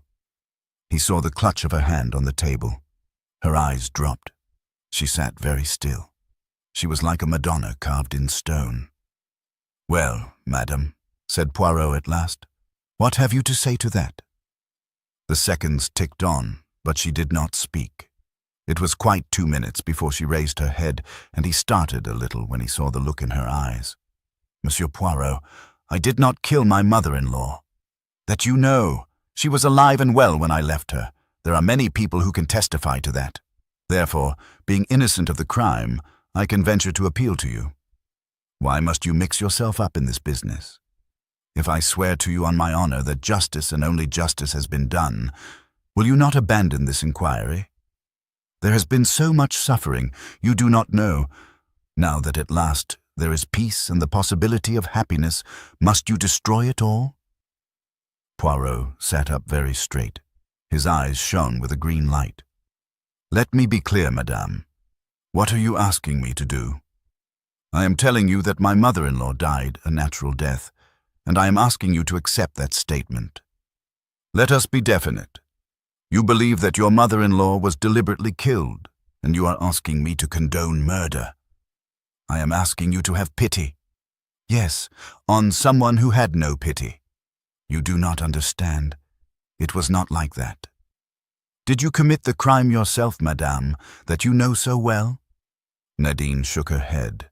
She showed no signs of guilt. "No," she said quietly. "She was alive when I left her." "And then, what happened, you know, or you suspect?" Nadine said passionately, "I have heard, Monsieur Poirot, that once in that affair of the Orient Express you accepted an official verdict of what had happened. Poirot looked at her curiously. "I wonder who told you that. Is it true?" he said slowly. "That case was different." No, it was not different. The man who was killed was evil." Her voice dropped. "As she was." Poirot said, "The moral character of the victim has nothing to do with it. A human being who has exercised the right of private judgment and taken the life of another human being is not safe to exist amongst the community. I tell you that. I, Hercule Poirot." "How hard you are." "Madame, in some ways I am adamant. I will not condone murder. That is the final word of Hercule Poirot." She got up. Her dark eyes flashed with sudden fire. "Then go on. Bring ruin and misery into the lives of innocent people. I have nothing more to say." "But I think, madame, that you have a lot to say." "No, nothing more." "But yes. What happened, madam, after you left your mother-in-law, whilst you and your husband were in the marquee together?" She shrugged her shoulders. "How should I know?" "You do know, or you suspect." She looked him straight in the eyes. "I know nothing, Monsieur Poirot." Turning, she left the room. Chapter 8. After noting on his pad, NB 440, Poirot opened the door and called to the orderly whom Colonel Carberry had left at his disposal, an intelligent man with a good knowledge of English. He asked him to fetch Miss Carol Boynton. He looked with some interest at the girl as she entered, at the chestnut hair, the poise of the head on the long neck, the nervous energy of the beautifully shaped hands. He said, "Sit down, mademoiselle." She sat down obediently. Her face was colorless and expressionless. Poirot began with a mechanical expression of sympathy to which the girl acquiesced without any change of expression. "And now, mademoiselle, will you recount to me how you spent the afternoon of the day in question?" Her answer came promptly, raising the suspicion that it had already been well rehearsed. "After luncheon we all went for a stroll. I returned to the camp." Poirot interrupted. "A little minute. Were you all together until then?"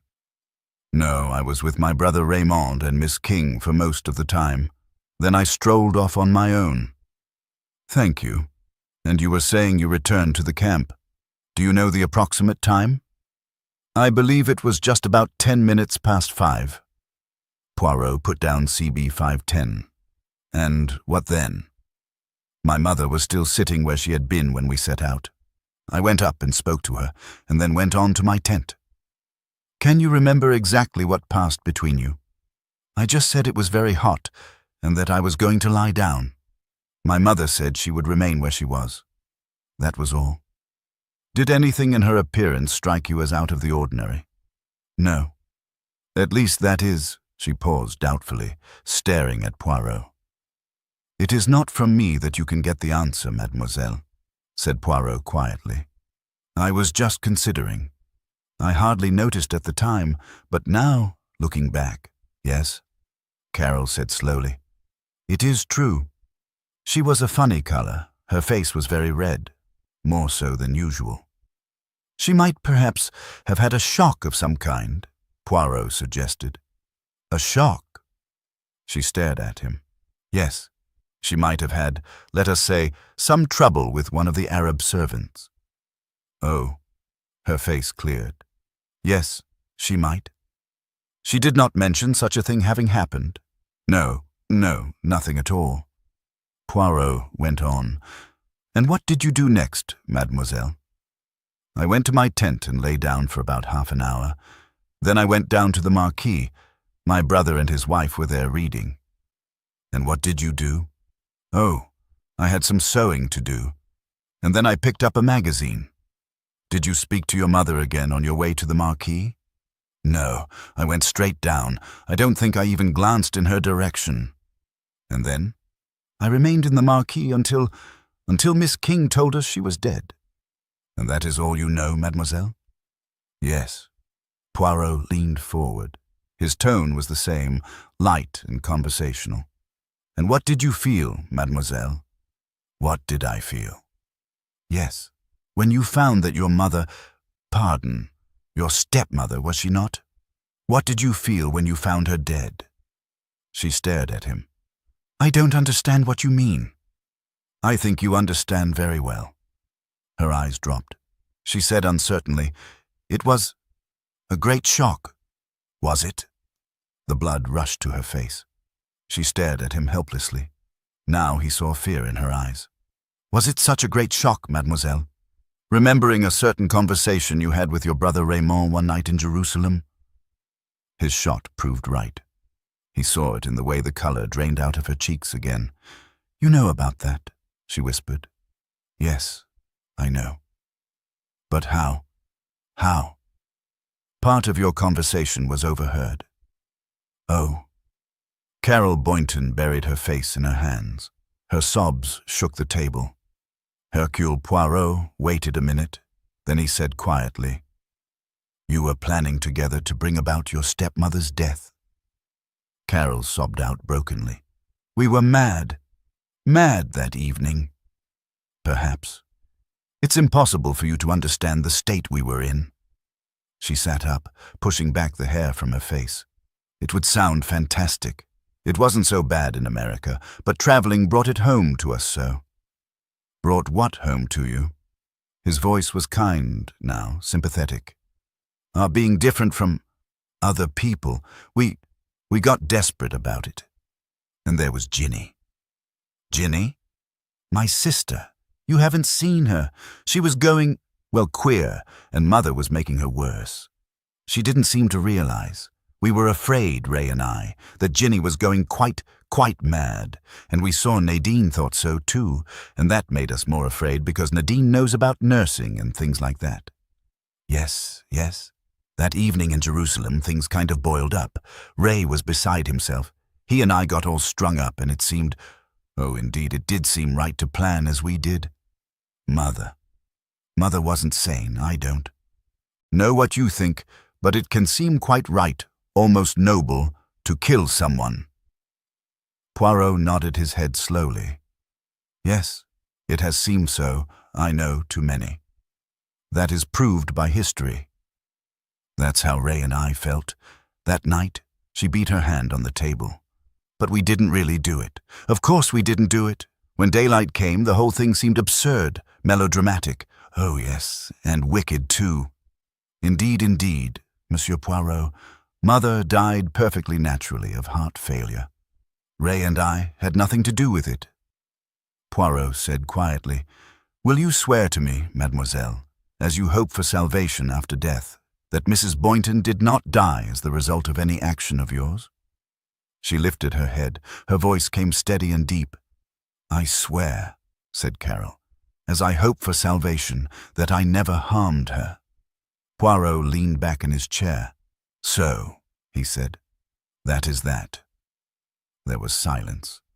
Poirot thoughtfully caressed his superb moustaches. Then he said, What exactly was your plan? Plan? Yes, you and your brother must have had a plan. In his mind, he ticked off the seconds before her answer came. 1, 2, 3. We had no plan, said Carol at last. We never got as far as that.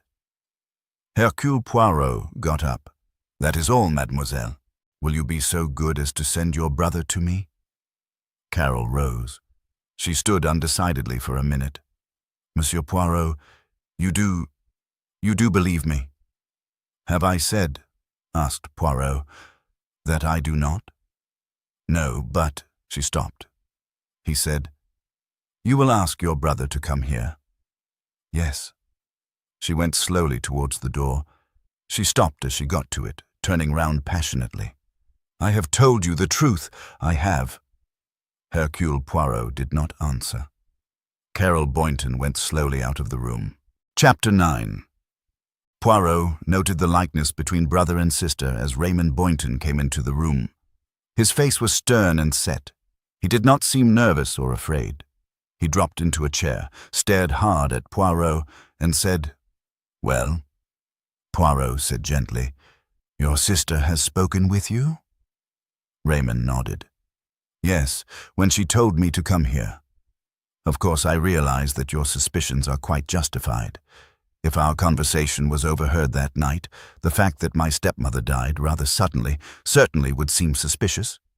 I can only assure you that the conversation was the madness of an evening. We were, at the time, under an intolerable strain.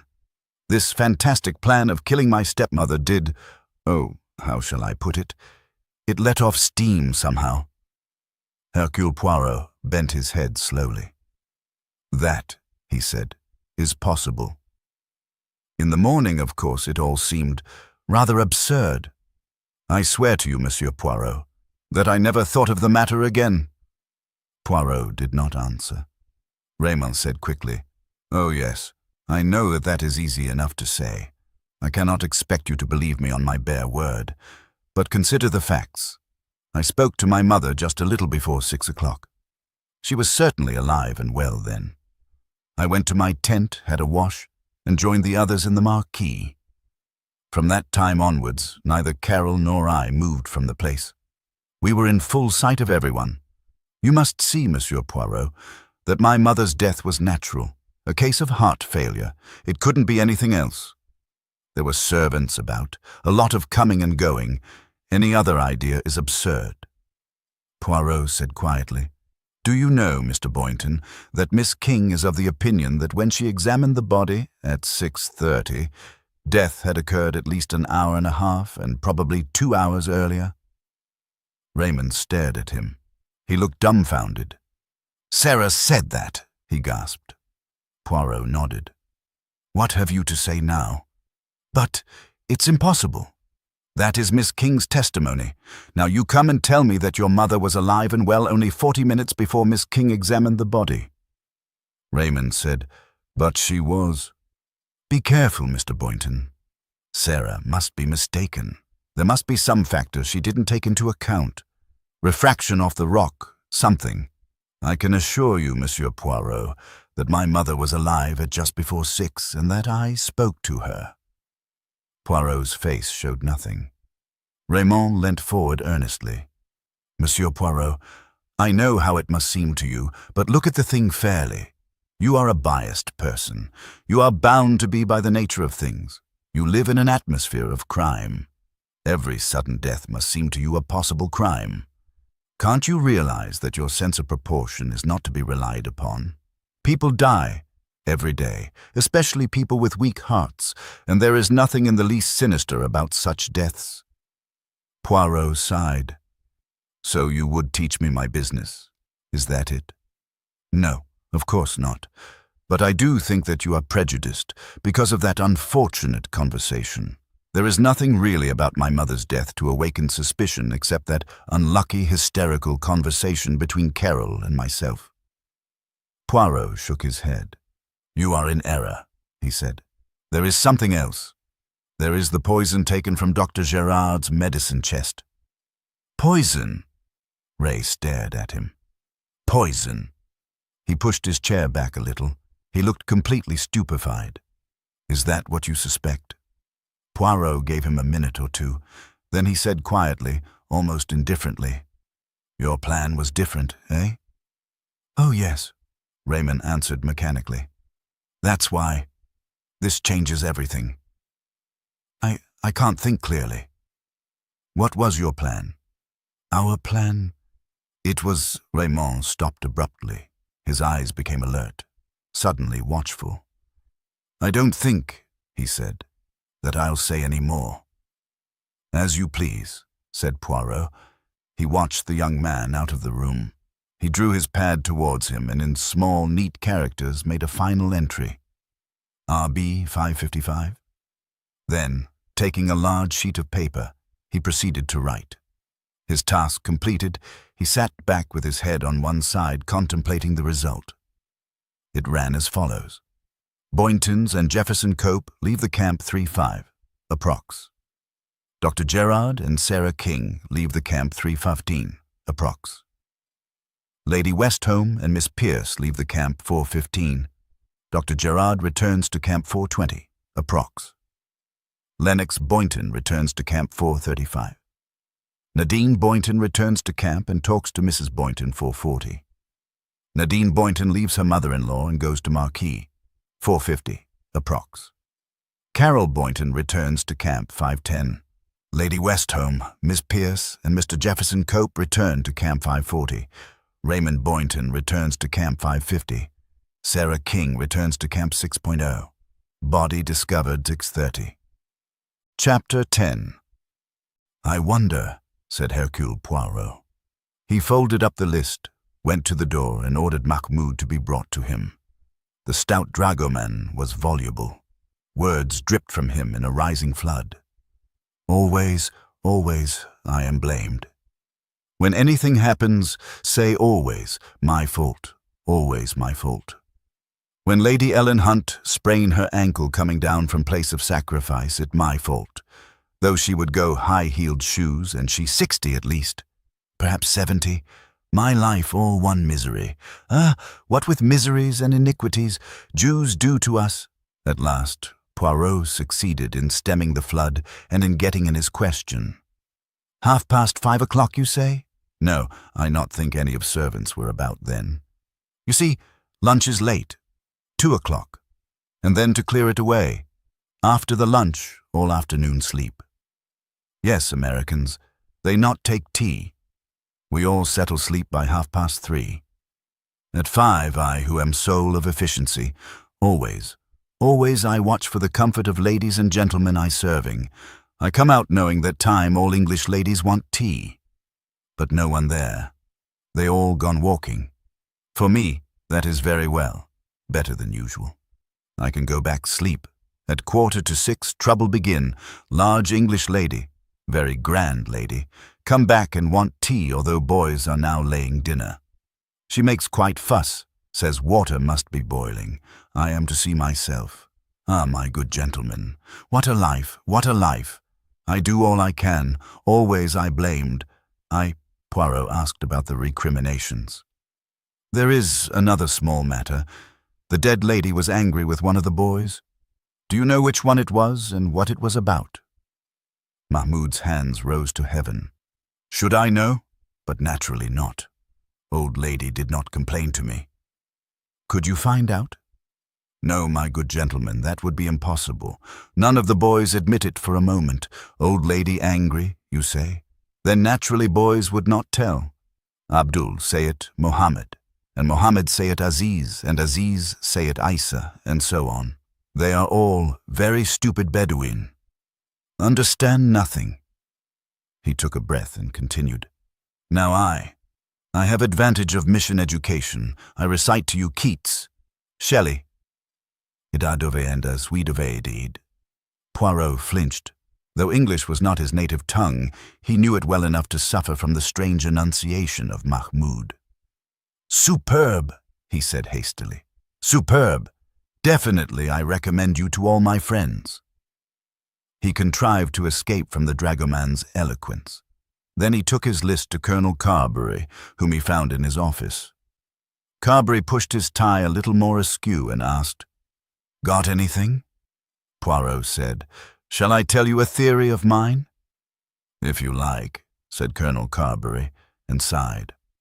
One way and another, he heard a good many theories in the course of his existence. My theory is that criminology is the easiest science in the world. One has only to let the criminal talk. Sooner or later, he will tell you everything. I remember you said something of the kind before. Who's been telling you things? Everybody. Briefly, Poirot retailed the interviews he had had that morning. Said Carberry. Yes, you've got hold of a pointer or two, perhaps. Pity of it is, they all seem to point in opposite directions. Have we got a case, that's what I want to know? No. Carberry sighed again. I was afraid not. But before nightfall, said Poirot, you shall have the truth. Well, that's all you ever promised me, said Colonel Carberry, and I rather doubted you getting that. Sure of it. I am very sure. Must be nice to feel like that, commented the other. If there was a faint twinkle in his eye, Poirot appeared unaware of it. He produced his list. Neat, said Colonel Carberry approvingly. He bent over it. After a minute or two he said, Know what I think. I should be delighted if you would tell me. Young Raymond Boynton's out of it. Ah, you think so? Yes, clear as a bell what he thought. We might have known he'd be out of it, being, as in detective stories, the most likely person, since you practically overheard him saying he was going to bump off the old lady. We might have known that meant he was innocent. You read the detective stories, yes? Thousands of them, said Colonel Carberry. He added, and his tone was that of a wistful schoolboy. I suppose you couldn't do the things the detective does in books? Write a list of significant facts, things that don't seem to mean anything but are really frightfully important, that sort of thing. Ah, said Poirot kindly. You like that kind of detective story? But certainly, I will do it for you with pleasure. He drew a sheet of paper towards him and wrote quickly and neatly. Significant points. Mrs. Boynton was taking a mixture containing digitalis. 1. Dr. Gerard missed a hypodermic syringe. 2. Mrs. Boynton took definite pleasure in keeping her family from. 3. Enjoying themselves with other people. Mrs. Boynton, on the afternoon in question, encouraged her family to 4. Go away and leave her. Mrs. Boynton was a mental sadist. 5. The distance from the marquee to the place where Mrs. Boynton was 6. Sitting is, roughly, 200 yards. Mr. Lennox Boynton said at first he did not know what time he returned 7. To the camp, but later he admitted having set his mother's wristwatch to the right time. Dr. Gerard and Miss Ginevra Boynton occupied tents next door to each 8. Other. At 6:30 when dinner was ready, a servant was dispatched to announce the fact to Mrs. Boynton. The colonel perused this with great satisfaction. Capital, he said. Just the thing. You've made it difficult and seemingly irrelevant, absolutely the authentic touch. By the way, it seems to me there are 1 or 2 noticeable omissions, but that, I suppose, is what you tempt the mug with.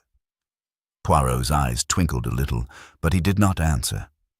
Point 2, for instance, said Colonel Carberry, tentatively. Dr. Gerard missed a hypodermic syringe. Yes. He also missed a concentrated solution of digitalis, or something of that kind.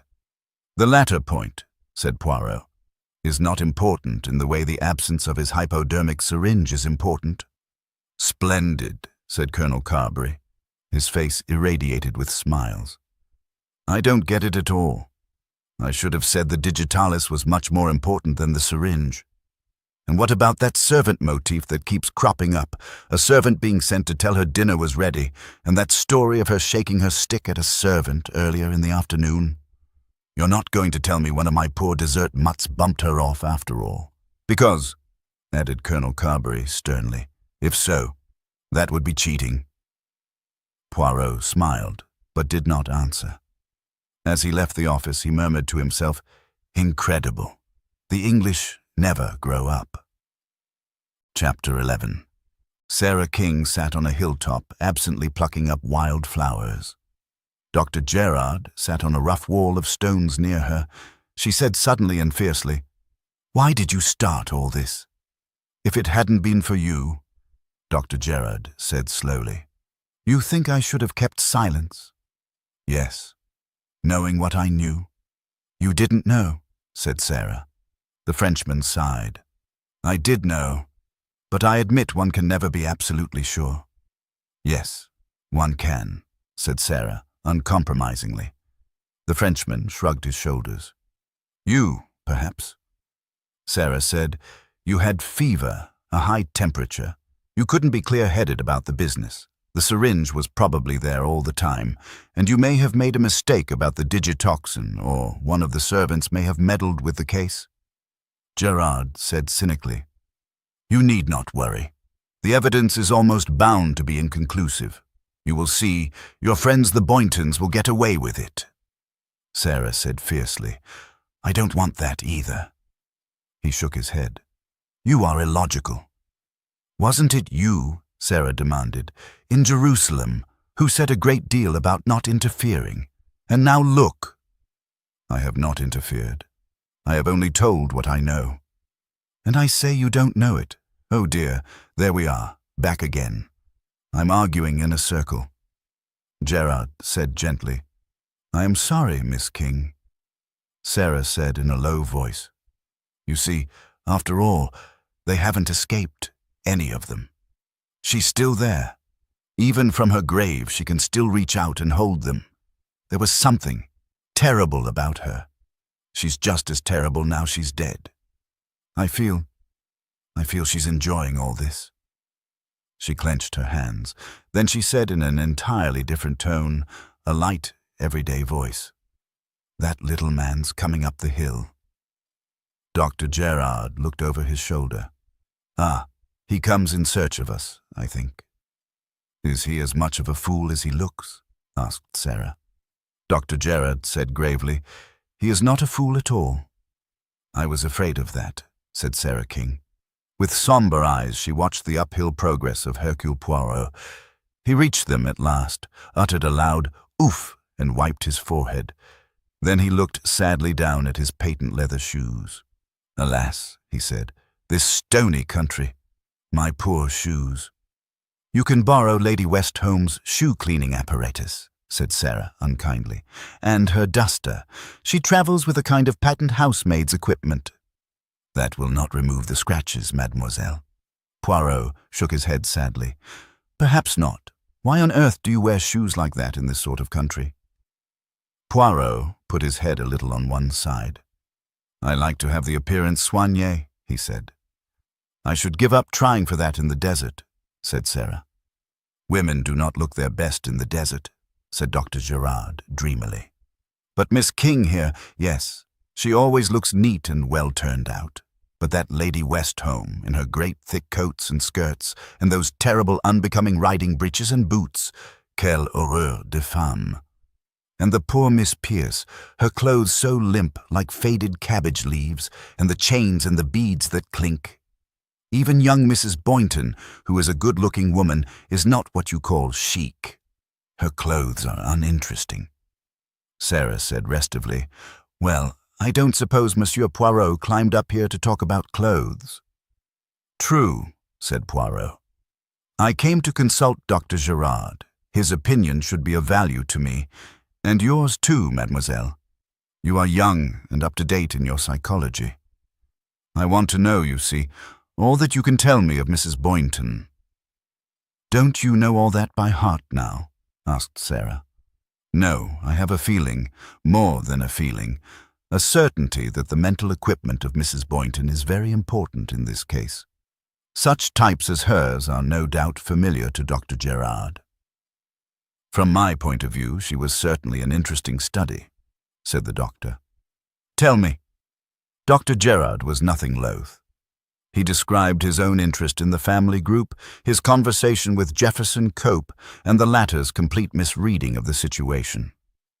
"He is a sentimentalist, then," said Poirot. "Oh, essentially. He has ideals, based, really, on a deep instinct of laziness. To take human nature at its best, and the world as a pleasant place, is undoubtedly the easiest course in life. Jefferson Cope has, consequently, not the least idea what people are really like." "That might be dangerous sometimes," said Poirot. Dr. Gerard went on. He persisted in regarding what I may describe as the Boynton situation as a case of mistaken devotion. Of the underlying hate, rebellion, slavery, and misery he had only the faintest notion. "It is stupid, that," Poirot commented. "All the same," went on Dr. Gerard, "even the most willfully obtuse of sentimental optimists cannot be quite blind. I think, on the journey to Petra, Mr. Jefferson Cope's eyes were being opened." And he described the conversation he had had with the American on the morning of Mrs. Boynton's death. "That is an interesting story, that story of a servant girl," said Poirot thoughtfully. "It throws light on the old woman's methods." Gerard said, "It was altogether an odd, strange morning, that. You have not been to Petra, Monsieur Poirot. If you go, you must certainly climb to the place of sacrifice. It has how shall I say, an atmosphere." He described the scene in detail, adding, "Mademoiselle here sat like a young judge, speaking of the sacrifice of one to save many. You remember, Miss King?" Sarah shivered. Don't let's talk of that day. No, no, said Poirot. Let us talk of events further back in the past. I am interested, Dr. Gerard, in your sketch of Mrs. Boynton's mentality. What I do not quite understand is this. Having brought her family into absolute subjection, why did she then arrange this trip abroad, where surely there was danger of outside contacts and of her authority being weakened? Dr. Gerard leaned forward excitedly. But mon vieux, that is just it. Old ladies are the same all the world over. They get bored. If their specialty is playing patience, they sicken of the patience they know too well. They want to learn a new patience. And it is just the same with an old lady whose recreation, incredible as it may sound, is the dominating and tormenting of human creatures.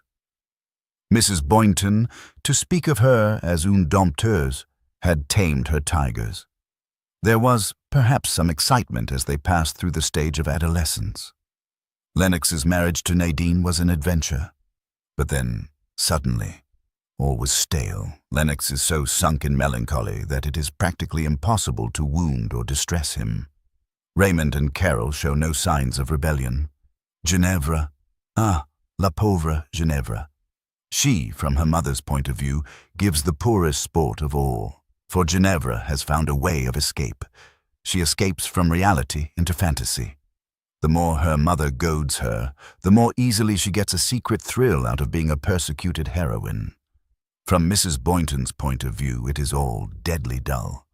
She seeks, like Alexander, new worlds to conquer, and so she plans the voyage abroad. There will be the danger of her tamed beasts rebelling. There will be opportunities for inflicting fresh pain.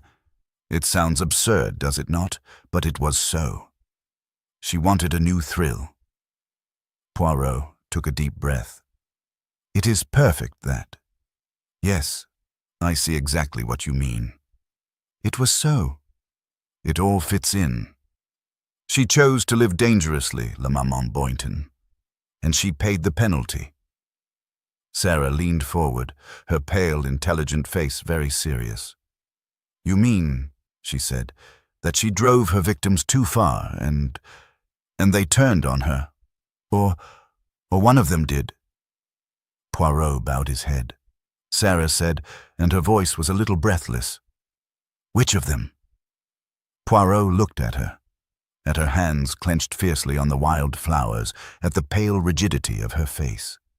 He did not answer, was indeed saved from answering, for at that moment Gerard touched his shoulder and said, Look. A girl was wandering along the side of the hill. She moved with a strange rhythmic grace that somehow gave the impression that she was not quite real. The gold red of her hair shone in the sunlight. A strange secretive smile lifted the beautiful corners of her mouth. Poirot drew in his breath. He said, How beautiful! How strangely, movingly beautiful! That is how Ophelia should be played, like a young goddess straying from another world, happy because she has escaped out of the bondage of human joys and griefs. Yes, you are right, said Gerard.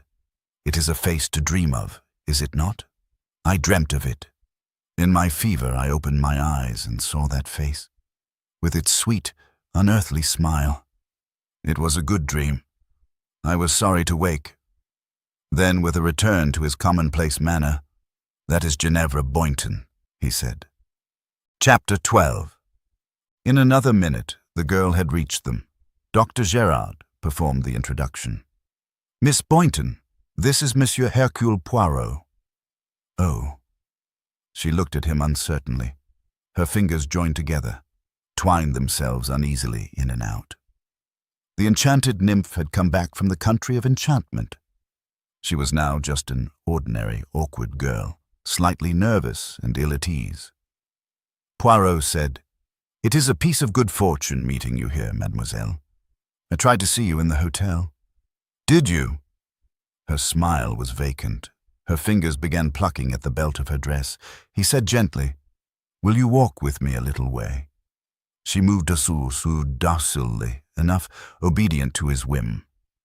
Presently, she said, rather unexpectedly, in a queer, hurried voice, You are a detective, aren't you?"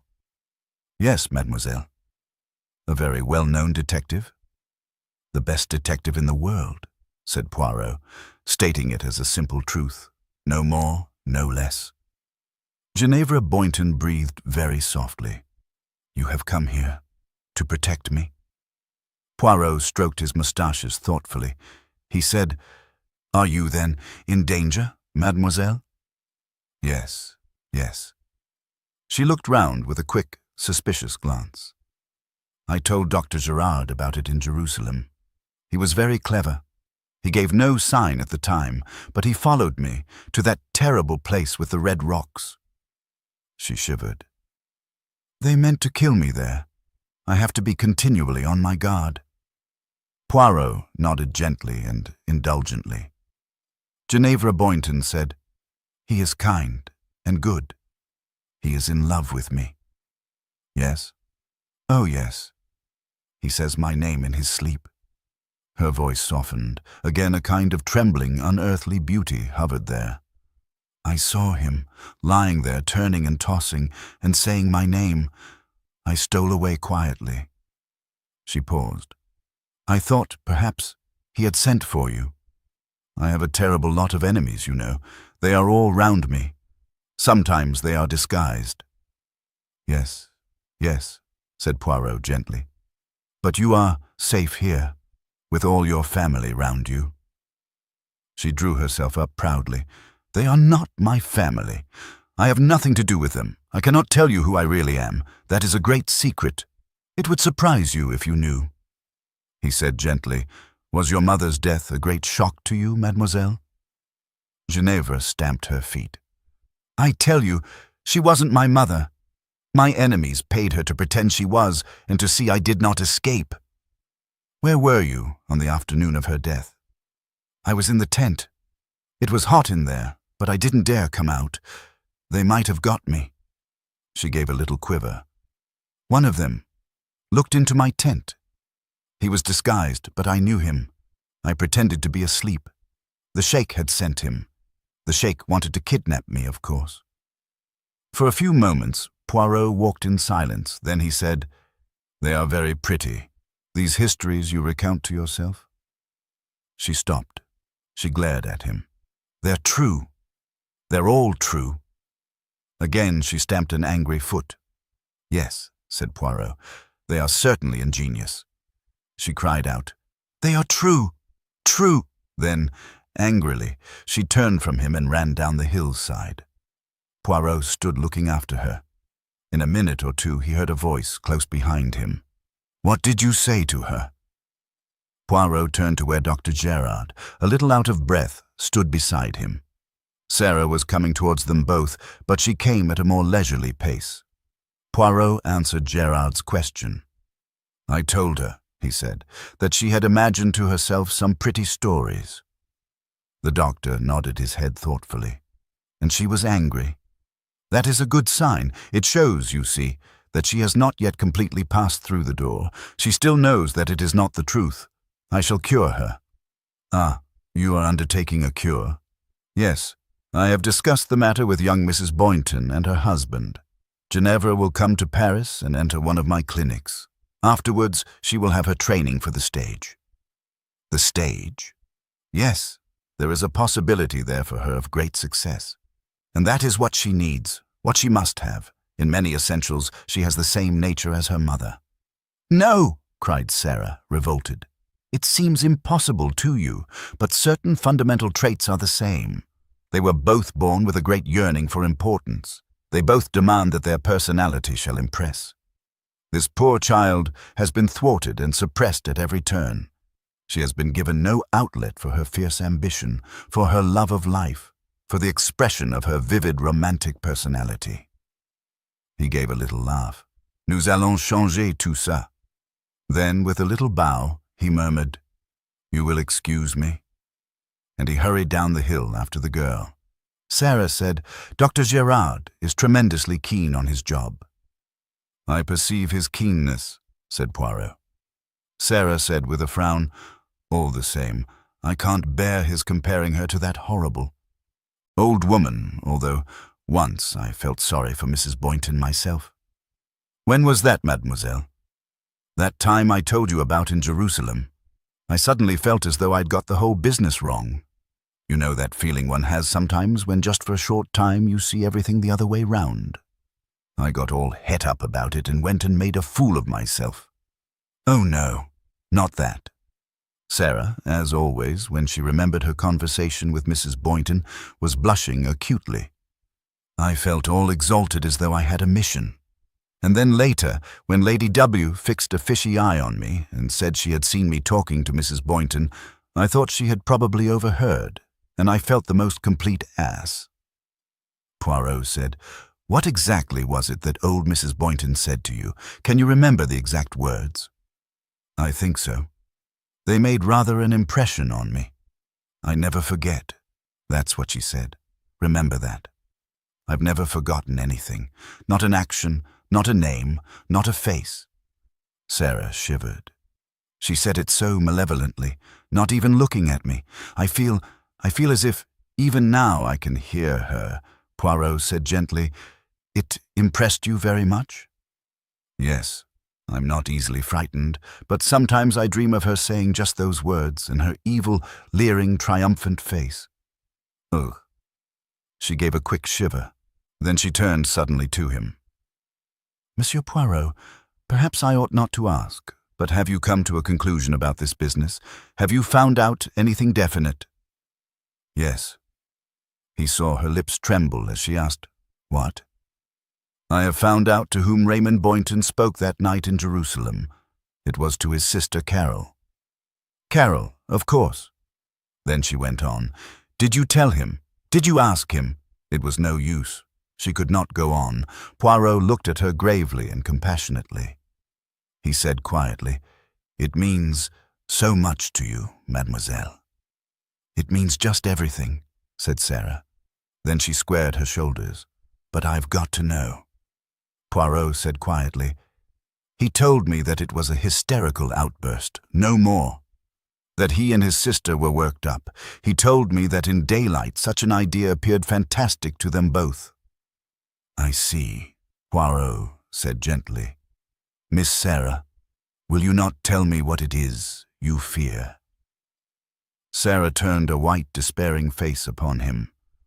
"That afternoon, we were together, and he left me saying he wanted to do something now, while he had the courage. I thought he meant just to tell her. But supposing he meant—" Her voice died away. She stood rigid, fighting for control. Chapter 13. Nadine Boynton came out of the hotel. As she hesitated uncertainly, a waiting figure sprang forward. Mr. Jefferson Cope was immediately at his lady's side. "Shall we walk up this way?" "I think it's the pleasantest." She acquiesced. They walked along, and Mr. Cope talked. His words came freely, if a trifle monotonously. It is not certain whether he perceived that Nadine was not listening. As they turned aside onto the stony, flower-covered hillside, she interrupted him. "Jefferson, I'm sorry. I've got to talk to you." Her face had grown pale. "Why, certainly, my dear. Anything you like, but don't distress yourself." She said, "You're cleverer than I thought. You know, don't you, what I'm going to say?" "It is undoubtedly true," said Mr. Cope, "that circumstances alter cases. I do feel very profoundly that in the present circumstances decisions may have to be reconsidered." He sighed. "You've got to go right ahead, Nadine, and do just what you feel." She said with real emotion, "You're so good, Jefferson. So patient. I feel I've treated you very badly. I really have been downright mean to you. Now look here, Nadine. Let's get this right. I've always known what my limitations were where you were concerned. I've had the deepest affection and respect for you ever since I've known you. All I want is your happiness. That's all I've ever wanted. Seeing you unhappy has very nearly driven me crazy, and I may say that I've blamed Lennox. I've felt that he didn't deserve to keep you if he didn't value your happiness a little more than he seemed to do." Mr. Cope took a breath and went on. "Now, I'll admit that after traveling with you to Petra, I felt that perhaps Lennox wasn't quite so much to blame as I thought. He wasn't so much selfish where you were concerned as too unselfish where his mother was concerned. I don't want to say anything against the dead, but I do think that your mother-in-law was perhaps an unusually difficult woman." "Yes, I think you may say that," murmured Nadine. "Anyway," went on Mr. Cope, "you came to me yesterday and told me that you definitely decided to leave Lennox. I applaud your decision. It wasn't right. The life you were leading. You were quite honest with me. You didn't pretend to be more than just mildly fond of me. Well, that was all right with me. All I asked was the chance to look after you and treat you as you should be treated. I may say that afternoon was one of the happiest afternoons in my life." Nadine cried out, "I'm sorry, I'm sorry." "No, my dear, because all along I had a kind of feeling that it wasn't real. I felt it was quite on the cards that you would have changed your mind by the next morning. Well, things are different now. You and Lennox can lead a life of your own." Nadine said quietly, "Yes, I can't leave Lennox. Please forgive me." "Nothing to forgive," declared Mr. Cope. "You and I will go back to being old friends. We'll just forget about that afternoon." Nadine placed a gentle hand on his arm. "Dear Jefferson, thank you. I'm going to find Lennox now." She turned and left him. Mr. Cope went on alone. 2.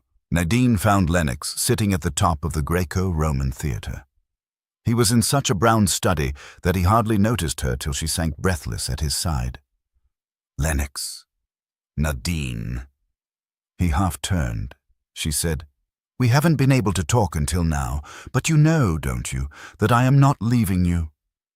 He said gravely, "Did you ever really mean to, Nadine?" She nodded. "Yes. You see, it seemed to be the only possible thing left to do. I hoped that you would come after me. Poor Jefferson. How mean I have been to him." Lennox gave a sudden curt laugh. "No, you haven't. Anyone who is as unselfish as Cope ought to be given full scope for his nobility. And you were right, you know, Nadine. When you told me that you were going away with him, you gave me the shock of my life. You know, honestly, I think I must have been going queer or something lately. Why the hell didn't I snap my fingers in Mother's face and go off with you when you wanted me to?" She said gently, "You couldn't, my dear. You couldn't." Lennox said musingly, "Mother was a damned queer character.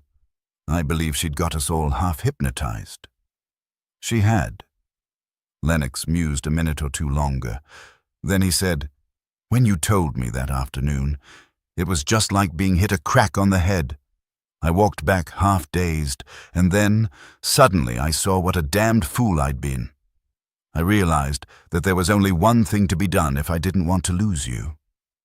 He felt her stiffen. His tone became grimmer. "I went and—" "Don't!" He gave her a quick glance. "I went and argued with her." He spoke with a complete change of tone, careful and rather toneless.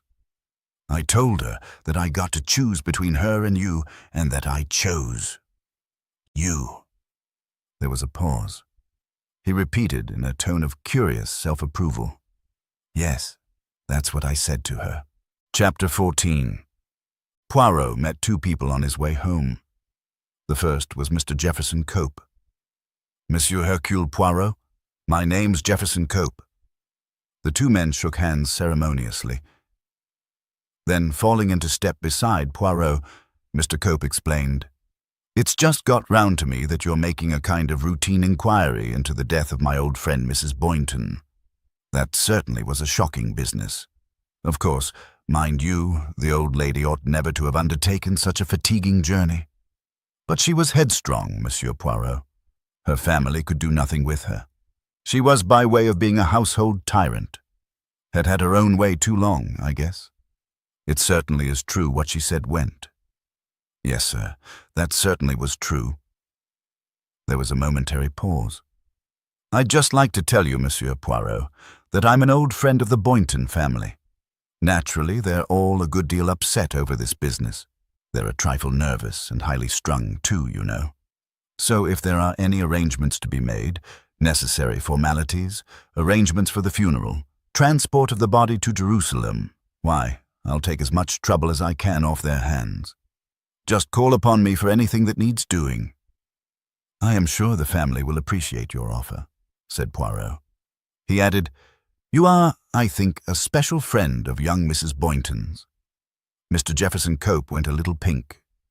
"Well, we won't say much about that, Monsieur Poirot.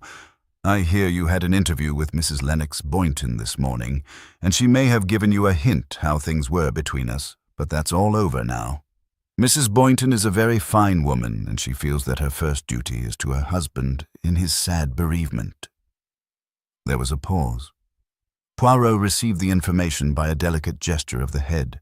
Then he murmured, "It is the desire of Colonel Carberry to have a clear statement concerning the afternoon of Mrs. Boynton's death. Can you give me an account of that afternoon?" "Why, certainly. After our luncheon and a brief rest, we set out for a kind of informal tour round. We escaped, I'm glad to say, without that pestilential dragoman. That man's just crazy on the subject of the Jews. I don't think he's quite sane on that point. Anyway, as I was saying, we set out. It was then that I had my interview with Nadine. Afterwards, she wished to be alone with her husband to discuss matters with him.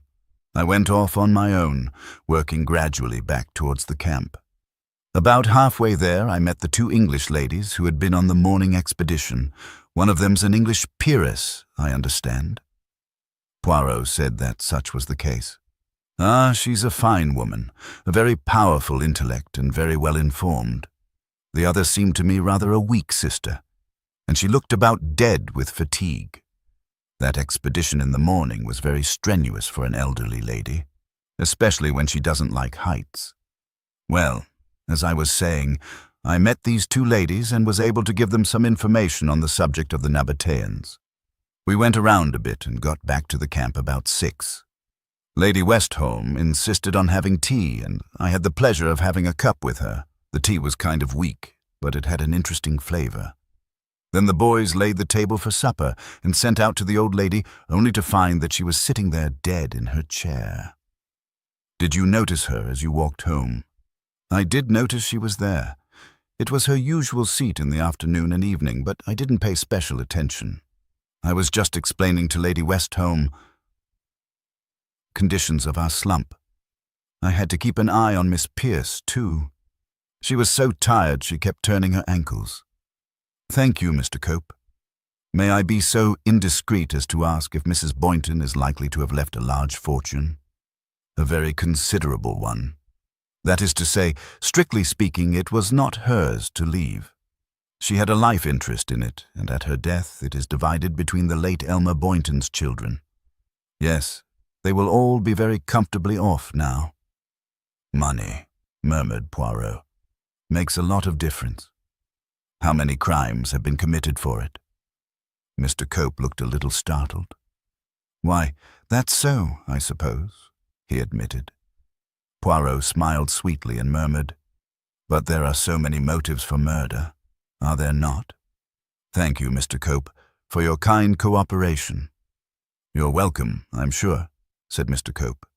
"Do I see Miss King sitting up there? I think I'll go and have a word with her." Poirot continued to descend the hill. He met Miss Pierce fluttering up it. She greeted him breathlessly. "Oh, Monsieur Poirot, I'm so glad to meet you. I've been talking to that very odd girl, the youngest one, you know. She has been saying the strangest things about enemies and some sheikh that wanted to kidnap her and how she has spies all round her. Really, it sounded most romantic." "Lady." "Westholme says it is all nonsense and that she once had a red-headed kitchen maid who told lies just like that, but I think sometimes that Lady Westholme is rather hard. And, after all, it might be true, mightn't it, Monsieur Poirot? I read some years ago that one of the Tsar's daughters was not killed in the revolution in Russia, but escaped secretly to America. The Grand Duchess Tatiana, I think it was. If so, this might be her daughter, mightn't it? She did hint at something royal, and she has a look, don't you think, rather Slavonic, those cheekbones. How thrilling it would be." Poirot said somewhat sententiously, It is true that there are many strange things in life. I didn't really take in this morning who you were, said Miss Pierce, clasping her hands. Of course you are that very famous detective. I read all about the ABC case. It was so thrilling. I had actually a post as governess near Doncaster at the time. Poirot murmured something. Miss Pierce went on with growing agitation. That is why I felt perhaps I had been wrong this morning. One must always tell everything, must one not? Even the smallest detail, however unrelated it may seem. Because, of course, if you are mixed up in this, poor Mrs. Boynton must have been murdered. I see that now. I suppose Mr. Mahmoud, I cannot remember his name, but the dragoman, I mean. I suppose he could not be a Bolshevik agent, or even, perhaps, Miss King. I believe many quite well-brought-up girls of good family belong to these dreadful communists. That's why I wondered if I ought to tell you, because you see it was rather peculiar when one comes to think of it. Precisely, said Poirot, and therefore you will tell me all about it. Well, it's not really anything very much. It's only that on the next morning after the discovery I was up rather early, and I looked out of my tent to see the effect of the sunrise, you know. Only, of course, it wasn't actually sunrise because the sun must have risen quite an hour before. But it was early. Yes. And you saw? That's the curious thing. At least, at the time it didn't seem much. It was only that I saw that Boynton girl come out of her tent and fling something right out into the stream. Nothing in that, of course, but it glittered in the sunlight. As it went through the air, it glittered, you know. Which Boynton girl was it? I think it was the one they call Carol, a very nice-looking girl, so like her brother. Really, they might be twins. Or, of course, it might have been the youngest one. The sun was in my eyes, so I couldn't quite see. But I don't think the hair was red, just bronze. I'm so fond of that coppery bronze hair. Red hair always says carrots to me. She tittered. And she threw away a brightly glittering object, said Poirot. Yes, and of course, as I said, I didn't think much of it at the time, but later I walked along the stream and Miss King was there. And there, amongst a lot of other very unsuitable things, even a tin or two, I saw a little bright metal box, not an exact square, a sort of long square, if you understand what I mean. But yes, I understand perfectly. About so long. Yes, how clever of you, and I thought to myself, I suppose that's what the Boynton girl threw away, but it's a nice little box. And just out of curiosity, I picked it up and opened it. It had a kind of syringe inside, the same thing they stuck into my arm when I was being inoculated for typhoid, and I thought, how curious to throw it away like that because it didn't seem broken or anything. But just as I was wondering, Miss King spoke behind me. I hadn't heard her come up, and she said, "Oh, thank you, that's my hypodermic. I was coming to look for it." So I gave it to her, and she went back to the camp with it. Miss Pierce paused, and then went on hurriedly. And, of course, I expect there is nothing in it, only it did seem a little curious that Carol Boynton should throw away Miss King's syringe. I mean, it was odd, if you know what I mean. Though, of course, I expect there is a very good explanation. She paused, looking expectantly at Poirot. His face was grave. "Thank you, mademoiselle. What you have told me may not be important in itself, but I will tell you this. It completes my case. Everything is now clear and in order." "Oh, really?" Miss Pierce looked as flushed and pleased as a child. Poirot escorted her to the hotel. Back in his own room, he added one line to his memorandum. Point number 10. "I never forget. Remember that. I've never forgotten anything." "Mais oui," he said. "It is all clear now." Chapter 15. "My preparations are complete," said Hercule Poirot. With a little sigh, he stepped back a pace or two and contemplated his arrangement of one of the unoccupied hotel bedrooms. Colonel Carberry, leaning inelegantly against the bed which had been pushed against the wall, smiled as he puffed at his pipe. "Funny fella, aren't you, Poirot?" he said. "Like to dramatize things." "Perhaps. That is true. admitted the little detective. But indeed it is not all self-indulgence. If one plays a comedy, one must first set the scene. Is this a comedy? Even if it is a tragedy, there, too, the decor must be correct. Colonel Carberry looked at him curiously. "Well," he said, "it's up to you. I don't know what you're driving at. I gather, though, that you've got something. I shall have the honor to present to you what you asked me for. The truth. Do you think we can get a conviction?" "That, my friend, I did not promise you." "True enough. Maybe I'm glad you haven't. It depends." "My arguments are mainly psychological," said Poirot. Colonel Carberry sighed. "I was afraid they might be." "But they will convince you?" Poirot reassured him. "Oh yes, they will convince you. The truth, I have always thought, is curious and beautiful." "Sometimes," said Colonel Carberry, "it's damned unpleasant." "No, no." Poirot was earnest. "You take there the personal view. Take instead the abstract, the detached point of vision. Then the absolute logic of events is fascinating and orderly." "I'll try to look on it that way," said the colonel. Poirot glanced at his watch, a large grotesque turnip of a watch. "But yes, indeed, it belonged to my grandfather." "Thought it might have done." "It is time to commence our proceedings," said Poirot. "You, mon colonel, will sit here behind this table in an official position." "Oh, all right," Carberry grunted. "You don't want me to put my uniform on, do you?" "No, no, if you would permit that I straightened your tie." He suited the action to the word. Colonel Carberry grinned again, sat down in the chair indicated, and a moment later, unconsciously, tweaked his tie round under his left ear again. "Here," continued Poirot, slightly altering the position of the chairs, "we place La Famille Boynton. And over here," he went on, "we will place the three outsiders who have a definite stake in the case. Dr. Gerard, on whose evidence the case for the prosecution depends. Miss Sarah King, who has two separate interests in the case, a personal one and that of medical examiner. Also, Mr. Jefferson Cope, who was on intimate terms with the Boyntons, and so may be definitely described as an interested party." He broke off. "Aha, here they come." He opened the door to admit the party. Lennox Boynton and his wife came in first. Raymond and Carol followed. Ginevra walked by herself, a faint, faraway smile on her lips. Dr. Gerard and Sarah King brought up the rear. Mr. Jefferson Cope was a few minutes late and came in with an apology. When he had taken his place, Poirot stepped forward. "Ladies and gentlemen," he said, "this is an entirely informal gathering. It has come about through the accident of my presence in Amman. Colonel Carberry did me the honor to consult me." Poirot was interrupted. The interruption came from what was seemingly the most unlikely quarter.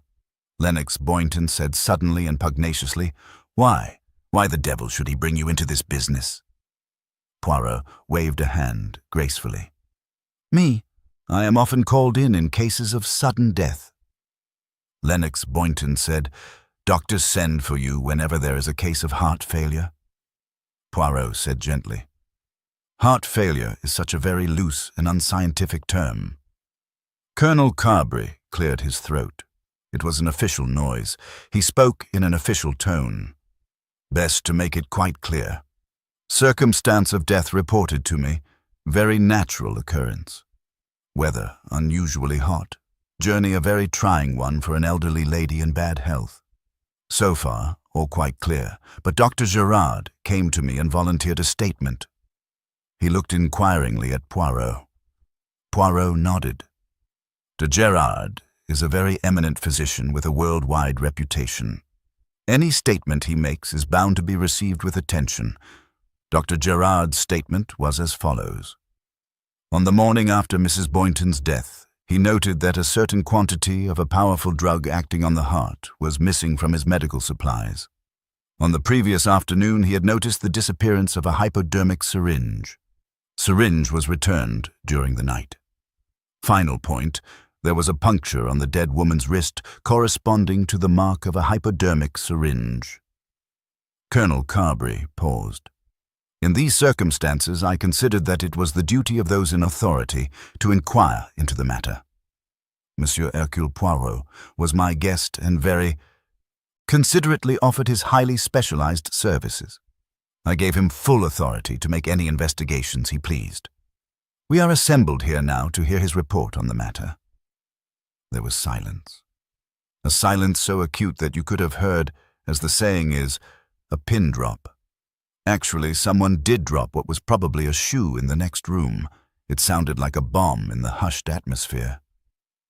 Poirot cast a quick glance at the little group of 3 people on his right, then turned his gaze to the 5 people huddled together on his left.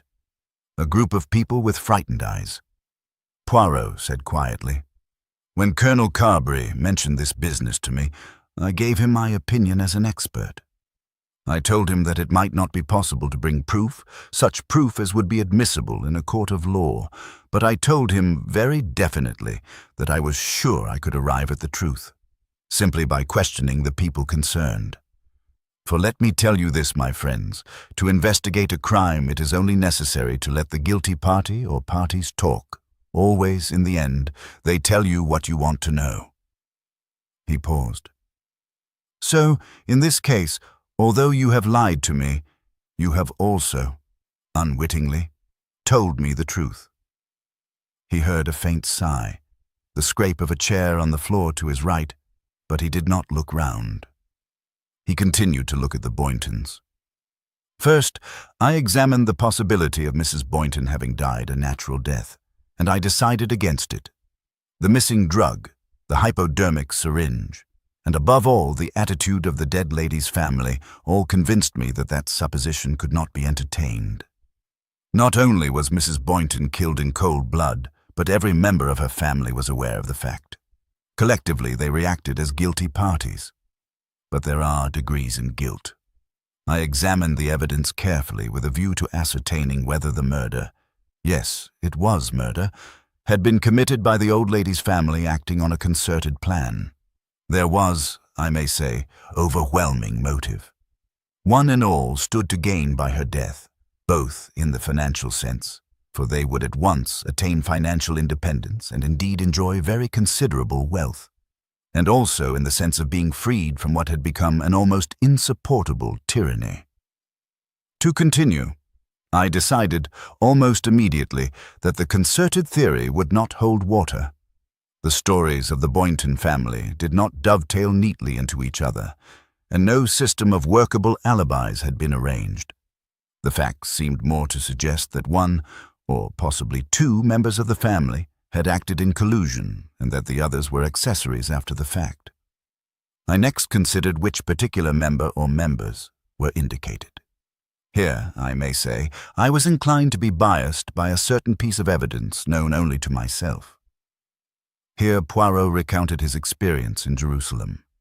Naturally, that pointed very strongly to Mr. Raymond Boynton as the prime mover in the affair. Studying the family, I came to the conclusion that the most likely recipient of his confidences that night would be his sister Carol. They strongly resembled each other in appearance and temperament, and so would have a keen bond of sympathy. And they also possessed the nervous, rebellious temperament necessary for the conception of such an act.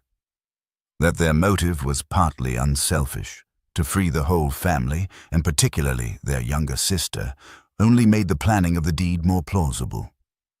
Poirot paused a minute. Raymond Boynton half opened his lips, then shut them again. His eyes looked steadily at Poirot with a kind of dumb agony in them. Before I go into the case against Raymond Boynton, I would like to read to you a list of significant points which I drew up and submitted to Colonel Carberry this afternoon.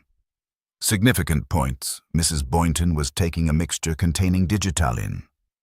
1. Dr. Gerard missed a hypodermic syringe. 2. Mrs. Boynton took definite pleasure in keeping her family from 3, enjoying themselves with other people. Mrs. Boynton, on the afternoon in question, encouraged her family to 4, go away and leave her. Mrs. Boynton is a mental sadist. 5. The distance from the marquee to the place where Mrs. Boynton was. 6. Sitting is, roughly, 200 yards. Mr. Lennox Boynton said at first he did not know what time he returned 7 to the camp, but later he admitted having set his mother's wristwatch to the right time. Dr. Gerard and Miss Ginevra Boynton occupied tents next door to each 8. At 6:30, when dinner was ready, 9, a servant was dispatched to announce the fact to Mrs. Boynton. Mrs. Boynton in Jerusalem used these words: "I never forget. Remember that. I've never forgotten anything." Although I have numbered the points separately, occasionally they can be bracketed in pairs. That is the case, for instance, with the first 2. Mrs. Boynton taking a mixture containing digitalis. Dr. Gerard had missed a hypodermic syringe. Those 2 points were the first thing that struck me about the case, and I may say to you that I found them most extraordinary and quite irreconcilable. You do not see what I mean. No matter. I will return to the point presently. Let it suffice that I noticed those 2 points as something that had definitely got to be explained satisfactorily. I will conclude now with my study of the possibility of Raymond Boynton's guilt. The following are the facts. He had been heard to discuss the possibility of taking Mrs. Boynton's life. He was in a condition of great nervous excitement. He had, Mademoiselle will forgive me, he bowed apologetically to Sarah, just passed through a moment of great emotional crisis. That is, he had fallen in love. The exaltation of his feelings might lead him to act in one of several ways. He might feel mellowed and softened towards the world in general, including his stepmother. He might feel the courage at last to defy her and shake off her influence. Or he might find just the additional spur to turn his crime from theory to practice. That is the psychology. Let us now examine the facts. Raymond Boynton left the camp with the others about 3:15. Mrs. Boynton was then alive and well. Before long, Raymond and Sarah King had a tête-à-tête interview. Then he left her. According to him, he returned to the camp at 6:10. He went up to his mother, exchanged a few words with her, then went to his tent and afterwards down to the marquee. He says that at 6:10 Mrs. Boynton was alive and well. But we now come to a fact which directly contradicts that statement. At 6:30 Mrs. Boynton's death was discovered by a servant. Miss King, who holds a medical degree, examined her body, and she swears definitely that at that time, though she did not pay any special attention to the time when death had occurred, it had most certainly and decisively taken place at least an hour, and probably a good deal more, before 6 o'clock. We have here, you see, 2 conflicting statements. Setting aside the possibility that Miss King may have made a mistake, Sarah interrupted him. I don't make mistakes. That is, if I had, I would admit to it. Her tone was hard and clear. Poirot bowed to her politely. Then there are only 2 possibilities. Either Miss King or Mr. Boynton is lying. Let us examine Raymond Boynton's reasons for so doing. Let us assume that Miss King was not mistaken and not deliberately lying. What, then, was the sequence of events?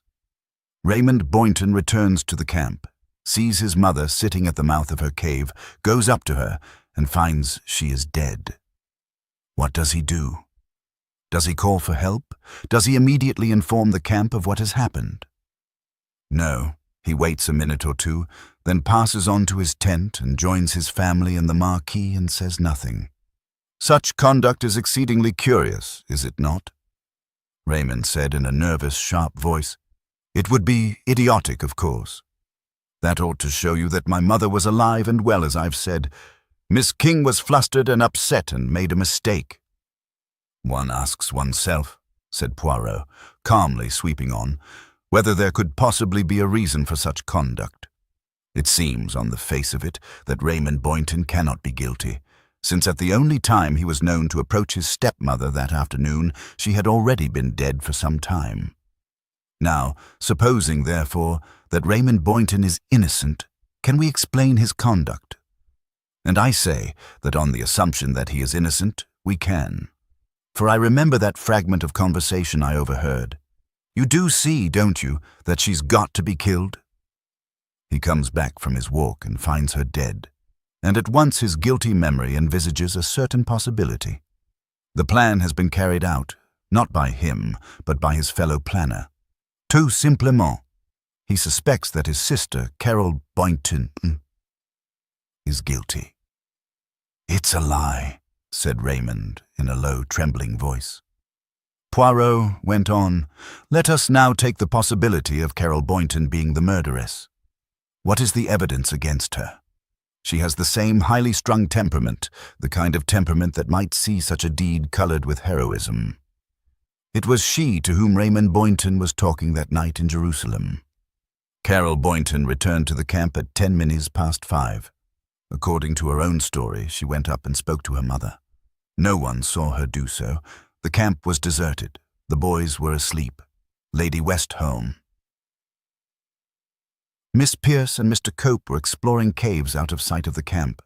There was no witness of Carol Boynton's possible action. The time would agree well enough. The case, then, against Carol Boynton is a perfectly possible one." He paused. Carol had raised her head. Her eyes looked steadily and sorrowfully into his. "There is one other point. The following morning, very early, Carol Boynton was seen to throw something into the stream. There is reason to believe that that something was a hypodermic syringe." Comment? Dr. Gerard looked up surprised. "But my hypodermic was returned. Yes, I have it now." Poirot nodded vigorously. Yes, this second hypodermic, it is very curious, very interesting. I have been given to understand that this hypodermic belonged to Miss King. Is that so?" Sarah paused for a fraction of a second. Carol spoke quickly. "It was not Miss King's syringe," she said. "It was mine." "Then you admit throwing it away, mademoiselle?" She hesitated just a second. "Yes, of course. Why shouldn't I?" "Carol!" It was Nadine. She leaned forward, her eyes wide and distressed. "Carol! Oh, I don't understand." Carol turned and looked at her. There was something hostile in her glance. "There's nothing to understand.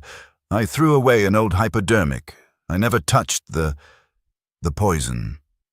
Sarah's voice broke in. "It is quite true what Miss Pierce told you, Monsieur Poirot. It was my syringe." Poirot smiled. "It is very confusing, this affair of the hypodermic, and yet I think it could be explained. Ah, well, we have now 2 cases made out. The case for the innocence of Raymond Boynton, the case for the guilt of his sister Carol. But me, I am scrupulously fair. I look always on both sides. Let us examine what occurred if Carol Boynton was innocent. She returns to the camp. She goes up to her stepmother, and she finds her, shall we say, dead. What is the first thing she will think? She will suspect that her brother Raymond may have killed her. She does not know what to do. So she says nothing. And presently, about an hour later, Raymond Boynton returns and, having presumably spoken to his mother, says nothing of anything being amiss. Do you not think that then her suspicions would become certainties? Perhaps she goes to his tent and finds there a hypodermic syringe. Then indeed she is sure. She takes it quickly and hides it. Early in the morning she flings it as far away as she can. There is one more indication that Carol Boynton is innocent. She assures me when I question her that she and her brother never seriously intended to carry out their plan. I ask her to swear, and she swears immediately and with the utmost solemnity that she is not guilty of the crime. You see, that is the way she puts it. She does not swear that they are not guilty. She swears for herself, not her brother, and thinks that I will not pay special attention to the pronoun. Eh bien, that is the case for the innocence of Carol Boynton. And now, let us go back a step and consider not the innocence but the possible guilt of Raymond. Let us suppose that Carol is speaking the truth, that Mrs. Boynton was alive at 5:10. Under what circumstances can Raymond be guilty? We can suppose that he killed his mother at 10 minutes to 6 when he went up to speak to her. There were boys about the camp, true, but the light was fading. It might have been managed, but it then follows that Miss King lied. Remember, she came back to the camp only 5 minutes after Raymond. From the distance, she would see him go up to his mother.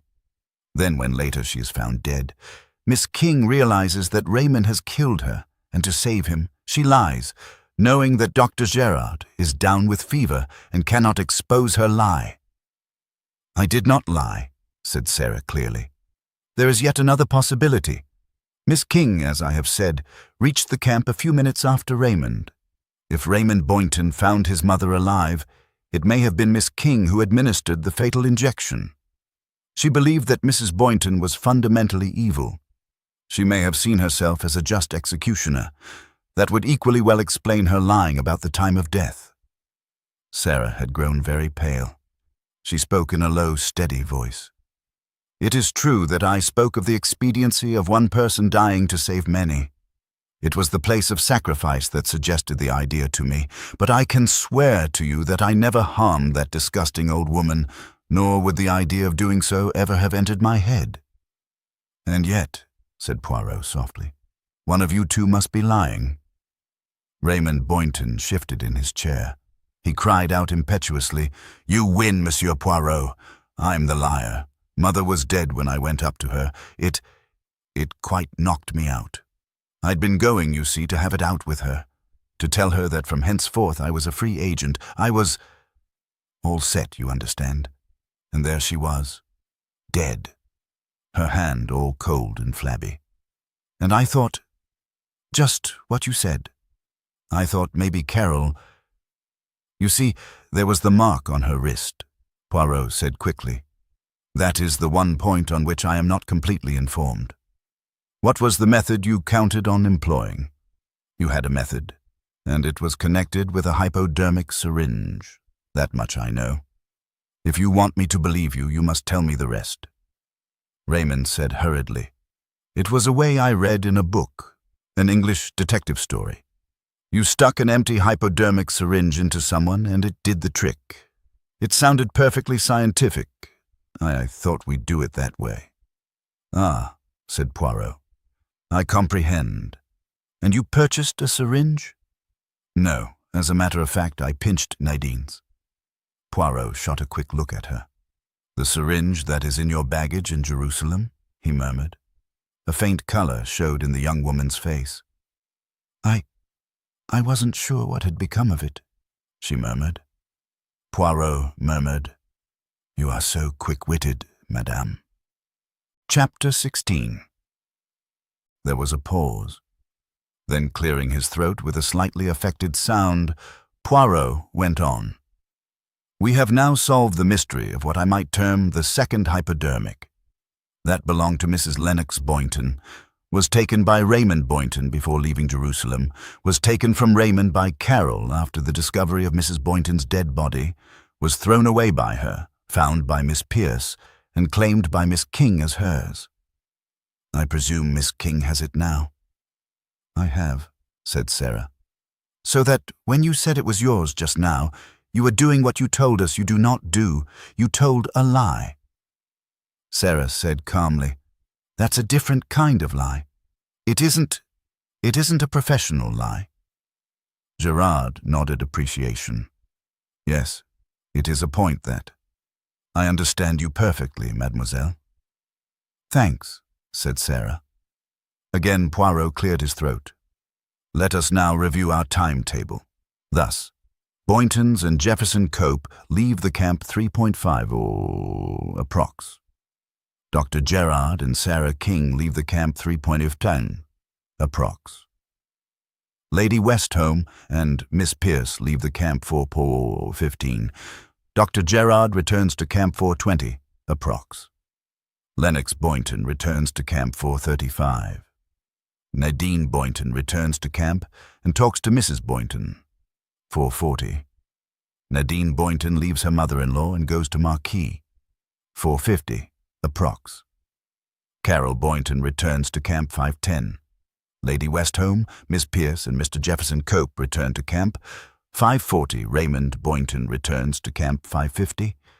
Sarah King returns to camp 6.0. Body discovered 6:30. There is, you will notice, a gap of 20 minutes between 4:50, when Nadine Boynton left her mother-in-law, and 5:10 when Carol returned. Therefore, if Carol is speaking the truth, Mrs. Boynton must have been killed in that 20 minutes. Now who could have killed her? At that time, Miss King and Raymond Boynton were together. Mr. Cope, not that he had any perceivable motive for killing her, has an alibi. He was with Lady Westholme and Miss Pierce. Lennox Boynton was with his wife in the marquee. Dr. Gerard was groaning with fever in his tent. The camp is deserted. The boys are asleep. It is a suitable moment for a crime. Was there a person who could have committed it? His eyes went thoughtfully to Ginevra Boynton. There was one person. Ginevra Boynton was in her tent all the afternoon. That is what we have been told, but actually, there is evidence that she was not in her tent all the time. Ginevra Boynton made a very significant remark. She said that Dr. Gerard spoke her name in his fever, and Dr. Gerard has also told us that he dreamt in his fever of Ginevra Boynton's face.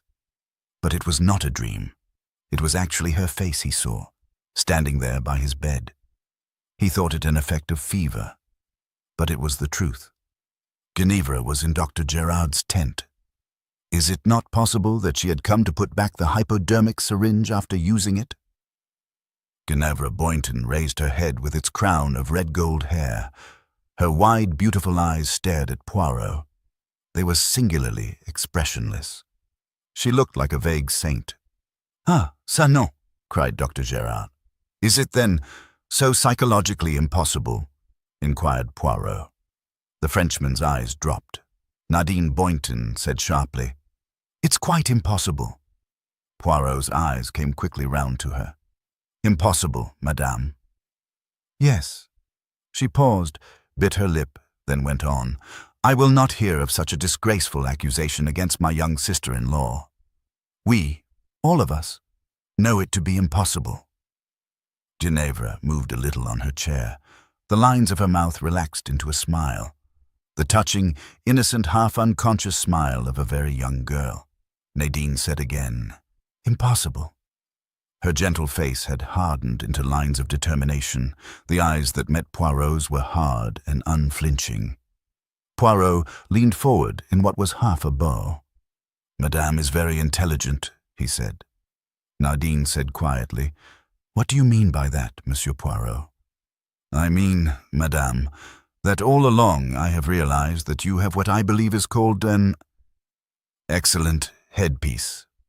You flatter me." "I think not.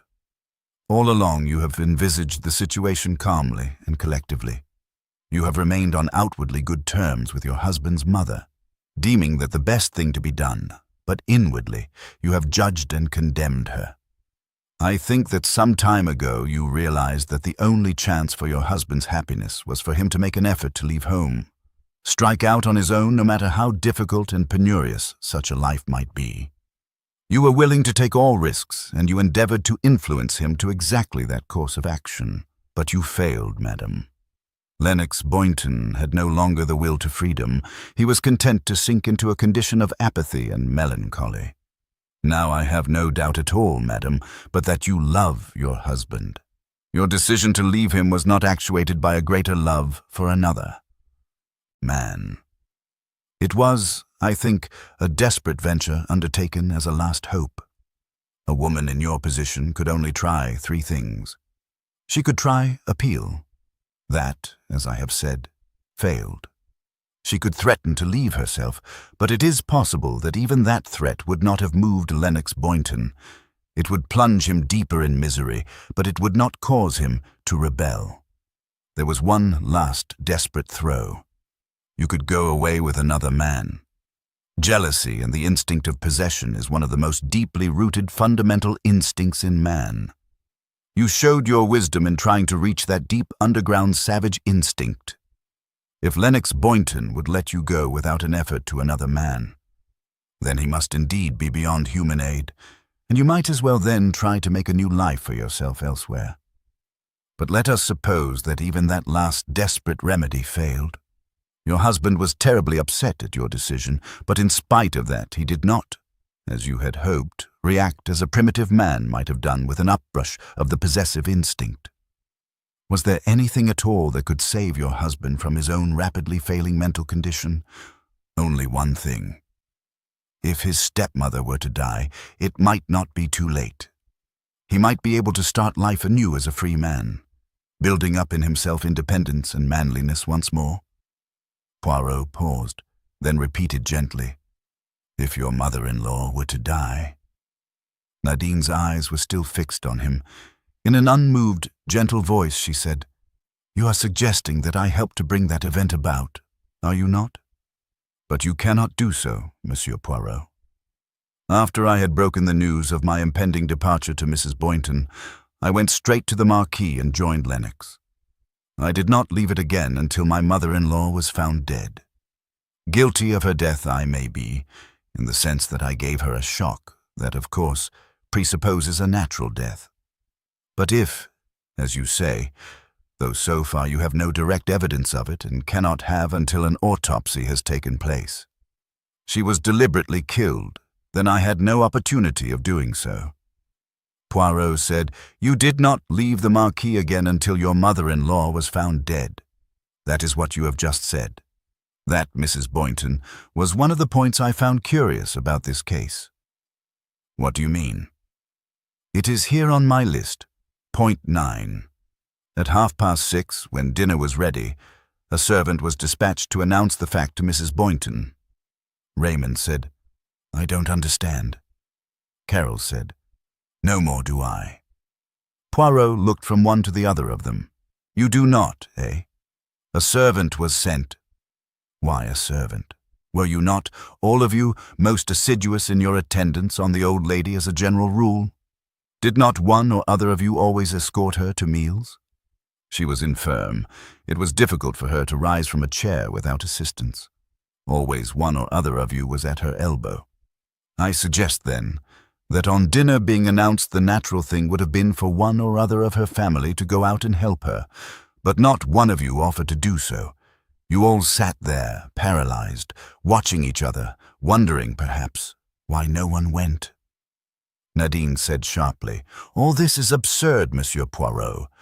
We were all tired that evening. We ought to have gone, I admit, but on that evening we just didn't." Precisely, on that particular evening. You, madame, did perhaps more waiting on her than anyone else. It was one of the duties that you accepted mechanically, but that evening you did not offer to go out to help her in. Why? That is what I asked myself. Why? And I tell you my answer. Because you knew quite well that she was dead. No, do not interrupt me, madame." He raised an impassioned hand. "You will now listen to me, Hercule Poirot. There were witnesses to your conversation with your mother-in-law. Witnesses who could see but could not hear. Lady Westholme and Miss Pierce were a long way away. They saw you apparently having a conversation with your mother-in-law, but what actual evidence is there of what occurred?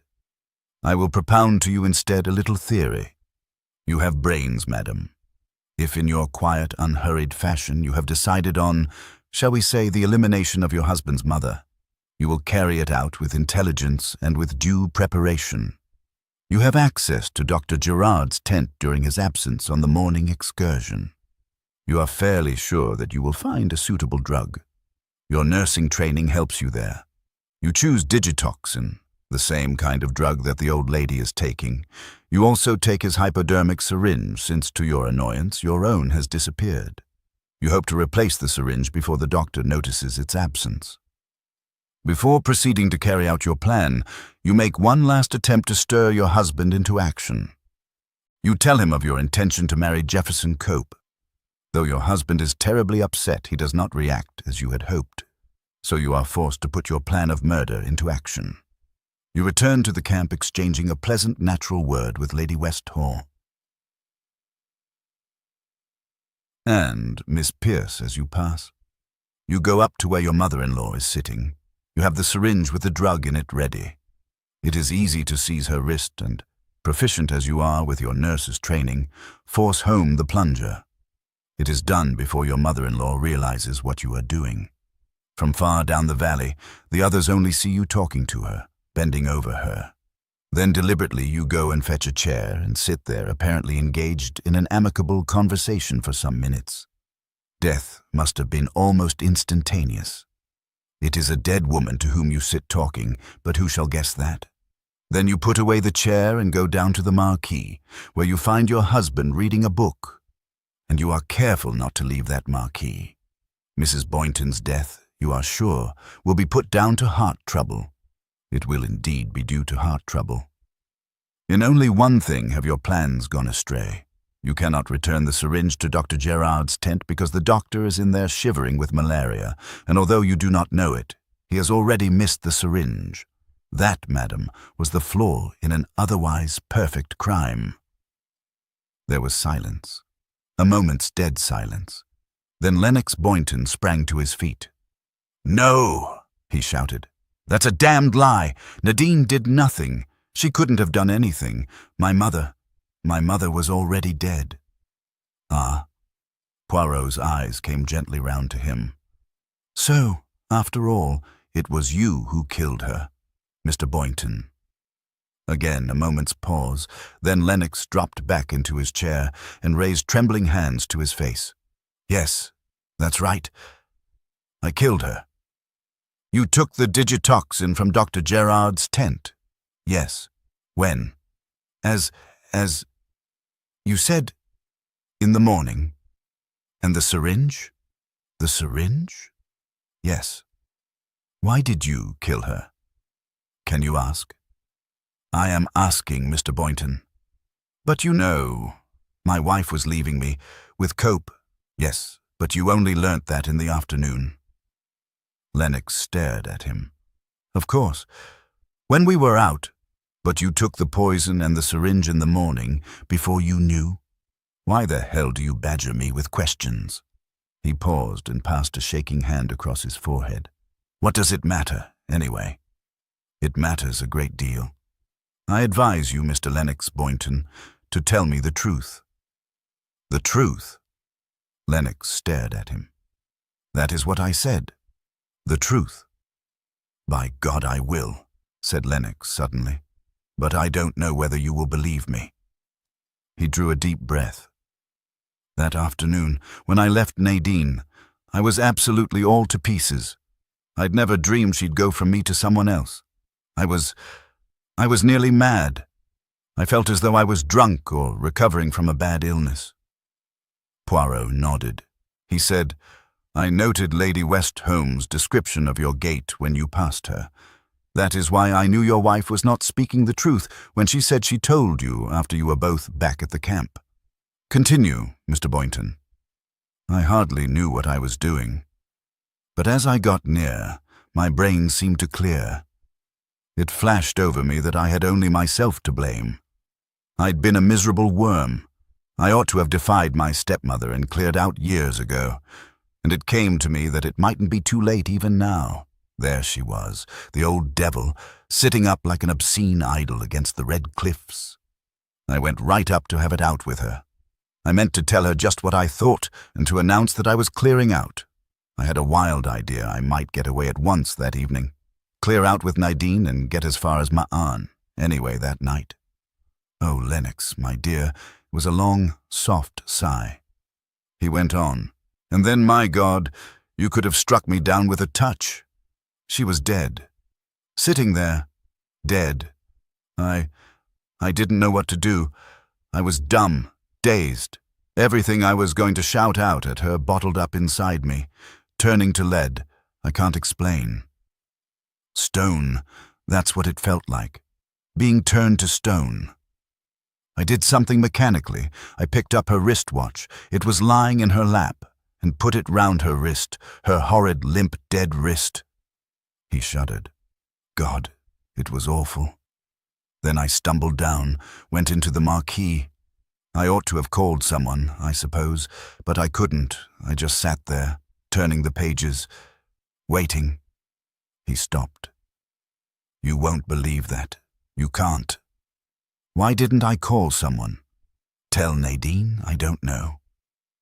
Dr. Gerard cleared his throat. "Your statement is perfectly plausible, Mr. Boynton," he said. You were in a bad nervous condition. 2 severe shocks administered in rapid succession would be quite enough to put you in the condition you have described. It is the Weissenhalter reaction, best exemplified in the case of a bird that has dashed its head against a window.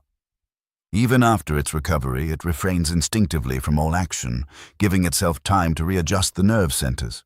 I do not express myself well in English, but what I mean is this. You could not have acted any other way. Any decisive action of any kind would have been quite impossible for you. You passed through a period of mental paralysis. He turned to Poirot. I assure you, my friend, that is so. Oh, I do not doubt it, said Poirot. There was a little fact I had already noted, the fact that Mr. Boynton had replaced his mother's wristwatch. That was capable of 2 explanations. It might have been a cover for the actual deed, or it might have been observed and misinterpreted by Mrs. Boynton. She returned only 5 minutes after her husband. She must therefore have seen that action. When she got up to her mother-in-law and found her dead with a mark of a hypodermic syringe on her wrist, she would naturally jump to the conclusion that her husband had committed the deed, that her announcement of her decision to leave him had produced a reaction in him different from that for which she had hoped. Briefly, Nadine Boynton believed that she had inspired her husband to commit murder. He looked at Nadine. That is so, madam. She bowed her head. Then she asked, Did you really suspect me, Monsieur Poirot? I thought you were a possibility, madame. She leaned forward. And now, what really happened, Monsieur Poirot? Chapter 17. What really happened? Poirot repeated. He reached behind him, drew forward a chair and sat down. His manner was now friendly, informal. It is a question, is it not? For the digitoxin was taken, the syringe was missing. There was the mark of a hypodermic on Mrs. Boynton's wrist. It is true that in a few days' time we shall know definitely. The autopsy will tell us whether Mrs. Boynton died of an overdose of digitalis or not. But then it may be too late. It would be better to reach the truth tonight, while the murderer is here under our hand. Nadine raised her head sharply. You mean that you still believe that one of us, here in this room— Her voice died away. Poirot was slowly nodding to himself. The truth, that is what I promised Colonel Carberry. And so, having cleared our path, we are back again where I was earlier in the day, writing down a list of printed facts and being faced straightway with 2 glaring inconsistencies. Colonel Carberry spoke for the first time. Suppose, now, we hear what they are, he suggested. Poirot said with dignity, I am about to tell you. We will take once more those first 2 facts on my list. Mrs. Boynton was taking a mixture of digitalis, and Dr. Gerard missed a hypodermic syringe. Take those facts and set them against the undeniable fact, with which I was immediately confronted, that the Boynton family showed unmistakably guilty reactions. It would seem, therefore, certain that one of the Boynton family must have committed the crime. And yet, those 2 facts I mentioned were all against the theory. For you see, to take a concentrated solution of digitalis, that yes, it is a clever idea, because Mrs. Boynton was already taking the drug. But what would a member of her family do then? Ah, ma foi, there was only one sensible thing to do. Put the poison into her bottle of medicine. That is what anyone with a grain of sense and who had access to the medicine would certainly do. Sooner or later, Mrs. Boynton takes a dose and dies, and even if the digitalis is discovered in the bottle, it may be set down as a mistake of the chemist who made it up. Certainly nothing can be proved. Why then, the theft of the hypodermic needle? There can be only 2 explanations of that. Either Dr. Gerard overlooked the syringe and it was never stolen, or else the syringe was taken because the murderer had not got access to the medicine. That is to say, the murderer was not a member of the Boynton family. Those 2 first facts point overwhelmingly to an outsider as having committed the crime. I saw that, but I was puzzled, as I say, by the strong evidences of guilt displayed by the Boynton family. Was it possible that, in spite of that consciousness of guilt, the Boynton family were innocent? I set out to prove not the guilt, but the innocence of those people. That is where we stand now. The murder was committed by an outsider, that is, by someone who was not sufficiently intimate with Mrs. Boynton to enter her tent or to handle her medicine bottle. He paused. There are 3 people in this room who are, technically, outsiders, but who have a definite connection with the case. Mr. Cope, whom we will consider first, has been closely associated with the Boynton family for some time. Can we discover motive and opportunity on his part? It seems not. Mrs. Boynton's death has affected him adversely, since it has brought about the frustration of certain hopes. Unless Mr. Cope's motive was an almost fanatical desire to benefit others, we can find no reason for his desiring Mrs. Boynton's death. Unless, of course, there is a motive about which we are entirely in the dark. We do not know what Mr. Cope's dealings with the Boynton family have been. Mr. Cope said with dignity, "This seems to me a little far-fetched, Monsieur Poirot. You must remember, I had absolutely no opportunity for committing this deed, and in any case I hold very strong views as to the sanctity of human life." "Your position certainly seems impeccable," said Poirot with gravity. "In a work of fiction, you would be strongly suspected on that account." He turned a little in his chair. "We now come to Miss King. Miss King had a certain amount of motive, and she had the necessary medical knowledge and is a person of character and determination. But since she left the camp before 3:30 with the others and did not return to it until 6 o'clock, it seems difficult to see where she could have got her opportunity. Next, we must consider Dr. Gerard. Now here we must take into account the actual time that the murder was committed. According to Mr. Lennox Boynton's last statement, his mother was dead at 4:35. According to Lady Westholme and Miss Pierce, she was alive at 4:16 when they started on their walk. That leaves exactly 20 minutes unaccounted for. Now, as these 2 ladies walked away from the camp, Dr. Gerard passed them going to it. There is no one to say what Dr. Gerard's movements were when he reached the camp, because the 2 ladies' backs were towards it. They were walking away from it. Therefore, it is perfectly possible for Dr. Gerard to have committed the crime. Being a doctor, he could easily counterfeit the appearance of malaria.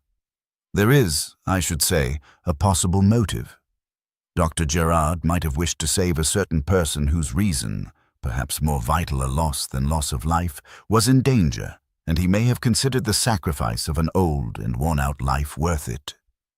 "Your ideas," said Dr. Gerard, "are fantastic." Without taking any notice, Poirot went on. "But if so, why did Gerard call attention to the possibility of foul play? It is quite certain that, but for his statement to Colonel Carberry, Mrs. Boynton's death would have been put down to natural causes. It was Dr. Gerard who first pointed out the possibility of murder. That, my friends," said Poirot, "does not make common sense." "Doesn't seem to," said Colonel Carberry gruffly. "There is one more possibility," said Poirot. Mrs. Lennox Boynton just now negatived strongly the possibility of her young sister-in-law being guilty. The force of her objection lay in the fact that she knew her mother-in-law to be dead at the time. But remember this, Ginevra Boynton was at the camp all the afternoon, and there was a moment when Lady Westholme and Miss Pierce were walking away from the camp, and before Dr. Gerard had returned to it. Ginevra stirred.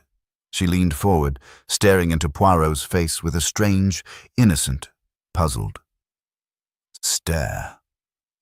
"I did it? You think I did it?" Then suddenly, with a movement of swift, incomparable beauty, she was up from her chair and had flung herself across the room and down on her knees beside Dr. Gerard, clinging to him, gazing up passionately into his face. "No, no, don't let them say it. They're making the walls close round me again. It's not true. I never did anything. They are my enemies. They want to put me in prison, to shut me up. You must help me. You must help me." There, my child." Gently the doctor patted her head. Then he addressed Poirot. "What you say is nonsense. Absurd." "Delusions of persecution," murmured Poirot.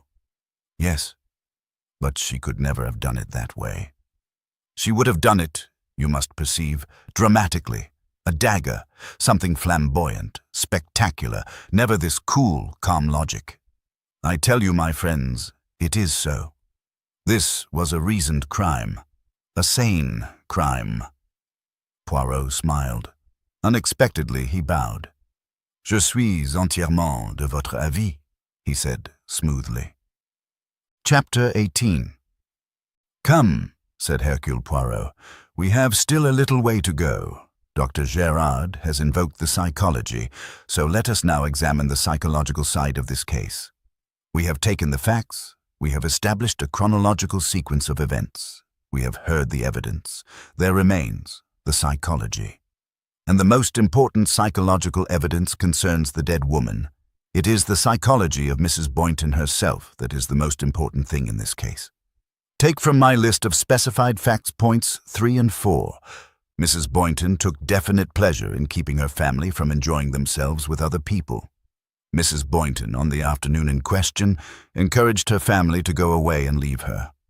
These two facts, they contradict each other flatly. Why, on this particular afternoon, should Mrs. Boynton suddenly display a complete reversal of her usual policy?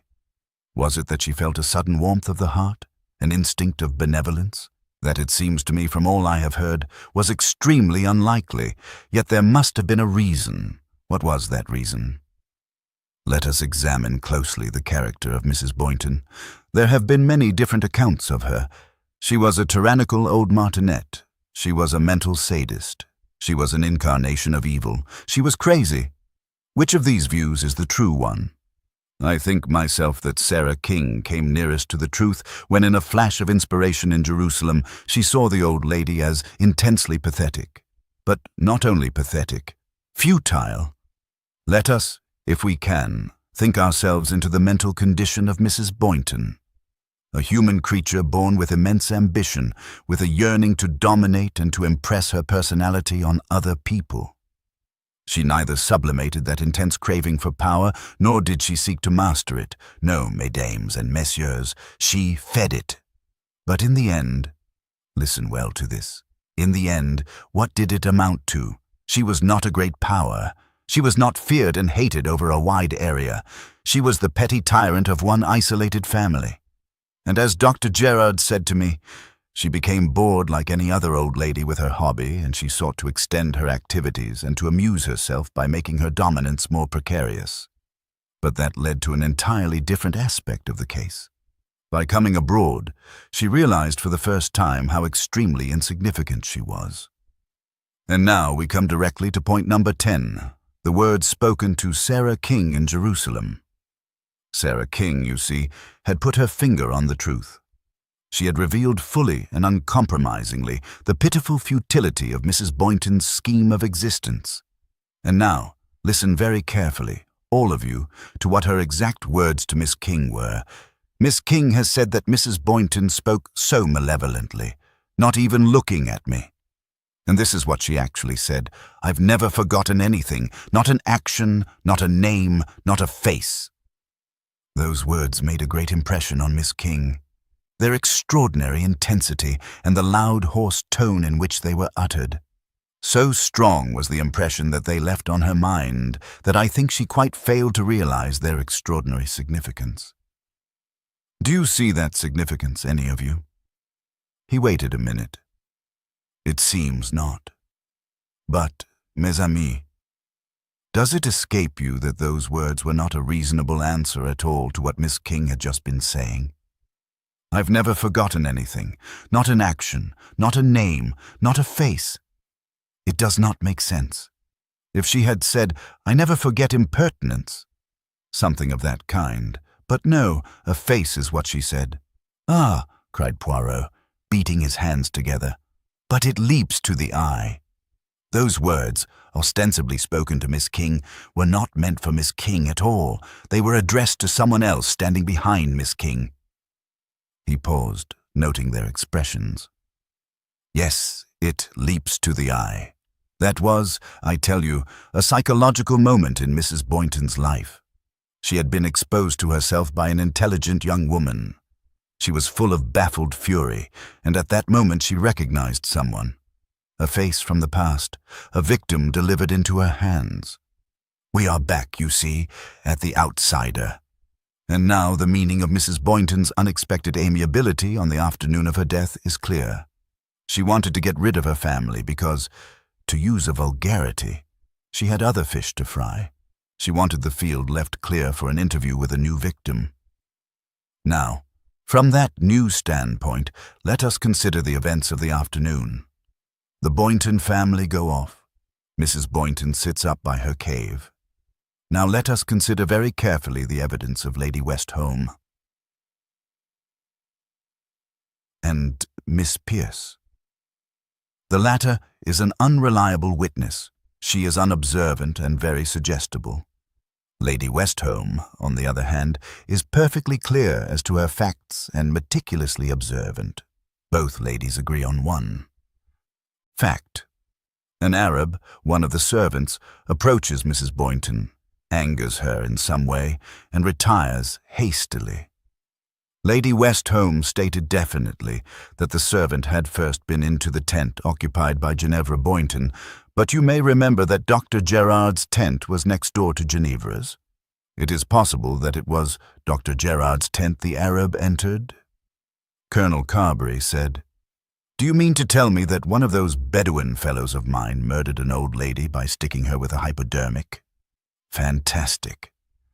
Wait, Colonel Carberry, I have not yet finished. Let us agree that the Arab might have come from Dr. Gerard's tent and not Ginevra Boynton's. What is the next thing? Both ladies agree that they could not see his face clearly enough to identify him and that they did not hear what was said. That is understandable. The distance between the marquee and the ledge was about 200 yards. Lady Westholme gave a clear description of the man otherwise, describing in detail his ragged breeches and the untidiness with which his puttees were rolled. Poirot leaned forward. And that, my friends, was very odd indeed. Because if she could not see his face or hear what was said, she could not possibly have noticed the state of his breeches and puttees, not at 200 yards. It was an error, that, you see. It suggested a curious idea to me. Why insist so on the ragged breeches and untidy puttees? Could it be because the breeches were not torn and the puttees were non-existent? Lady Westholme and Miss Pierce both saw the man, but from where they were sitting they could not see each other. That is shown by the fact that Lady Westholme came to see if Miss Pierce was awake and found her sitting in the entrance of her tent. "Good Lord," said Colonel Carberry, suddenly sitting up very straight. "Are you suggesting—" "I am suggesting that, having ascertained just what Miss Pierce, the only witness likely to be awake, was doing, Lady Westholme returned to her tent, put on her riding breeches, boots and khaki-colored coat, made herself an Arab headdress with her checked duster and a skein of knitting wool, and that thus attired, she went boldly up to Dr. Gerard's tent, looked in his medicine chest, selected a suitable drug, took the hypodermic, filled it, and went boldly up to her victim. Mrs. Boynton may have been dozing. Lady Westholme was quick. She caught her by the wrist and injected the stuff. Mrs. Boynton half cried out, tried to rise, then sank back. The Arab hurried away with every evidence of being ashamed and abashed. Mrs. Boynton shook her stick, tried to rise, then fell back into her chair. 5 minutes later, Lady Westholme rejoins Miss Pierce and comments on the scene she has just witnessed, impressing her own version of it on the other. Then they go for a walk, pausing below the ledge where Lady Westholme shouts up to the old lady. She receives no answer. Mrs. Boynton is dead, but she remarks to Miss Pierce, "Very rude just to snort at us like that." Miss Pierce accepts the suggestion. She has often heard Mrs. Boynton receive a remark with a snort. She will swear quite sincerely, if necessary, that she actually heard it. Lady Westholme has sat on committees often enough with women of Miss Pierce's type to know exactly how her own eminence and masterful personality can influence them. The only point where her plan went astray was the replacing of the syringe. Dr. Gerard, returning so soon, upset her scheme. She hoped he might not have noticed its absence, or might think he had overlooked it, and she put it back during the night. He stopped. Sarah said, "But why? Why should Lady Westholme want to kill old Mrs. Boynton?" Did you not tell me that Lady Westholme had been quite near you in Jerusalem when you spoke to Mrs. Boynton? It was to Lady Westholme that Mrs. Boynton's words were addressed. I've never forgotten anything.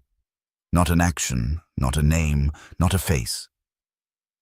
Put that with the fact that Mrs. Boynton had been a wardress in a prison, and you can get a very shrewd idea of the truth.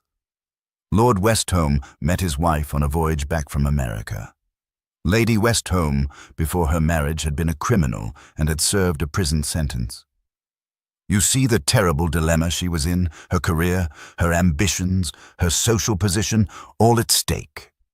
What the crime was for which she served a sentence in prison we do not yet know, though we soon shall, but it must have been one that would effectually blast her political career if it was made public. And remember this, Mrs. Boynton was not an ordinary blackmailer. She did not want money. She wanted the pleasure of torturing her victim for a while, and then she would have enjoyed revealing the truth in the most spectacular fashion. No, while Mrs. Boynton lived, Lady Westholme was not safe. She obeyed Mrs. Boynton's instructions to meet her at Petra. I thought it strange all along that a woman with such a sense of her own importance as Lady Westholme should have preferred to travel as a mere tourist. But in her own mind, she was doubtless revolving ways and means of murder. She saw her chance and carried it out boldly. She only made 2 slips. One was to say a little too much, the description of the torn breeches, which first drew my attention to her, and the other was when she mistook Dr. Gerard's tent and looked first into the one where Ginevra was lying half asleep. Hence the girl's story, half make-believe, half true, of a sheikh in disguise. She put it the wrong way round, obeying her instinct to distort the truth by making it more dramatic, but the indication was quite significant enough for me. He paused. But we shall soon know. I obtained Lady Westholme's fingerprints today without her being aware of the fact. If these are sent to the prison where Mrs. Boynton was once a wardress, we shall soon know the truth when they are compared with the files. He stopped. In the momentary stillness, a sharp sound was heard. "What's that?" asked Dr. Gerard.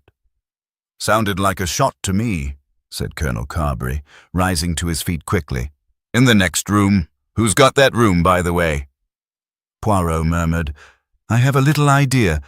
It is the room of Lady Westholme." A hush settled over the room, not from awe, but from revelation. The truth had been laid bare, like sun-bleached bones on desert stone. One woman's hunger for power, another's fear of exposure, and the quiet unraveling of lies sown years ago. Lady Westholme's facade, stitched together by ambition and silence, had torn under the weight of Mrs. Boynton's final manipulation. The tyrant was dead, but the echoes of her cruelty lingered, not in memory, but in the fragile breath of those she tried to break. And now there are no more stories to follow tonight, only the silence of the old earth and your own calm breath. Let history slip away. May your dreams be peaceful and your rest be deep.